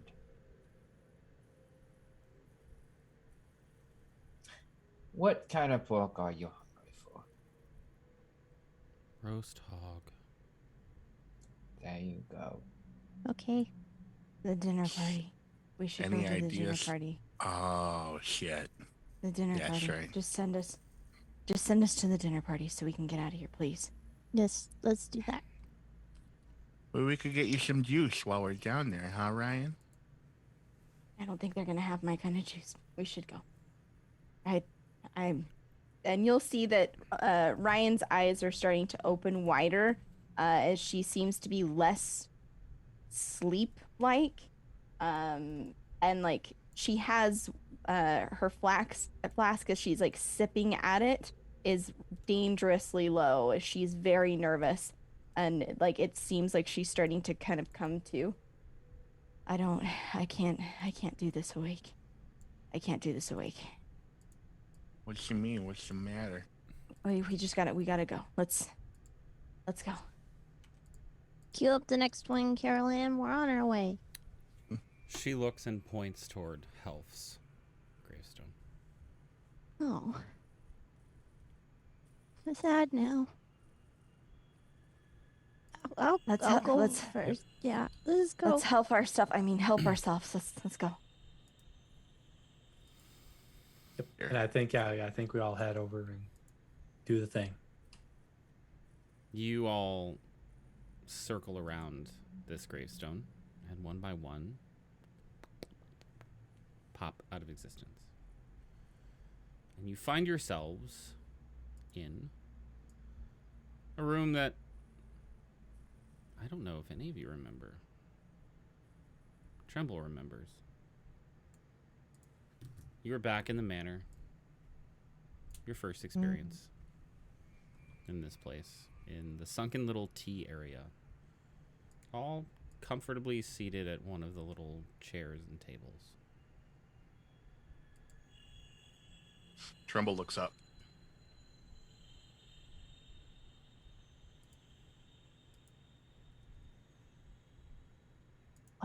What are you looking for? Last time I was here, is the chandelier up there? It is not. Okay. Ooh. Last time I was here, something fell and broke the chandelier, and it almost killed two of us. The last time I was here, I also heard a real big jog. Well, I've got a real big wolf. Excuse me. Was that your real big wolf that just made that noise? Pretty sure not. Okay. Excuse me for just 1 second then. I'm gonna go hide, in your dog's fur. And he climbs Best Girl and just like covers himself with her scruff while sitting on top. So like your wolf now has like its scruff pulled up like a babushka blanket wrapped around this goblin whose eyes are like Coke bottles poking out. At first, Athene is like against what is happening, but all ears just kind of like, It's okay. I do this sometimes too. Just let it happen.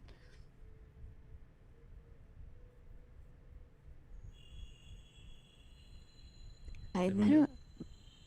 Lucan, do you know what this is? Oh, do I know what a goblin hiding in a wolf's fur is? No, the sound.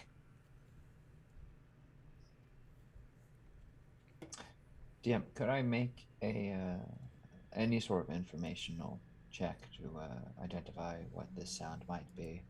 Sure. I'll take an argument for whatever check you want.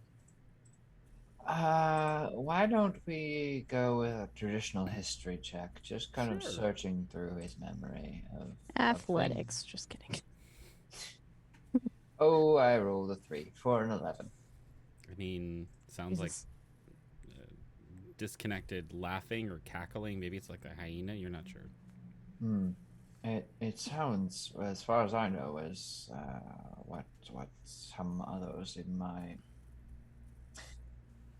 some humans in my school may refer to as a good time. Some holly jollies, some don't tell the RA what we're doing kind of thing. A party. Oh. Okay. Ryan's gonna slip a hand up and kind of rummage around with the different necklaces and grab onto the one bearing Lune's symbol, and she's just gonna hold it and be taking like really deep, slow breaths, and is gonna nod at everybody. Okay, and then start moving forward towards the sound. I'm gonna follow right after. Why not? I never said what direction the sound is coming from. What direction is the sound coming from, please? All over. Fuck. I want to go this way then. You go that way. I go home. Yeah, I was carrying this one. See who has to walk back through themselves. Yeah. Yeah, who's going where? Who's going through what doorway? I would like to go through this one, Please please. go through that doorway. Ryan's Brilliant. on first, Sound, Lucan's yeah. on second, and I don't know who's on third. What's his name? He's shortstop. Hayden, are you going through the other door? I think so. Yeah. Just Okay. take a quick step. So we're gonna get that one through first. You end up coming through the door at the top of the room. Just right. Boom. No, that's a fireplace. The other side. Oh, this way. Boom. Yeah, I can't ping. Sorry. course. Brian, as you step foot into that room, a cell phone rings. Forgot there were cell phones in this one. The room suddenly bursts alive. As those of you who were in this session will remember, the room is now filled with spectral creatures. There are people seated. There are people talking to each other. It seems like a huge, large dinner party. There is, on the center of the table, plates of all varieties of food, a bunch of jugs and ale and wine. People are drinking and eating. Everybody has like plates that they're carrying around with them. In the center of the table is a giant hog that has been roasted and displayed. All of the food that you see in the people's hands and the plates and the ale mugs and everything looks spectral. The hog looks real. Brian is. No, go for it. I was gonna say there's a man, a pretty large man, standing at the head of the table, saying nothing with this just like frown and scowl on his face. Brian is very like fidgety and nervous. She'll shoot a look back to Lucan behind her, but is going to move to stand next to the man. And excuse me. Hi. I was invited here. May I help myself? He pays no attention to you. I think. Oh, go for it. Oh no, sorry. I think Lucan's gonna move over to the nearest point to the pig and draw a knife and start trying to cut a piece. So you walk up to the table. Yes, You pull your knife out. indeed. And you start cutting into the giant hog that's on the center of the table. I stab it with my steely knife if it can manage to kill the beast. So you're poking it with your knife. It's on the table and you're just gonna poke it. She said she was hungry for hog. When you got a hankering for pig, I mean, nothing else will do. I feel the same way about cheese. What's everyone else doing? Hanker for a hunk of cheese.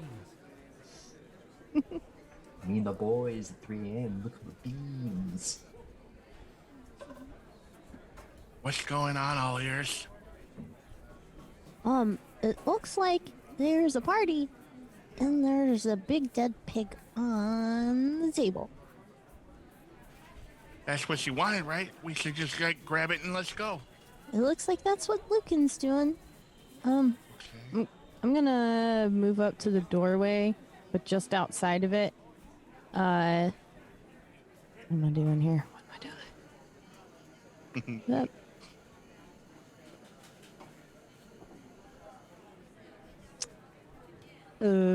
I'm just gonna unsheath a dagger from my belt, which is funny because of how tiny I am. The dagger just looks like a butter knife, basically, of how tiny it is. That's awesome. But to her, it's a dagger. She's gonna hold it and ready a throwing action of said dagger in the event that anything attacks Lucan. Okay. And Hayden. Yeah, he just came up to the doorway as well. And I think, yeah, he's just waiting for things to go bad. Tremble's gonna take a few seconds to reclaim a spell slot, by the way, from his rod. Okay. So what's up? So I guess that means we're back to Lucan taking the knife out and trying to cut the hog. Are you proficient in butchery? I'm proficient in a number of martial and simple weapons. Wonderful. You sink your blade into this hog, and it cuts through exactly as you would imagine a real hog to feel like. It will cut. It will cut. It will kill. It will kill. And I will, I'll just cut through a section of this pork. Hooked up. And rather than serving the roast beef, I'll just take a slice for Carol Ann, attempting to claim it as I did the hair from a previous session.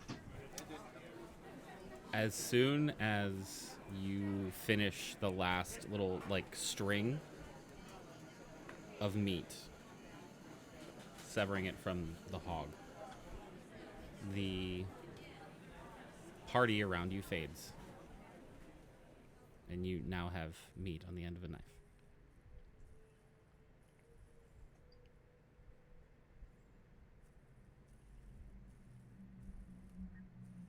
Is this enough? The material components you needed for this section of the memory? Doesn't seem like it. We're still here. Lucan disappears. Maybe I'm wrong.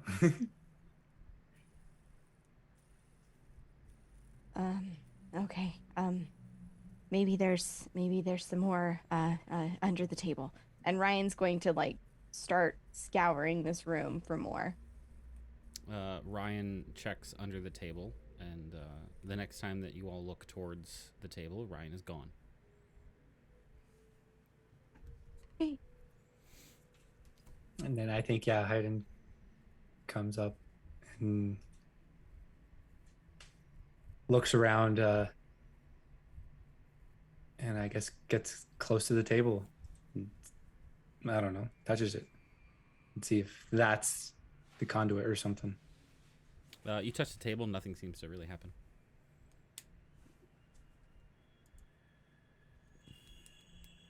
And the pig's gone, right? Everything's gone, yeah. Everything's gone. Okay.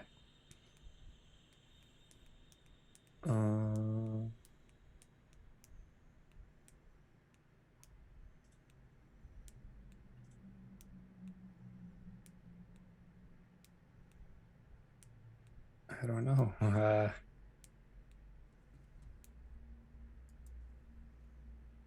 All ears, can we put our best girl? Maybe sniff out some more pork?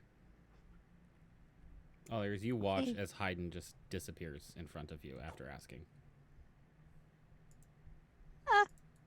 Hey, Tremble.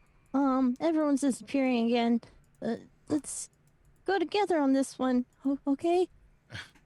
Yeah, sure. I'm just gonna hold on to best girl here. Yep, go ahead. As you answer and say go ahead, All Ears is no longer in front of you, Tremble. Is he still All on Ears? top of the delegate? All ears? All ears?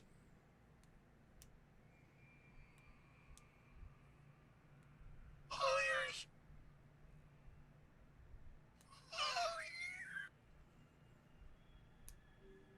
I'm gonna dig my heels in to, what's her name, Athena?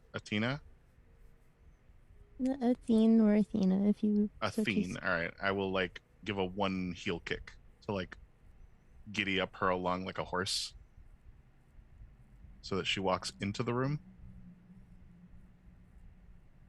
As you spur Athene's sides, you both vanish. Oh, thank God. I need everyone To shit their pants. except for Lucan. Already done. Everyone except for Lucan needs to take their headsets off. Now you did it. I shit them too soon, clearly. Oh, pick up not the joke because his earphones are out. Hey, Lucan. Hey, DM. When you come to and pass through, again, you're expecting to be in the graveyard and you're expecting Carolyn to be right in front of you. Neither of those are the case. You are firmly dead in the center of a raging 20-foot wide fire.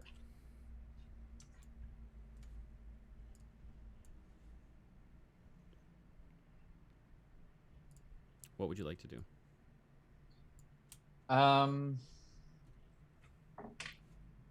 Well, I'd love to start heading out and preparing to absorb elements on myself because I'll tell you what, better yet, I'll Misty Step out of here.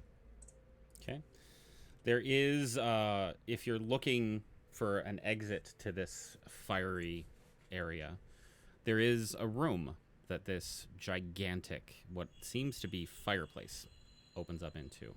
It has a number of couches in it, a table, several bookshelves, a couple footstools. It's an unbelievably well-appointed and gorgeous room, probably in a castle somewhere. Fantastic. All the better. I just would like to not be in the fire anymore. Okay.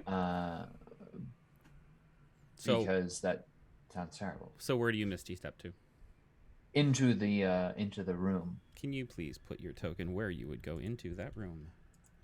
Well, once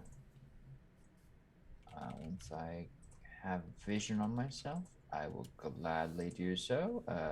Casting Misty Step just to consider the resource. Oh, I put the wrong person. Hang on, that's why. Hiding. Yeah, I'm not hiding. You're not hiding, no. I'm not hiding. I'm in the fire. I'm burning. You are, but I can't get your fucking token. Why can't I get your fucking token? There we go. It's a little spell I've cast called Can you see now? DMS. Yes, I may.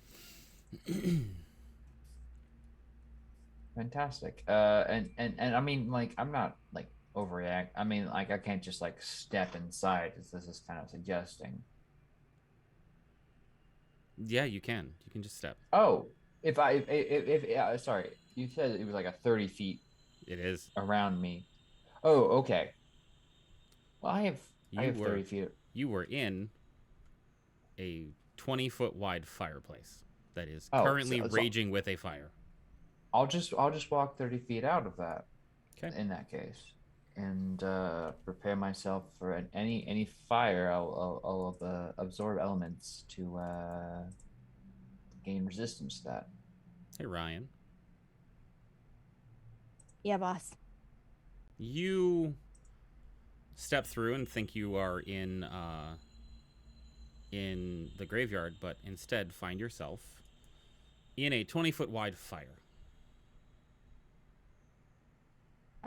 Ryan will, without hesitation, step out of it into the room, her eyes wide. It is a gorgeously appointed room. Luxurious lounge chairs, ottoman stools, bookcases, table. Am I dreaming? Am I asleep? Am I asleep? No, I don't think so. Because I'm here, and I certainly hope you wouldn't dream of me.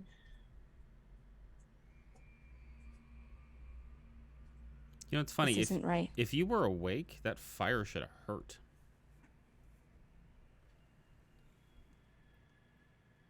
She's gonna like step into the room as she's like kind of feeling the effects, and is looking around at Lucan and this room.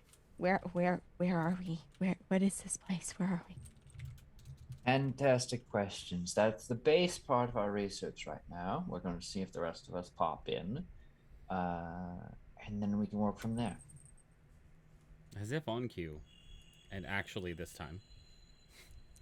Haydn, you think you are coming through to a graveyard, but instead find yourself in the middle of a 20-foot wide fire. In front of you is a gorgeously appointed room. I think I run out. I leap out. Okay.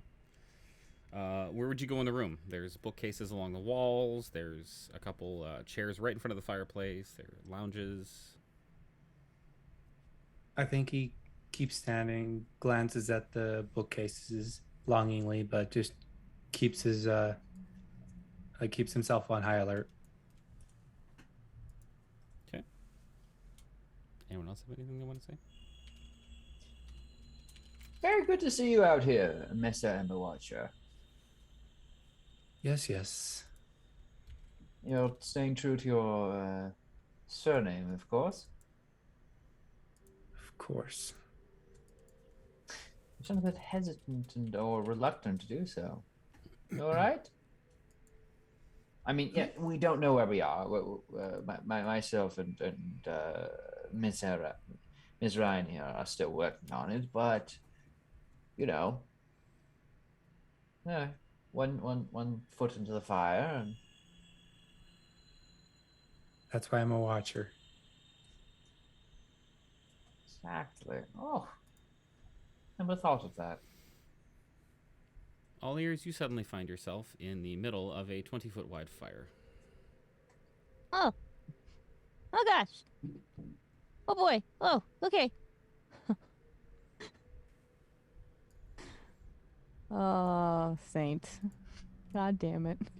Ryan turns around and looks at all ears as she comes through, and just stares at you wide-eyed and clearly no longer under the effects of whatever the hell it is she drinks. And she looks at you as you come through. Where's the others? Where's Trimble? We have to get out of here. We have to. This isn't right. This isn't right. I can't be awake. I can't be awake for this. And it wasn't too much longer before Trumbull and Athene came in. Thing, get over here. Trumbull, you okay? You are in a 20-foot wide fire. And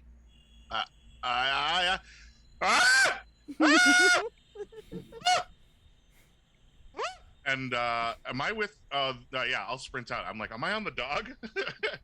I'll run full force into this wall, however far, you'll get me. I'll run over the table and I'll start cycling the room around in circles until I am put out. You are not on fire. Did it hurt at all? Didn't seem to. When you felt it, oh, jeez. I'm okay. Ryan's scoping, just really quickly, Ryan's scoping everybody to see how hurt they are. Meanwhile, she's rummaging in her pouch to try and pull out a potion. How is everybody looking, like, health-wise? I know Lucan got pretty beat up. I'm 33 for 50 above, so Okay. I haven't taken anything beyond that. I'm 59 of 93, so I would like to take the superior healing and just get all the way up, if that's cool with everybody. That's very cool. GM, if I just take the time to drink that, do I get full heals, or do you want me to roll it? Full heals for a full action. Bonus action will be roll. Okay. Awesome. So that's what 8 times 4 is 36 Mm-hmm. plus 8 Mm-hmm. is 44. Numbers suck. Yeah. I think. Yeah. Okay, sick. Yeah. Ooh yeah. That's where we're at. Excellent. Smash. She will pull it out and down it like a boss. Turning and looking at the rest of you, wide-eyed and awake. I don't know what this is. I don't know where we are, but this was not a part of the plan. This doesn't look like where we just were. I mean, No, we're distinctly lacking. Carol Ann, we've completed. I think we've dealt with the initial dinner party situation. What are the main features of this room? Like we just walked out of a fireplace. Yeah. So giant fireplace with a 10-foot wide opening in front of it. The mantle itself, like, unbelievably nice, perfectly lacquered wood. There are a number of bookcases in the room. There are doorways, 2 in the north, 1 in the south, 1 in the west. The one in the west is a double door that looks to be very stately, like it's an important door. There are 4 couches, all surrounding a central table with candles on it, and there are 2 armchairs facing the fire. I want to look at these books, but I can't really read very well. Does someone know how to read and can help me figure out what's on these pages and stuff? Mr. Amberwatcher, would you like to take this, or shall I handle the walk pedestrian while you investigate the area? Sure, I can check it out. I can of course read for you, Olias, dear friend. Thank you. I'm just trying to get a handle on the situation. You gotta know your surroundings before you can take the next step. That's what I always say. Very wise. And I'll just take whatever book you hand me and begin trying to leaf through it. Let's just see which book All Ears randomly picked down. All Ears, can you do an investigation check for me? While can. Hayden, you're looking around the room a little bit, I assume, from that previous conversation? Yes. You, with your unbelievable passive perception, can hear the sound of footsteps coming from this direction up here.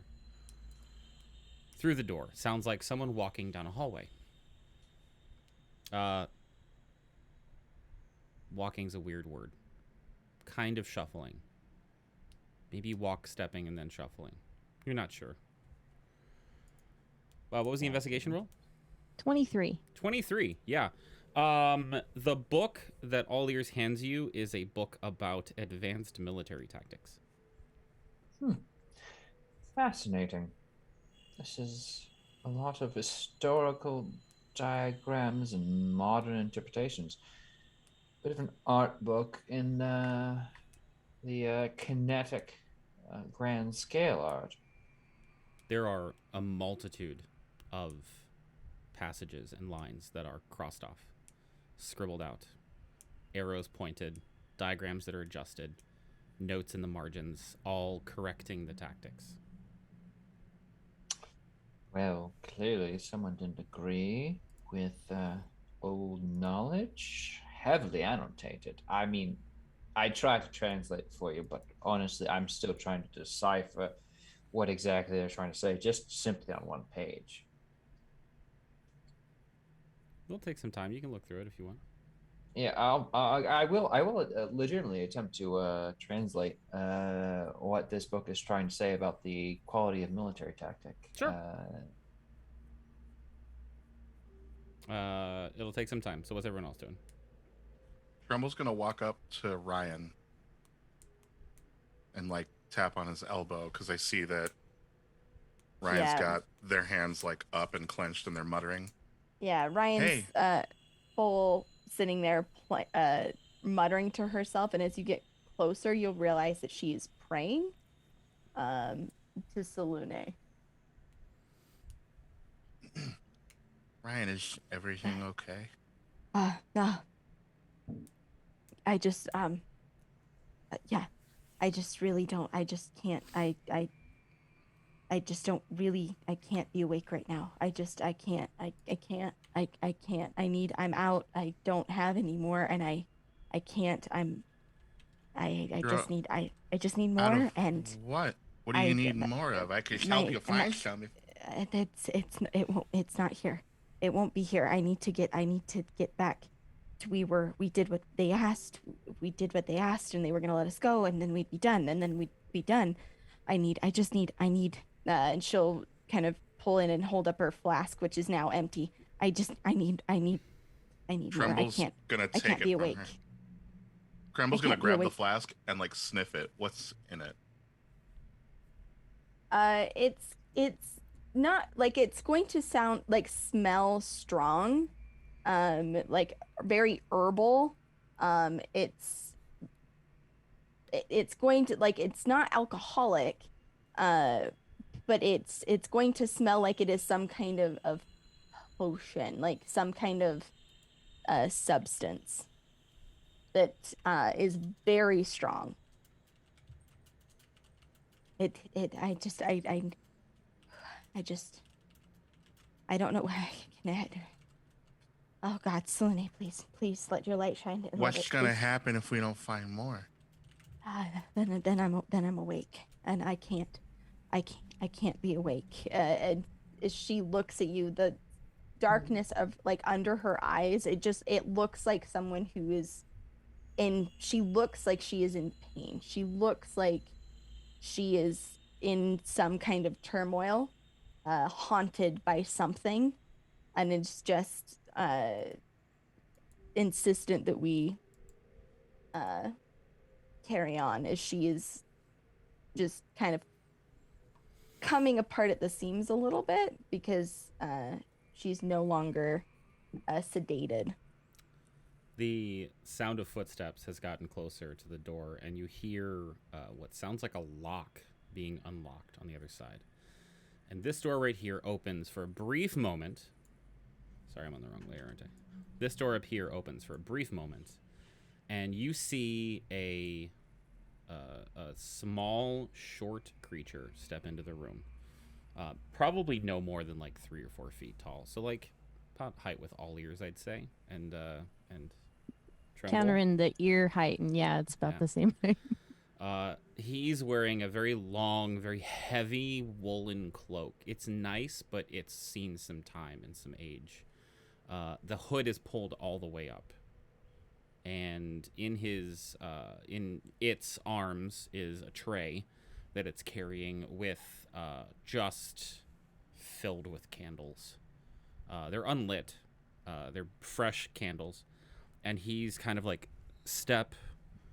dragging his way, comes into the room, closes the door behind him with his foot, and then walks past all of you, paying no one any attention, assuming no one does anything. Unless you want to. Tremble's probably gonna speak, but he's not gonna grab anything. Excuse me, do you know where we are? Yes. If you wait here, I will have your rooms ready for you very shortly. Our room? Yes, they have rooms for guests all the time. They're always available. If you'll excuse me, mistress needs me. And sure. Oh, what's your name? Oh. My name is Cyrus. Cyrus? All right. Well, thank you. And who is the madam of the house? You said your mistress needed you. Her name is Gertrude. Okay, sorry to keep you. Thank you. He opens the doors, which is a challenge because he's moving his arm underneath and then goes to unlock it. You can see inside this room is a massive, gorgeous, stately looking bedroom with a giant 4-poster bed to the right side. And that's about all you can see before he closes the door behind.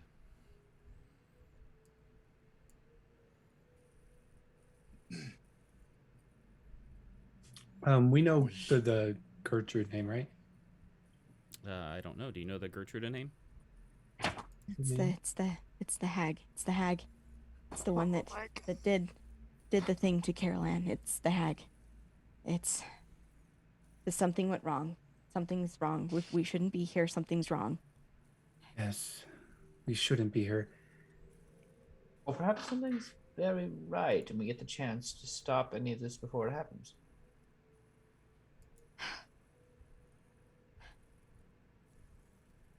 Very optimistic of you, Doctor.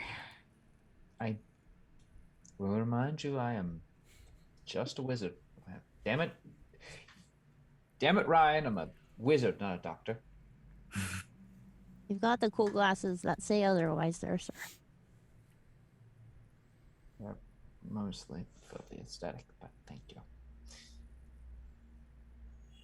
Tremble whispers, like, what happens if you don't sleep? And then I remember.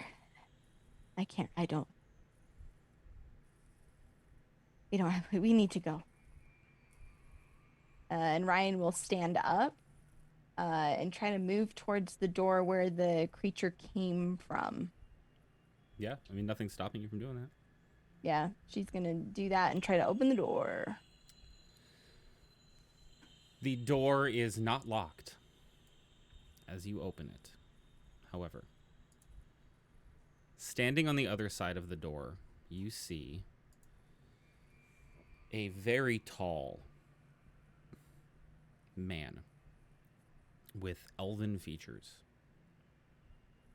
pointed ears, and a slightly grayish brown tone to his skin,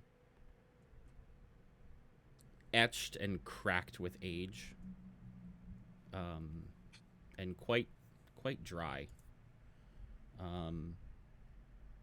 As you get close to the door, you start to feel like you hear something, but you can't quite place what it is. When the door opens and this man stands before you, looking down, you look in his eyes. Can you make an insight check for me, Ryan? My passive insight's 19, but yes, I can. I know. That's a 14. Okay. So the passive insight is enough to give you the clue that there is something disturbingly off about this man.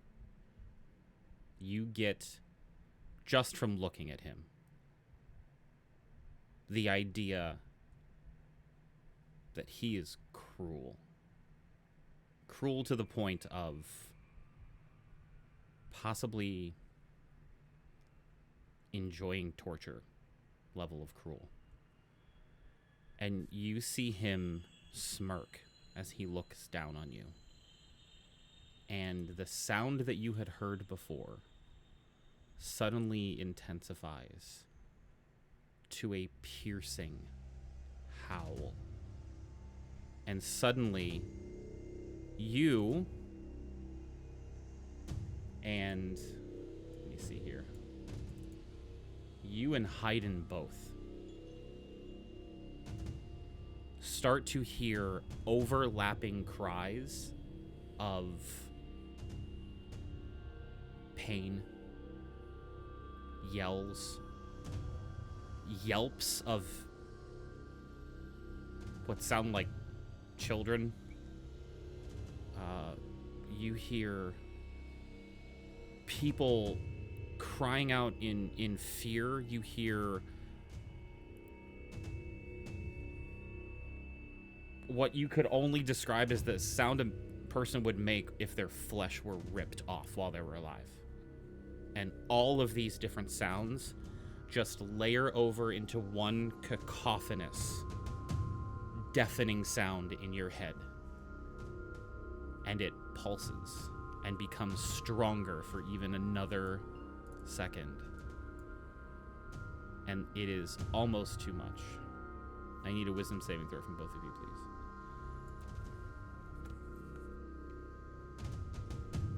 11. 8. You both take 10 points of psychic damage as this chorus of pain and torture rages through your heads. And he looks down on you with an evil smirk on his face and says, Master would rather you stay here.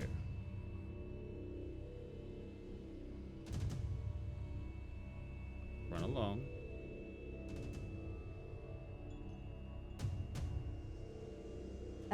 Ryan will let a hand drop to her mace at her side. Where am I? Where is this place? Please, by all means, draw it.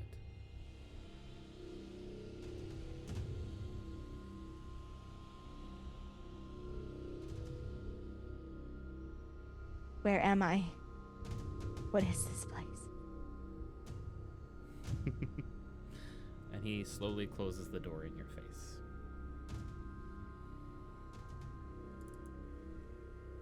Ryan turns around and looks at all of you, tears brimming in her eyes. Where are we? Tremble's gonna pad forward and like step up on Ryan's knee and pull the necklace off for a second. And he's gonna walk over and put it on the table, and he's gonna start like concentrating on it for a moment. He mumbles very quietly. I need your help again. I didn't want to call you out so soon, but it's time. And he'll cast Summon Undead. For those who were not here or did not watch that session, what happens? The coin levitates in the air for a second as an ethereal kind of purplish glow wraps around it and then starts to inflate into a legless spectral vision of a goblin that looks very akin to Tremble, with the sole differences being that this one has a shock of green hair that kind of explodes out from his skull. The jaw is slacked, but Tremble seems to be unafraid of it and maintains conversation with it. It's good to see you again. Uh-huh. Yeah, we're stuck here, and we don't really know where to go, and I was hoping you could go check it out for us.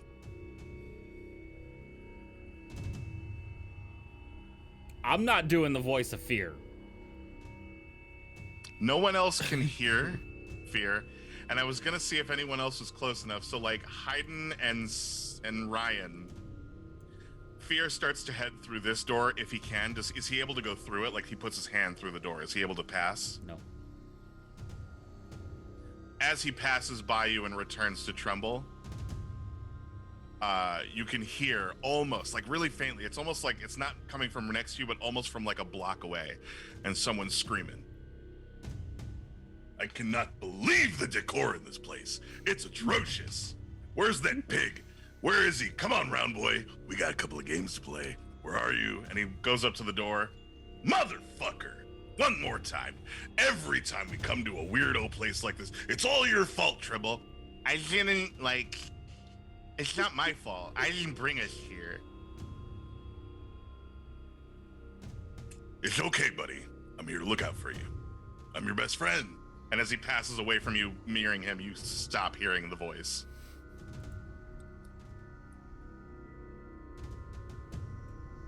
Ryan moves back to the center of the room, looking at all ears, and just you see like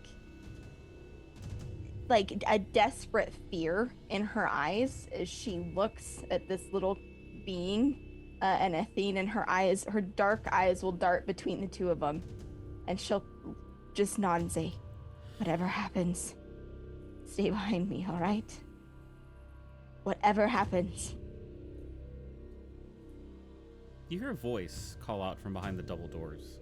It is female, light, girlish, youngish. You're not quite sure how young. And it cries out, "Bath time!"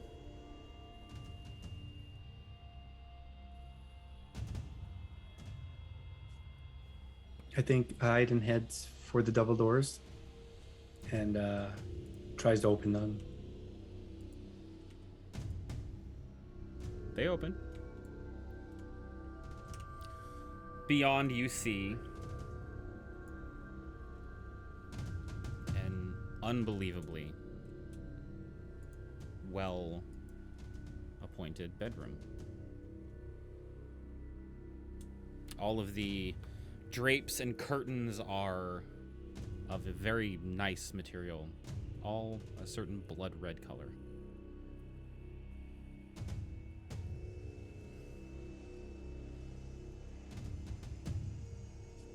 Is anyone inside?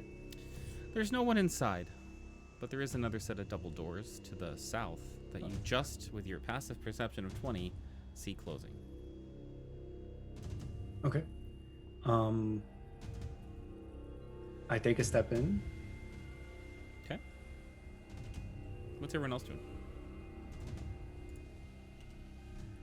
Tremble wants to take a step forward to follow Hayden, but stops and like glances back at Ryan. And then eyes dart to all ears. Ryan watches as Hayden kind of goes into the next room and knows that whatever's going to happen, like, we have to find a way out, but I don't know if that's the best way to go about it. Ryan will just kind of nod and move forward, making sure that all ears stays kind of behind her, and she'll tap Tremble on the shoulder, and as she passes, just as like a okay kind of a move. He follows Ryan into the room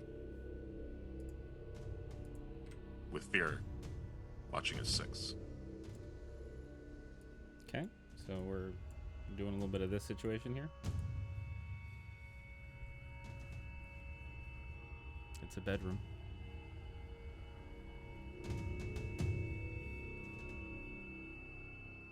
I think then Hayden continues, I guess,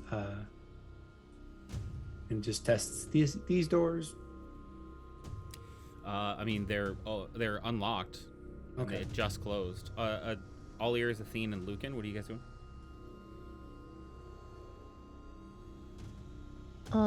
All ears is gonna hop up on Athene and kind of just give a nod over to Lucan. I mean, I guess like the other places, there's only one way through. This bath time doesn't sound very good. No. No, not at all. This place doesn't look like the others, though. Like, what if this is like an actual bath time? It could be really nice. You get some warm water. Tremble, I don't think that's going to be the case. Yeah, but the floors aren't covered in shit this time. Like, what if it's... You what if recall it's that there was fine? an unknown memory to Carolan's shard. We might be manifesting that at this moment.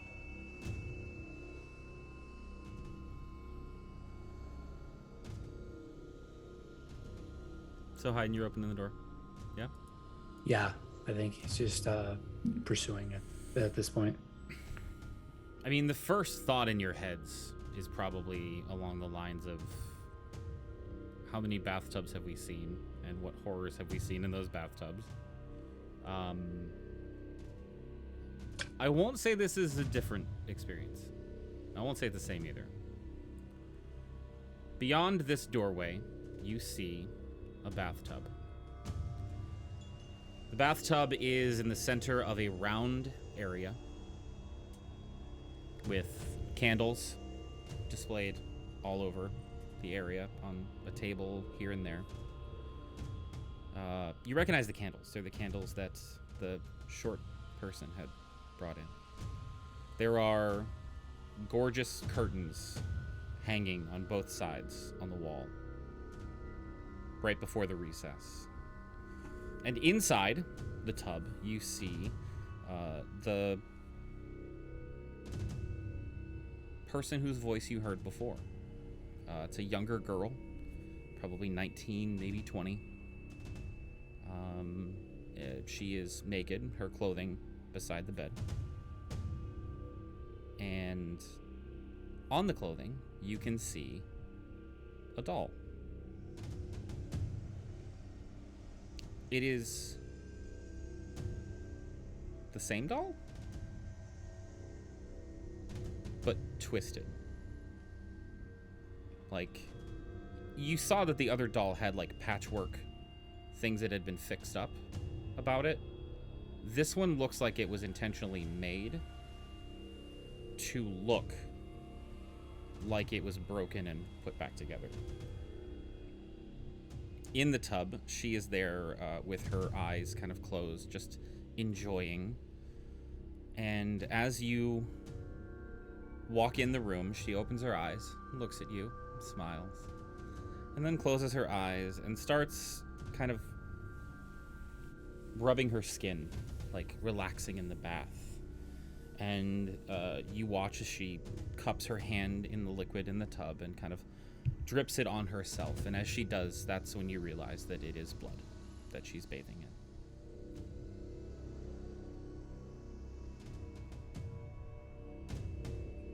Okay.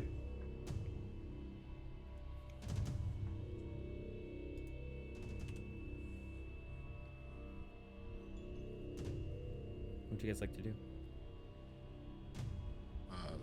Tremble, doing his best to keep his word, scrambles up to stand behind Ryan. But fear starts to move near the entrances.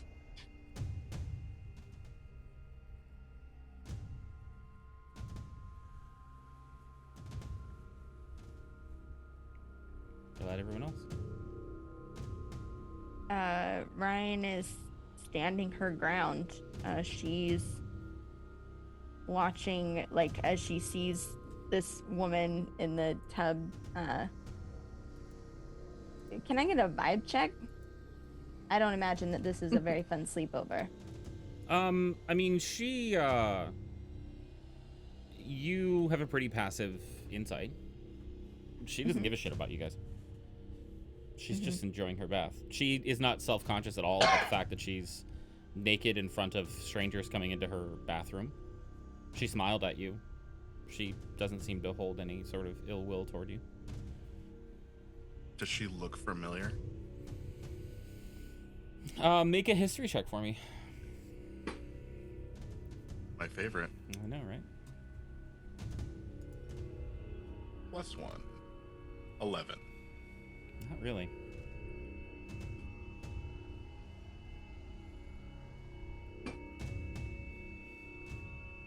All ears and Athene are gonna scoot up, but stick behind Ryan.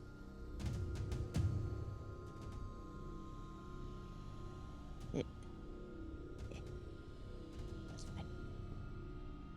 I indeed a better look at the room, so I'm gonna move in over here, kind of behind Fear and hiding.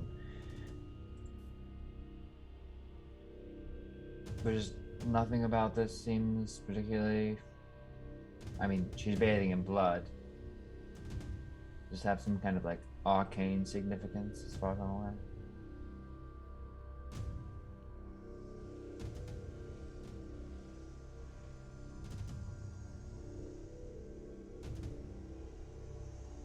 Are you asking me?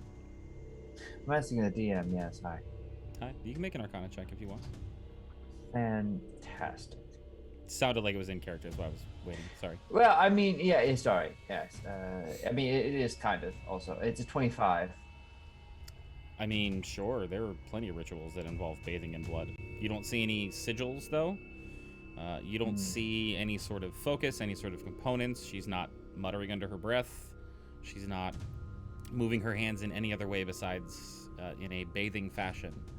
So if this was a ritual, she has either paused or it's done. But signs point to not arcane in nature what she's doing. So, Emma Watch, I'm not sure what your plan is, but it's not a spell she's casting. She just appears to be enjoying herself in humanoid fluids. I see that. Well, she might not be casting a spell. Hayden's hand lights up with fire. Mm-hmm. I am. And then, where's the doll? The doll is in a pile of clothing right there. Awesome. I launch a firebolt at it. The firebolt. Well, actually, roll the attack. Roll Okay. for it, because it is an attack, right? Yeah, it is. Yeah. 20. Yeah. Dirty 20. You hit this thing square in the chest with your firebolt, and it ignites into flames along with her clothes.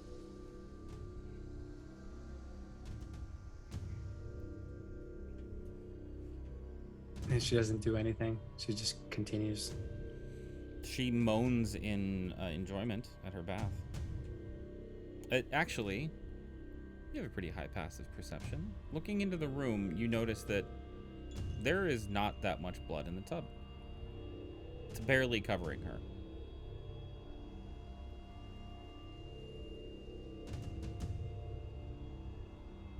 I think I take a step in and musters up his courage and is like, why'd you bring us here? Is this another moment or memory? I didn't bring you here. Though it is fortuitous that you're here. Servants, my bath seems to have gone dry. And she kind of relaxes a little bit, and you watch as the curtains on both sides part. And a very similar visage appears before you as two women seem to float into the room without walking. Both dressed in what you could reasonably assume is a nurse's outfit.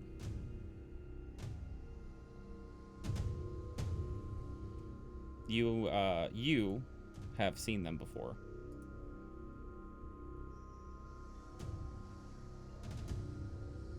These are the things that almost killed Doug, or almost killed Health.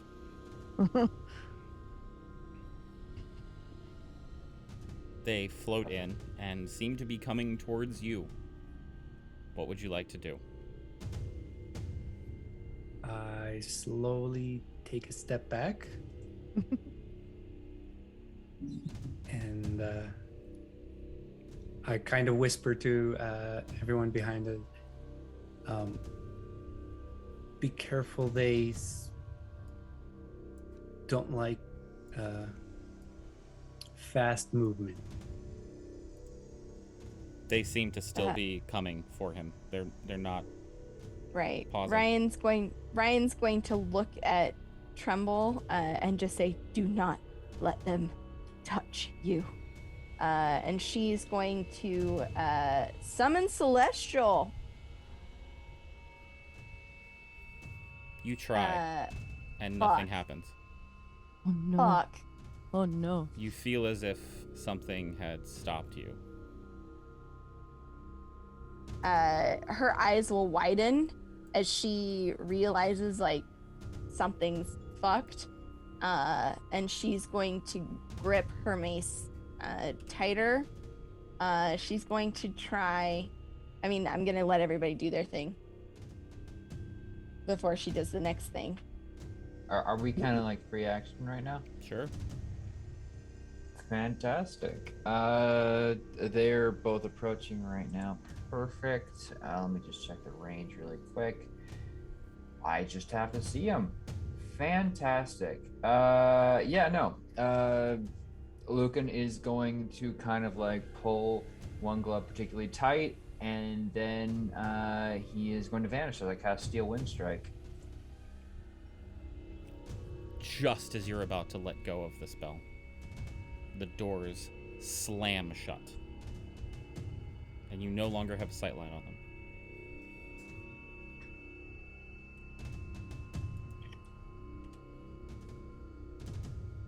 That's inconvenient for me because I needed that to do the cool thing. All ears, you have a pretty high passive perception. You hear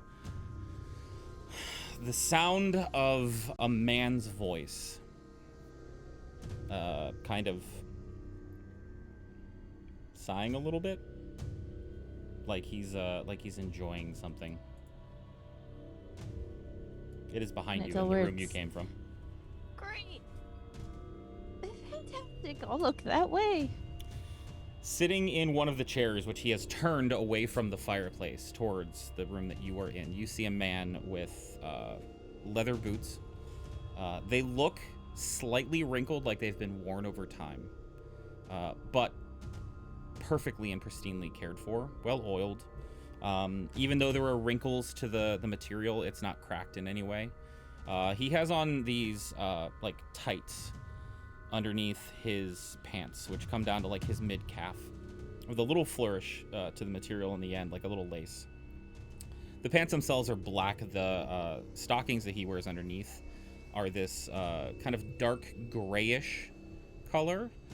Tucked into his pants, he's wearing a white shirt, kind of flowy, open. The sleeves are rolled up, over which he has like a leather vest like piece.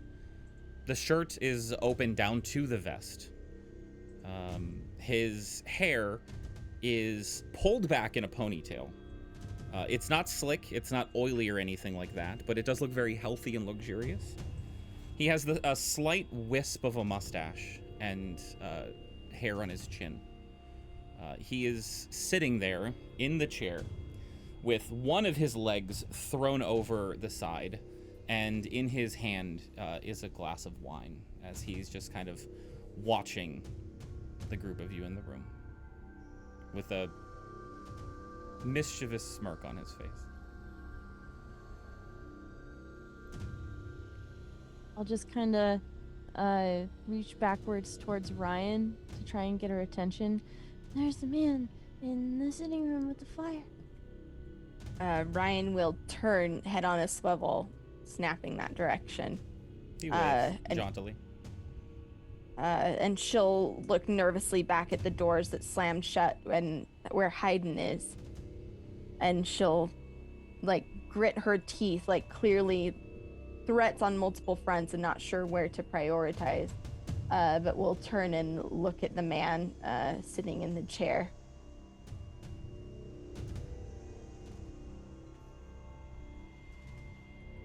Can you let us go? Let us go home. He waves. Let them go home. He waves his hand, and the doors between you and him slam shut.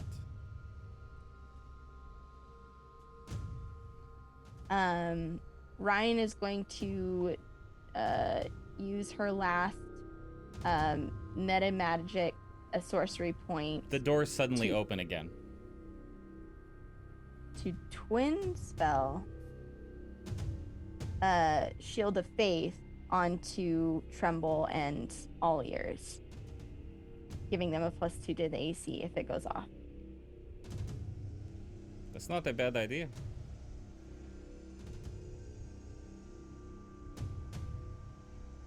let us go, please.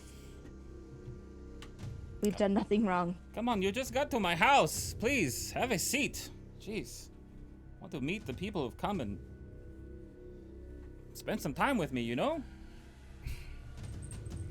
Could you inform us who you are? You mean you are a guest in my home? I feel like it is only right that you tell me who you are first. How did you get here?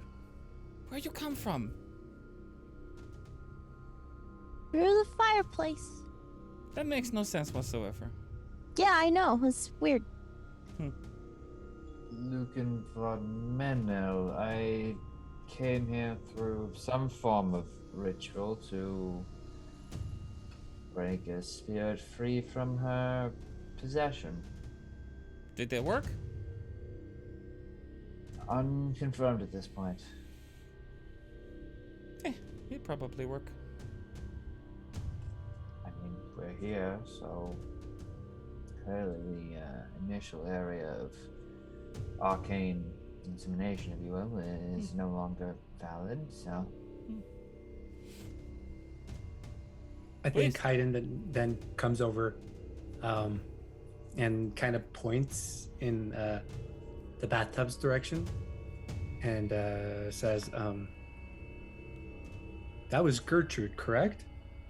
Gertruda. Gertruda. There's an A at the end. Gertruda. Gertruda. And you know Close what she enough. is, correct? Yes, she's a young girl. Oh, she's more than a young girl. No, she's not. She's a young girl. That's it. For now. Later, who knows?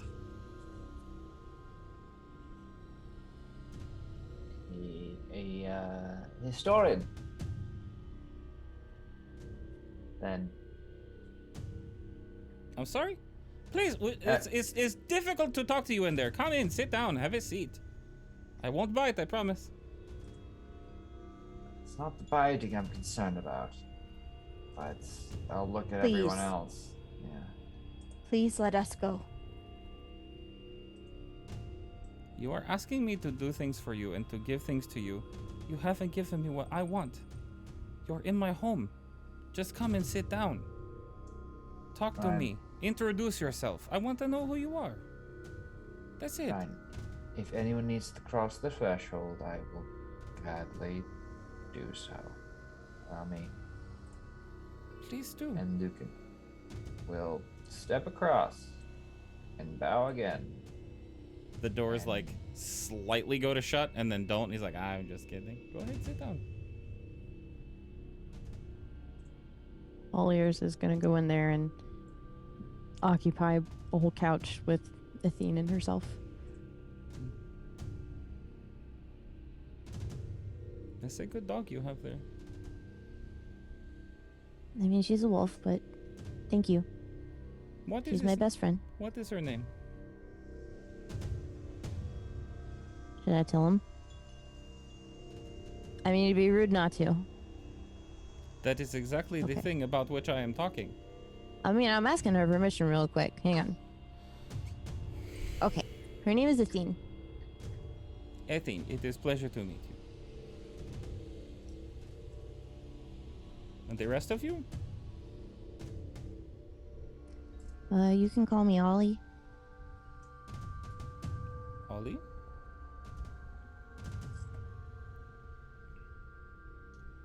I'd like to know if I can garner something about him before I answer your question. Yeah, sure. What do you want to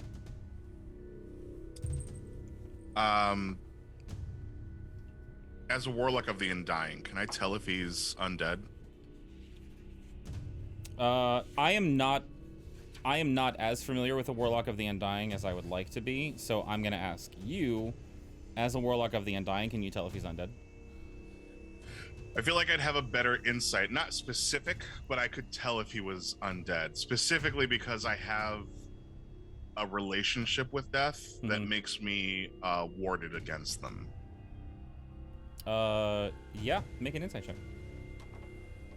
Unless you were making an argument for something else, in which case I will listen. No, that works for me. Yeah, 24. Oh, yeah. He is? Oh, yeah.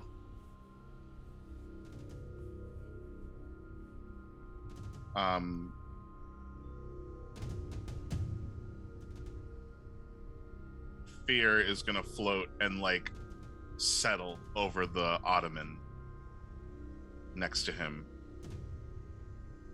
I think everybody else only hears but this gentleman hears, I'm the ghost with the most, babe. No, you're not.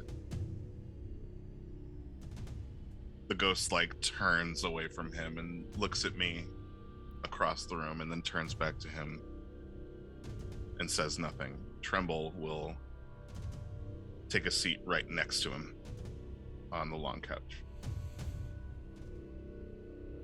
And your name is, little one? My name's Tremble. That's Fear. Cute nickname. And you, the studious one with the glasses and the weird gloves. Weird. No, I introduced myself. Lucan van Menno. That leaves 2. I can count.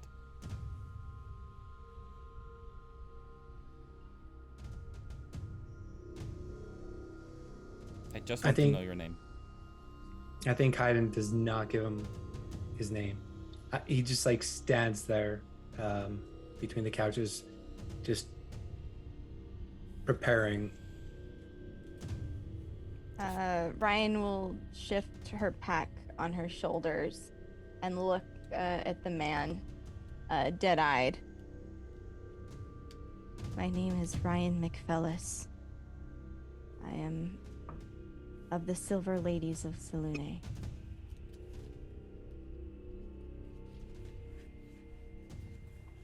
Selune, huh? That's interesting.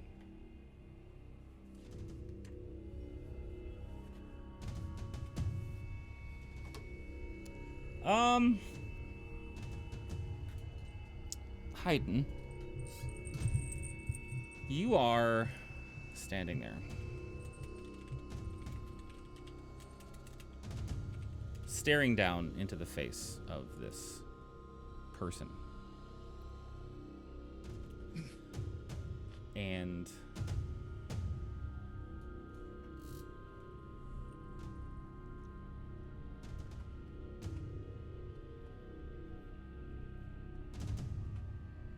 suddenly feel weightless for just a split second.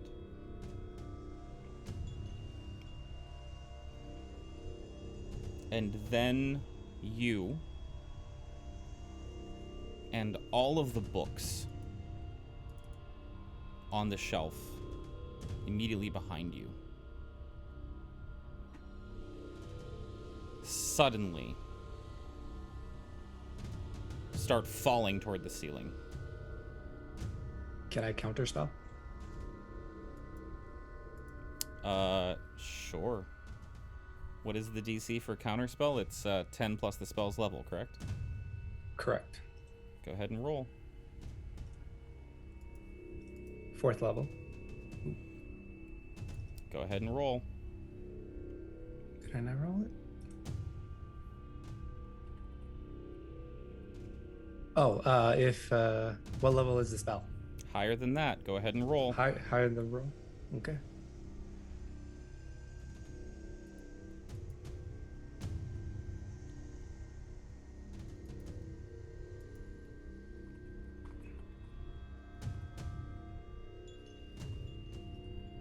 I'm sorry, what am I supposed to roll? Oh, I don't. It is an ability check using your spellcasting ability. Oh. Yeah. Oh, there we go. Ooh, 15. You still feel as if the gravity about you and the books in that corner have been reversed, as now the bookcase is also flying toward the ceiling. What would you like to do in reaction?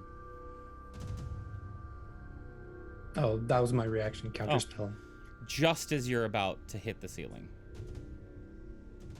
he drops concentration on it, and you and the books and everything else fall down. And just as you're about to hit the floor, he casts Levitate on you to stop your fall.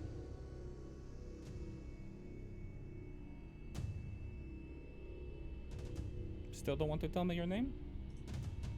We can play the yo-yo all day long if you want. I cast Magic Missile. Okay. And roll the damage.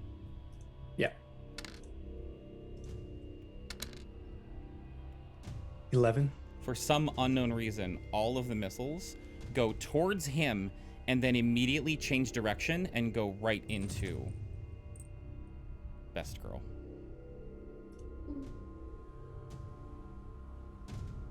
Can I counterspell it? You are actually no. Well, can you counterspell that? Well, did he counterspell my He spell? did not counterspell your spell. He has already cast something before this that he is currently holding.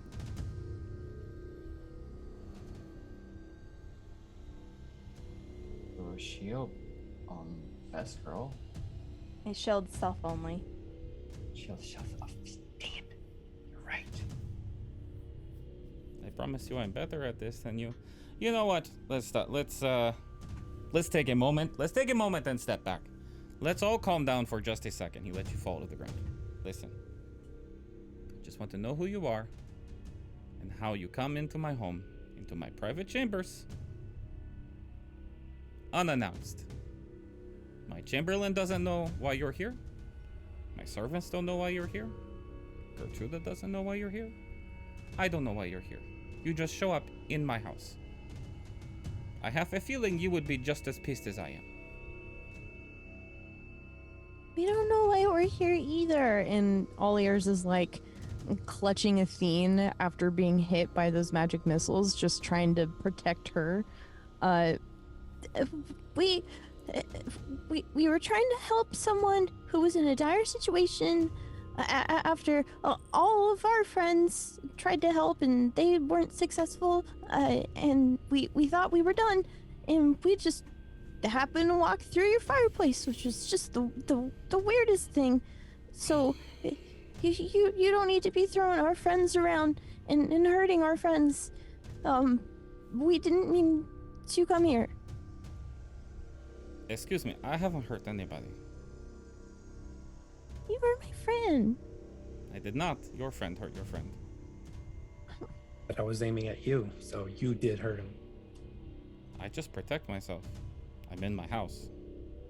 And we were just trying to protect ourselves. By shooting at someone asking your name? Please. We've told you what you've asked to know. We were brought here against our will. We don't know why we're here. Please. Let us go home. Let us return to where we came from, and we'll leave you and your lands to your will. Please. I beg you, please. What if I don't want to? What if... Hear me out on this. What if... I got a better idea. I am actually in the market for new brides. Would you like to be them?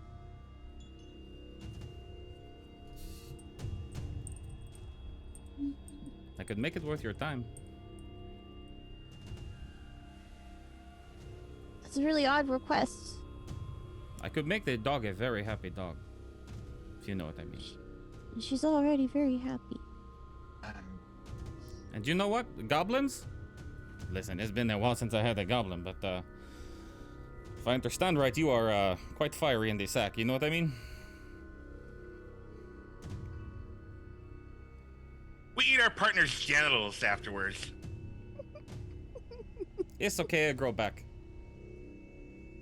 Be a fun experience for both of us.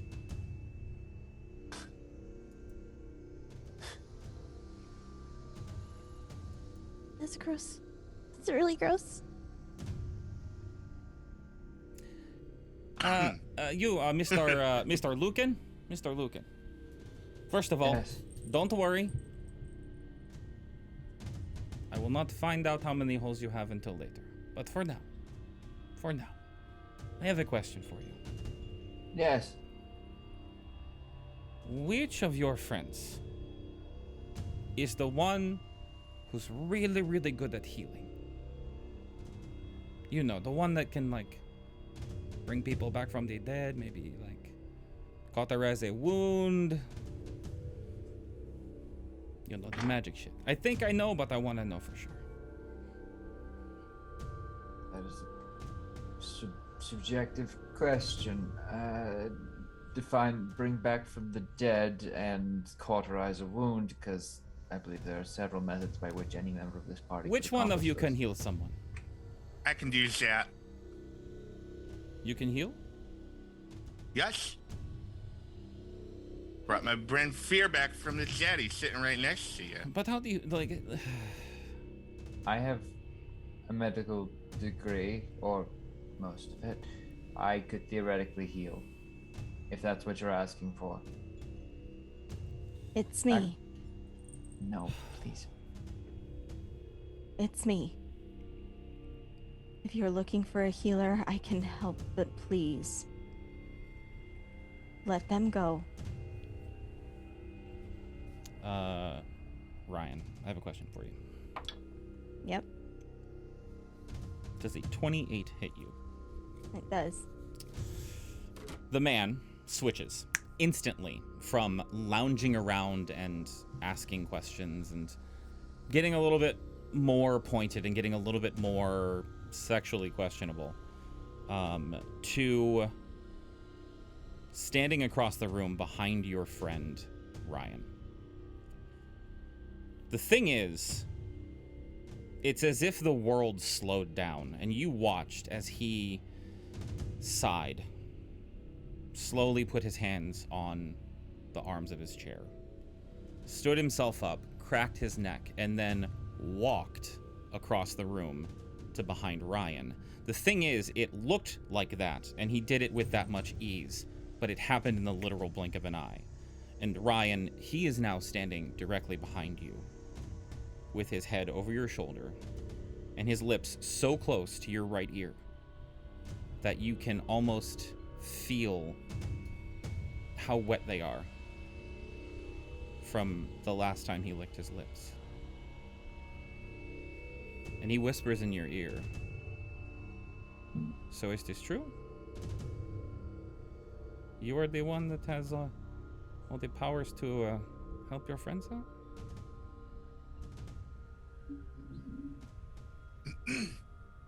Yes. What would it take to make you my bride?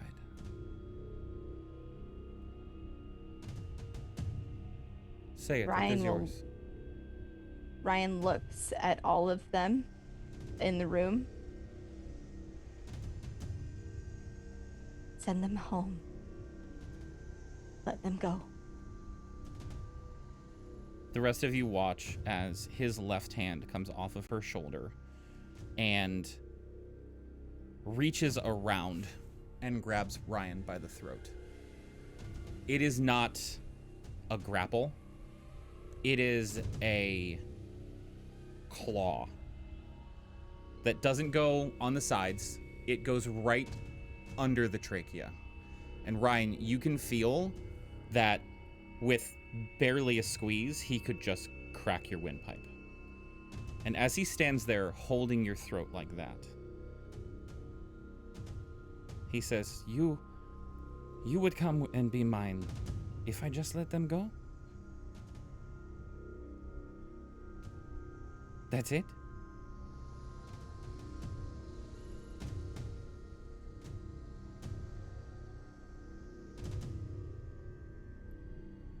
Don't be shy.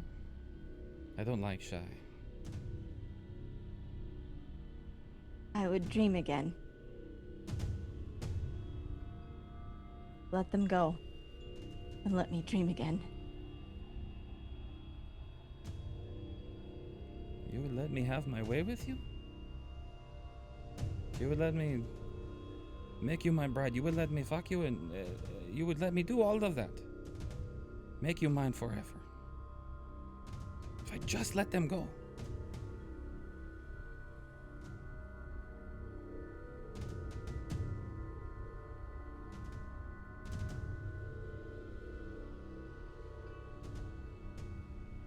Fear gets dismissed. Oh shit! Sorry, go Go for it. Go. No, you're good. You're good. Do the thing.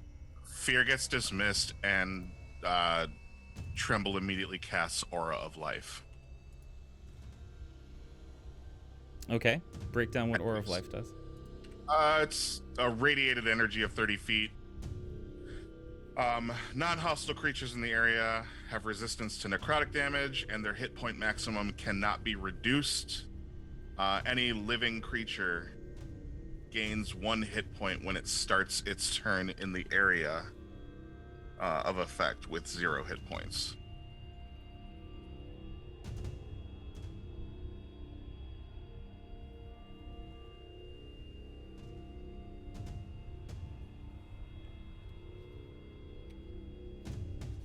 So there are certain things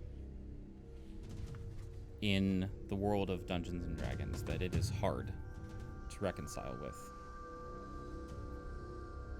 Rules as written. Dungeons and Dragons is not a lethal game. Because you have spells like that. You have spells like Revivify, Resurrection. Maybe not you, but others do. But the thing is, how can you justify how those spells work when someone has your friend by the throat, clenched in a tight grapple with their claws, already piercing the skin around her trachea? How can you reconcile how that spell works when his claws close, as they do right in front of you, and connect on the other side of her windpipe? How does that spell reconcile when he extends his arm and you watch as Ryan's ragdoll lifeless body spins into the corner of the room, the cartilage from her trachea still in his hand? How does your spell reconcile that with this system? So it doesn't reconcile like missing limbs or anything. Sure. But the way, in my headcanon at least, you tell me if it's different here. It's not. In my headcanon, if somebody gives you a hit point, your bleeding is at least staunched and no longer freely flowing outside of you.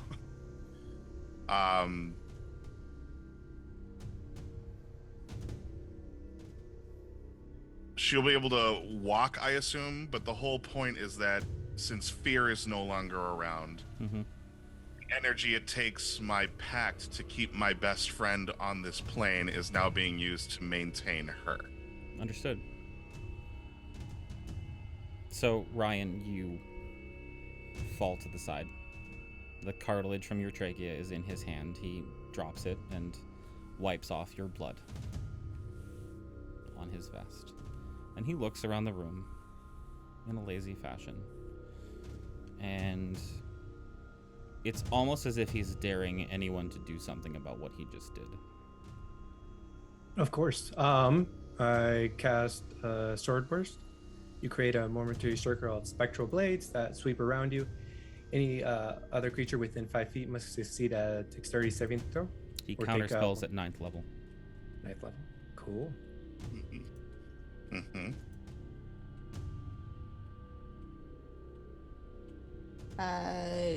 Ryan, her trachea ripped out and just bleeding out on the floor, unable to speak with no throat, will reach down to the holy symbols, just kind of clawing, like as she's like wheezing out breath, is going to try and grab her holy symbol of Selune, and she's going to hold it up, and I'm going to try and channel Twilight Sanctuary.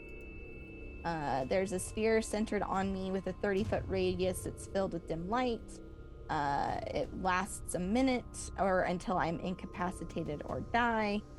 And it will grant healing at the end if people end their turns in that space, so long as I'm and it can remove charmed or frightened, but that's all. Like, that's literally all I can do as I lay there just offering a silent prayer, tears streaming down her cheeks, mixing with the blood on the carpet.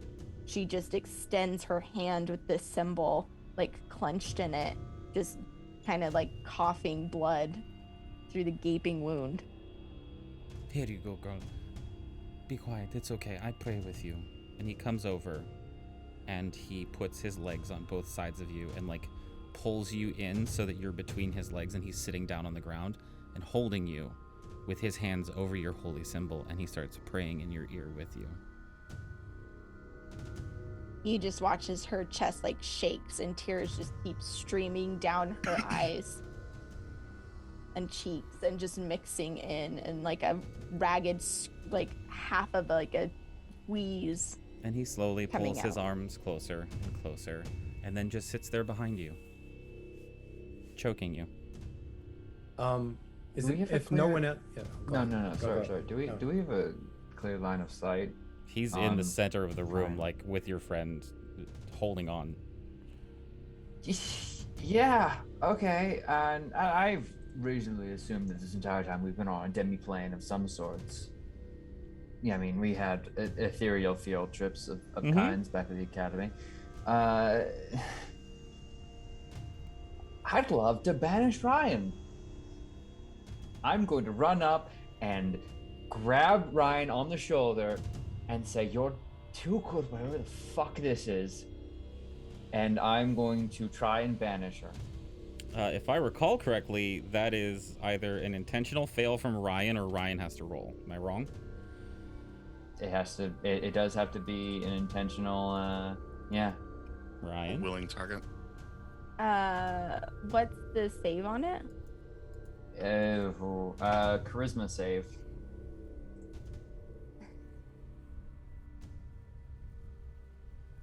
Oh, fuck.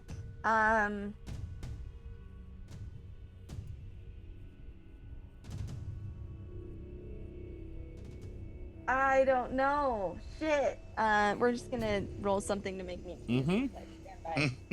Holy This is a really hard choice. I don't know.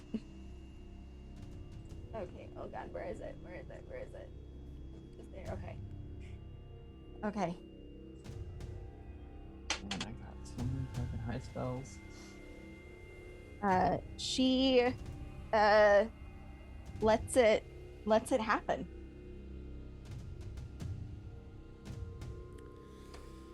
You all have just enough time to watch as you place your hands on Ryan and bamf her off of this plane. You have just enough time afterwards to see the person in front of you smirk and then start licking the blood off his fingers before everything around you fades.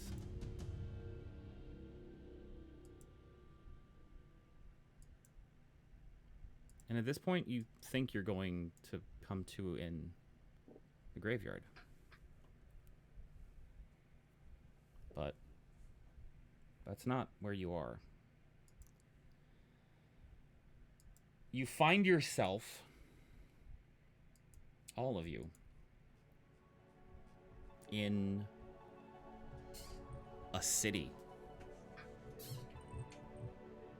In a bustling town square. There are children and families going around, laughing and playing in the streets. There are vendors on each of the corners selling their wares. There are even buskers trying to take money from people who are on their lunch break. You hear the sounds of a tavern not too far away.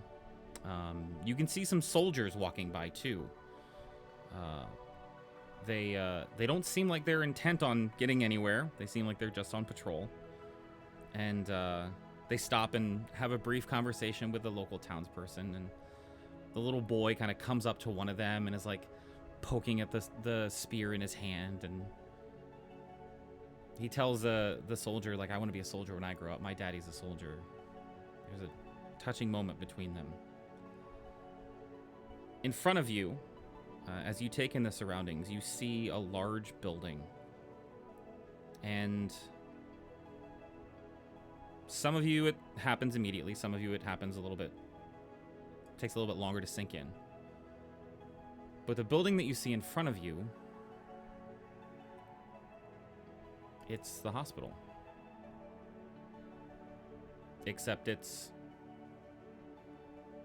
fully built. It stands 2 stories above ground.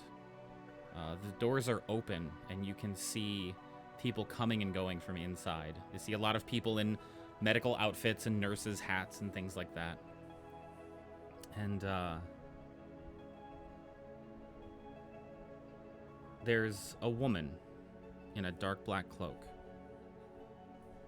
The hood's up currently. She's coming out of the front door.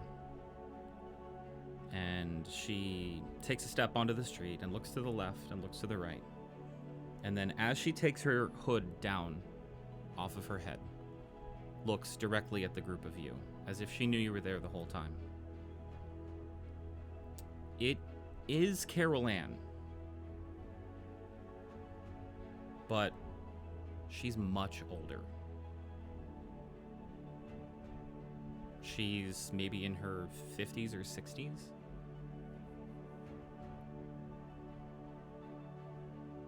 And you can see on her chest, on the cloak, is an insignia that the more studious of you would know is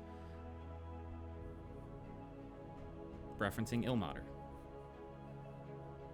The hospital that stood here before still stands here. No one came and corrupted the town.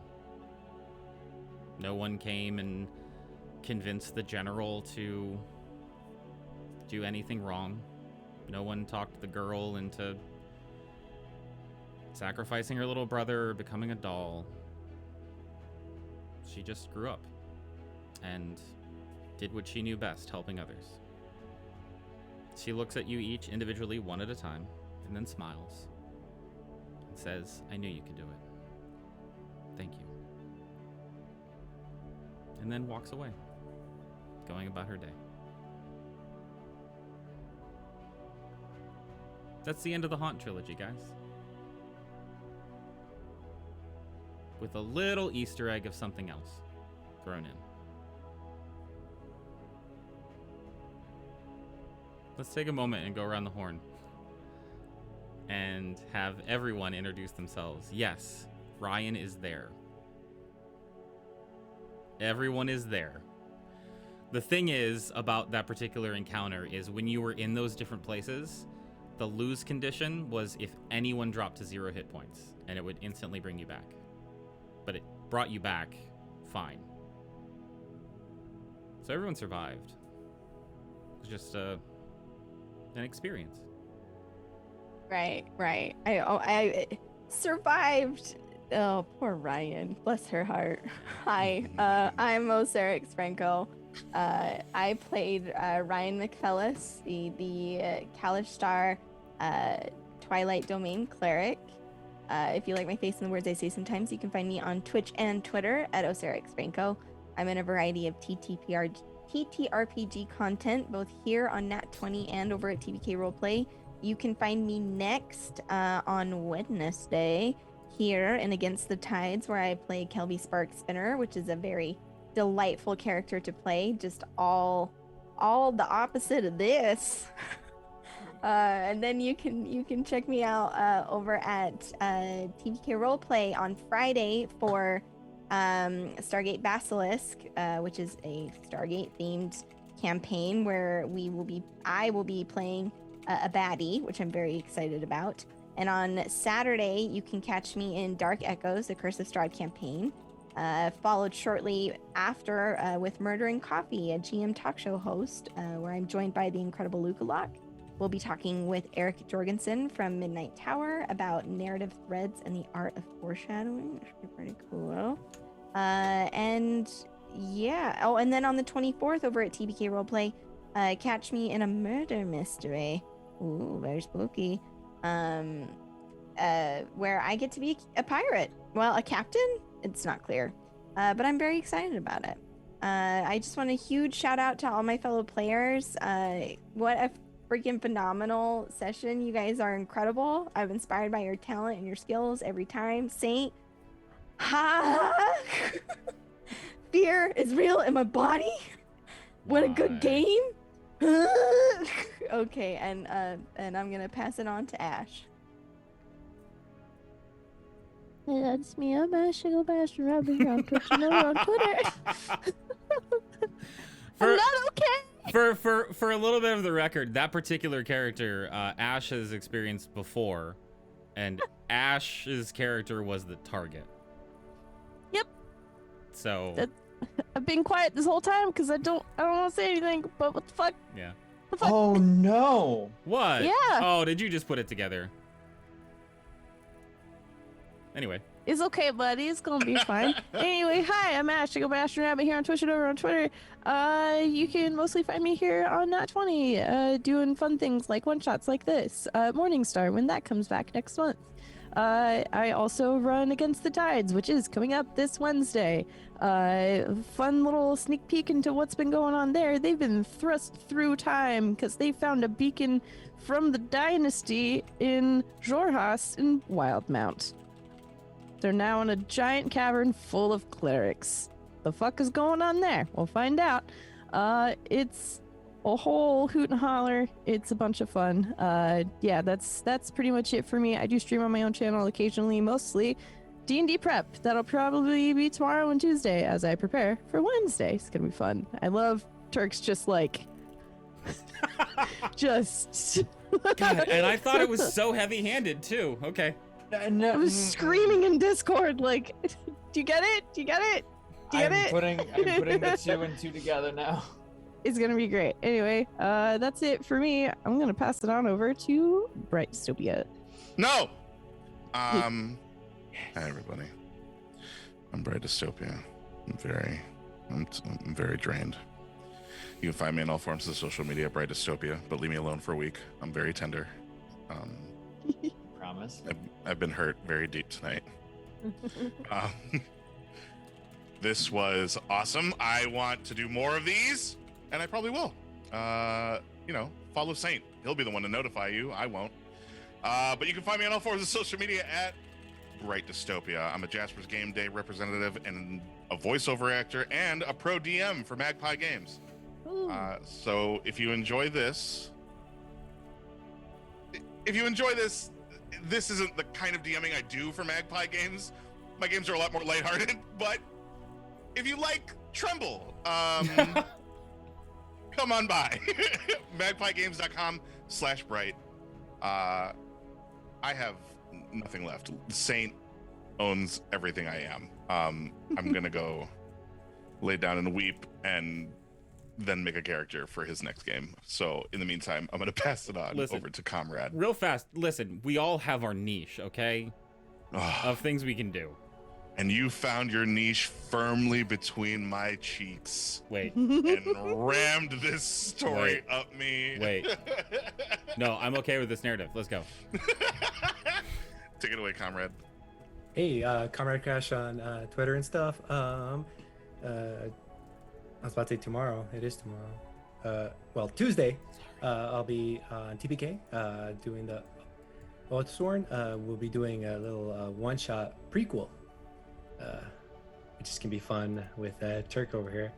And that's it for me right now. But yeah, so I'm gonna pass it on to him. Okay, hi. I'm Turk Accented. So yes, quick shout out, of course, because today, I guess. Oh gosh, East Coast time is terrible. We'll be doing we'll do another Overarms Core Hearts recording session. So when that comes out, be hype over on Neon Lights Roleplay. I, of course, was playing Lucan van Menel, your blade singing fighter, which was a more fun combo than I expected. And I'm sorry, Ash, I couldn't be the villain we thought I was, but It would have been so perfect. Ha. Anyway, I managed to banish people, so that was neat. On Tuesday we do have a kind of prequel, it's gonna be so we have Oathsworn, which is our Odyssey of the Dragonlords campaign. It combines Greek mythology and D&D into one fantastic, super fun adventure. It's written by some awesome BioWare people, and if you have not been able to join us thus far, this session will be a great time to jump on, as we have a level 10 one-shot, A Journey into the Mirror, which is written by one of the writers, and it will lead into the Oracle giving the entire group their prophecies. So if you want a lot of narrative hooks in one session, this is definitely the time to tune in. Beyond that, we have Dark Echoes on Saturday. We have a very fun murder where I'll be playing a priest. So if you like me and tight neck things, definitely the time to do that. And Harper's on Tuesday.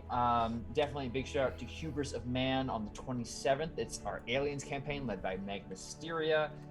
And gosh, just all the fun stuff happening on all these channels. Again, thank you everyone for joining us tonight, and make sure to check everyone out here. They're amazing. Yeah, throw it back to Saint. Hi, that's me. Yeah. I'm DMFSaint. You can find me on Twitch and Twitter at DMFSaint, as well as running things here at Nat20. I DM a 2-year running campaign now called Morningstar and Company Incorporated that started with Curse of Strahd and has since gone off the fucking rails. Shit's a little crazy now. They actually, believe it or not, just found themselves back in Barovia. It just cut out, but I know exactly what you said. Back because in I was Barovia. there. Yeah. Anyway, so I'm also in Against the Tides, where I play Turley the Turtle Life Cleric, who is a tourist. I am also in the Stargate Basilisk Bad Team Best Team situation on Friday. And there was an Easter egg in today's session, the last encounter with the bloody gentleman living in the mansion. First of all, I do want to scare a couple people at the table real fast. So the reason that your magic missile did not hit that person is because of a 2nd edition spell called Baneful Attractor. When he said, "Your dog is so cute," he was casting that on your dog. Which means any sort of projectile that was at him that was intended to hurt him would redirect it at the dog. He's streets ahead. I hate this man. 2nd edition spell. Yeah. So one of the things that bothered me about bothers me about D&D and why I like Call of Cthulhu is lethal, right? You get like 10 hit points, right? That's it. Like you get shot with a gun, you're gonna die. In D&D, you get healed. That conversation that character had with Bright about how do you reconcile this action with your rules. What if you came up with a system to deal with stuff like that?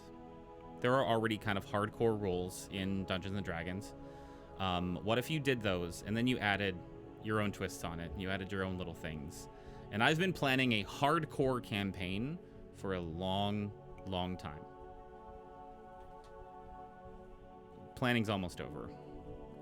And there's a 3-session arc that's going to happen this year before the end of 2021, and the campaign will start next year. 2 of the players at this table are at that table. Sarah and Bright. There are other players as well, and we are still casting the last 2 spots. However, there is a trailer for the new campaign. Would y'all like to see it? Yes. Yeah. I wish to see the baby. This will take us out. So thank you all very much for watching. Please enjoy the trailer. It's loud. I'll warn you about that. So if you've got headphones on, be careful. And thanks for watching. Season of Saint continuing over on my channel for the next couple weeks until the end. Rocky Horror Picture Show. We're going to watch that on the day before Halloween at midnight. We're going to throw popcorn in our houses. all that stuff. Anyway, I'm gonna go over to the video now. So enjoy it, and hopefully we'll see you there when it's live. Okay, here we go. I once met a man.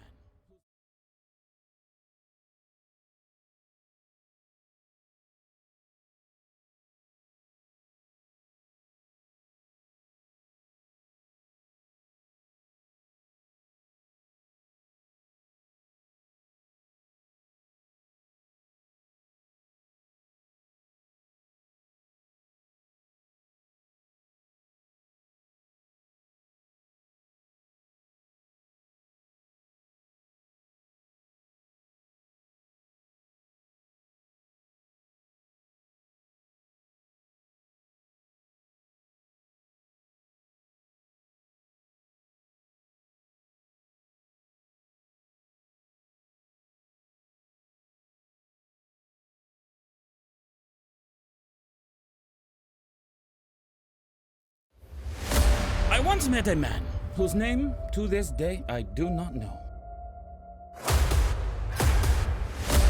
It was a brief encounter many, many years ago, and yet every time I wake up again, the first thought in my head is him. Well, that's the thing about people drunk on power, see? Tyrants, megalomaniacs, narcissists, psychopaths, you know, authoritarian types, they're all the same. Give them enough rope, hell, they'll just about hang themselves. But you gotta be careful. You gotta be ready. Dot your I's, cross your T's. There ain't no amount of preparation that's too much, because a rope can look an awful lot like a noose to someone who's scared. And that's when they run. But hell, that's when the fun starts, right? This man found a way to break the rules. The rules bound by the blood of my brother that I accepted years ago when this curse began. This man did what no other man can do. He found a way to leave on his own terms. The last time I see him, he looked me right in the eye, and I will never forget the words he said to me. He said, I know how to break the curse. I know how to set the people of Barovia free. And I know how to kill you once and for all, you son of a bitch. And then he vanished.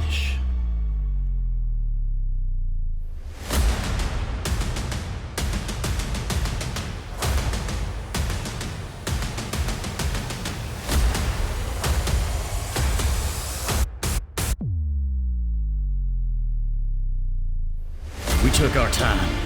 We made sure all the calculations were perfect. We waited until we knew for certain that the time was right. The sun, moon, stars, everything in precise alignment. Now, we just gotta pray they can do it. He came into my land, into my home. He stood right there on that very spot and he dare look me in the eyes and threaten me. Time and time again, I come back and he thinks he's the one who can stop me. I swear by the name of my father, Berith, by the name of my mother, Garvanovia, by the name of my brother, Sergei, and by the name of the rightful ruler of this land, me, Stradavan Zarevich, I will never rest until this man is dead and rotting in the ground beneath my feet. I am the ancient, I am the land, and not you, nor anyone else can stop me, you son of a bitch! What's it around your neck, boy?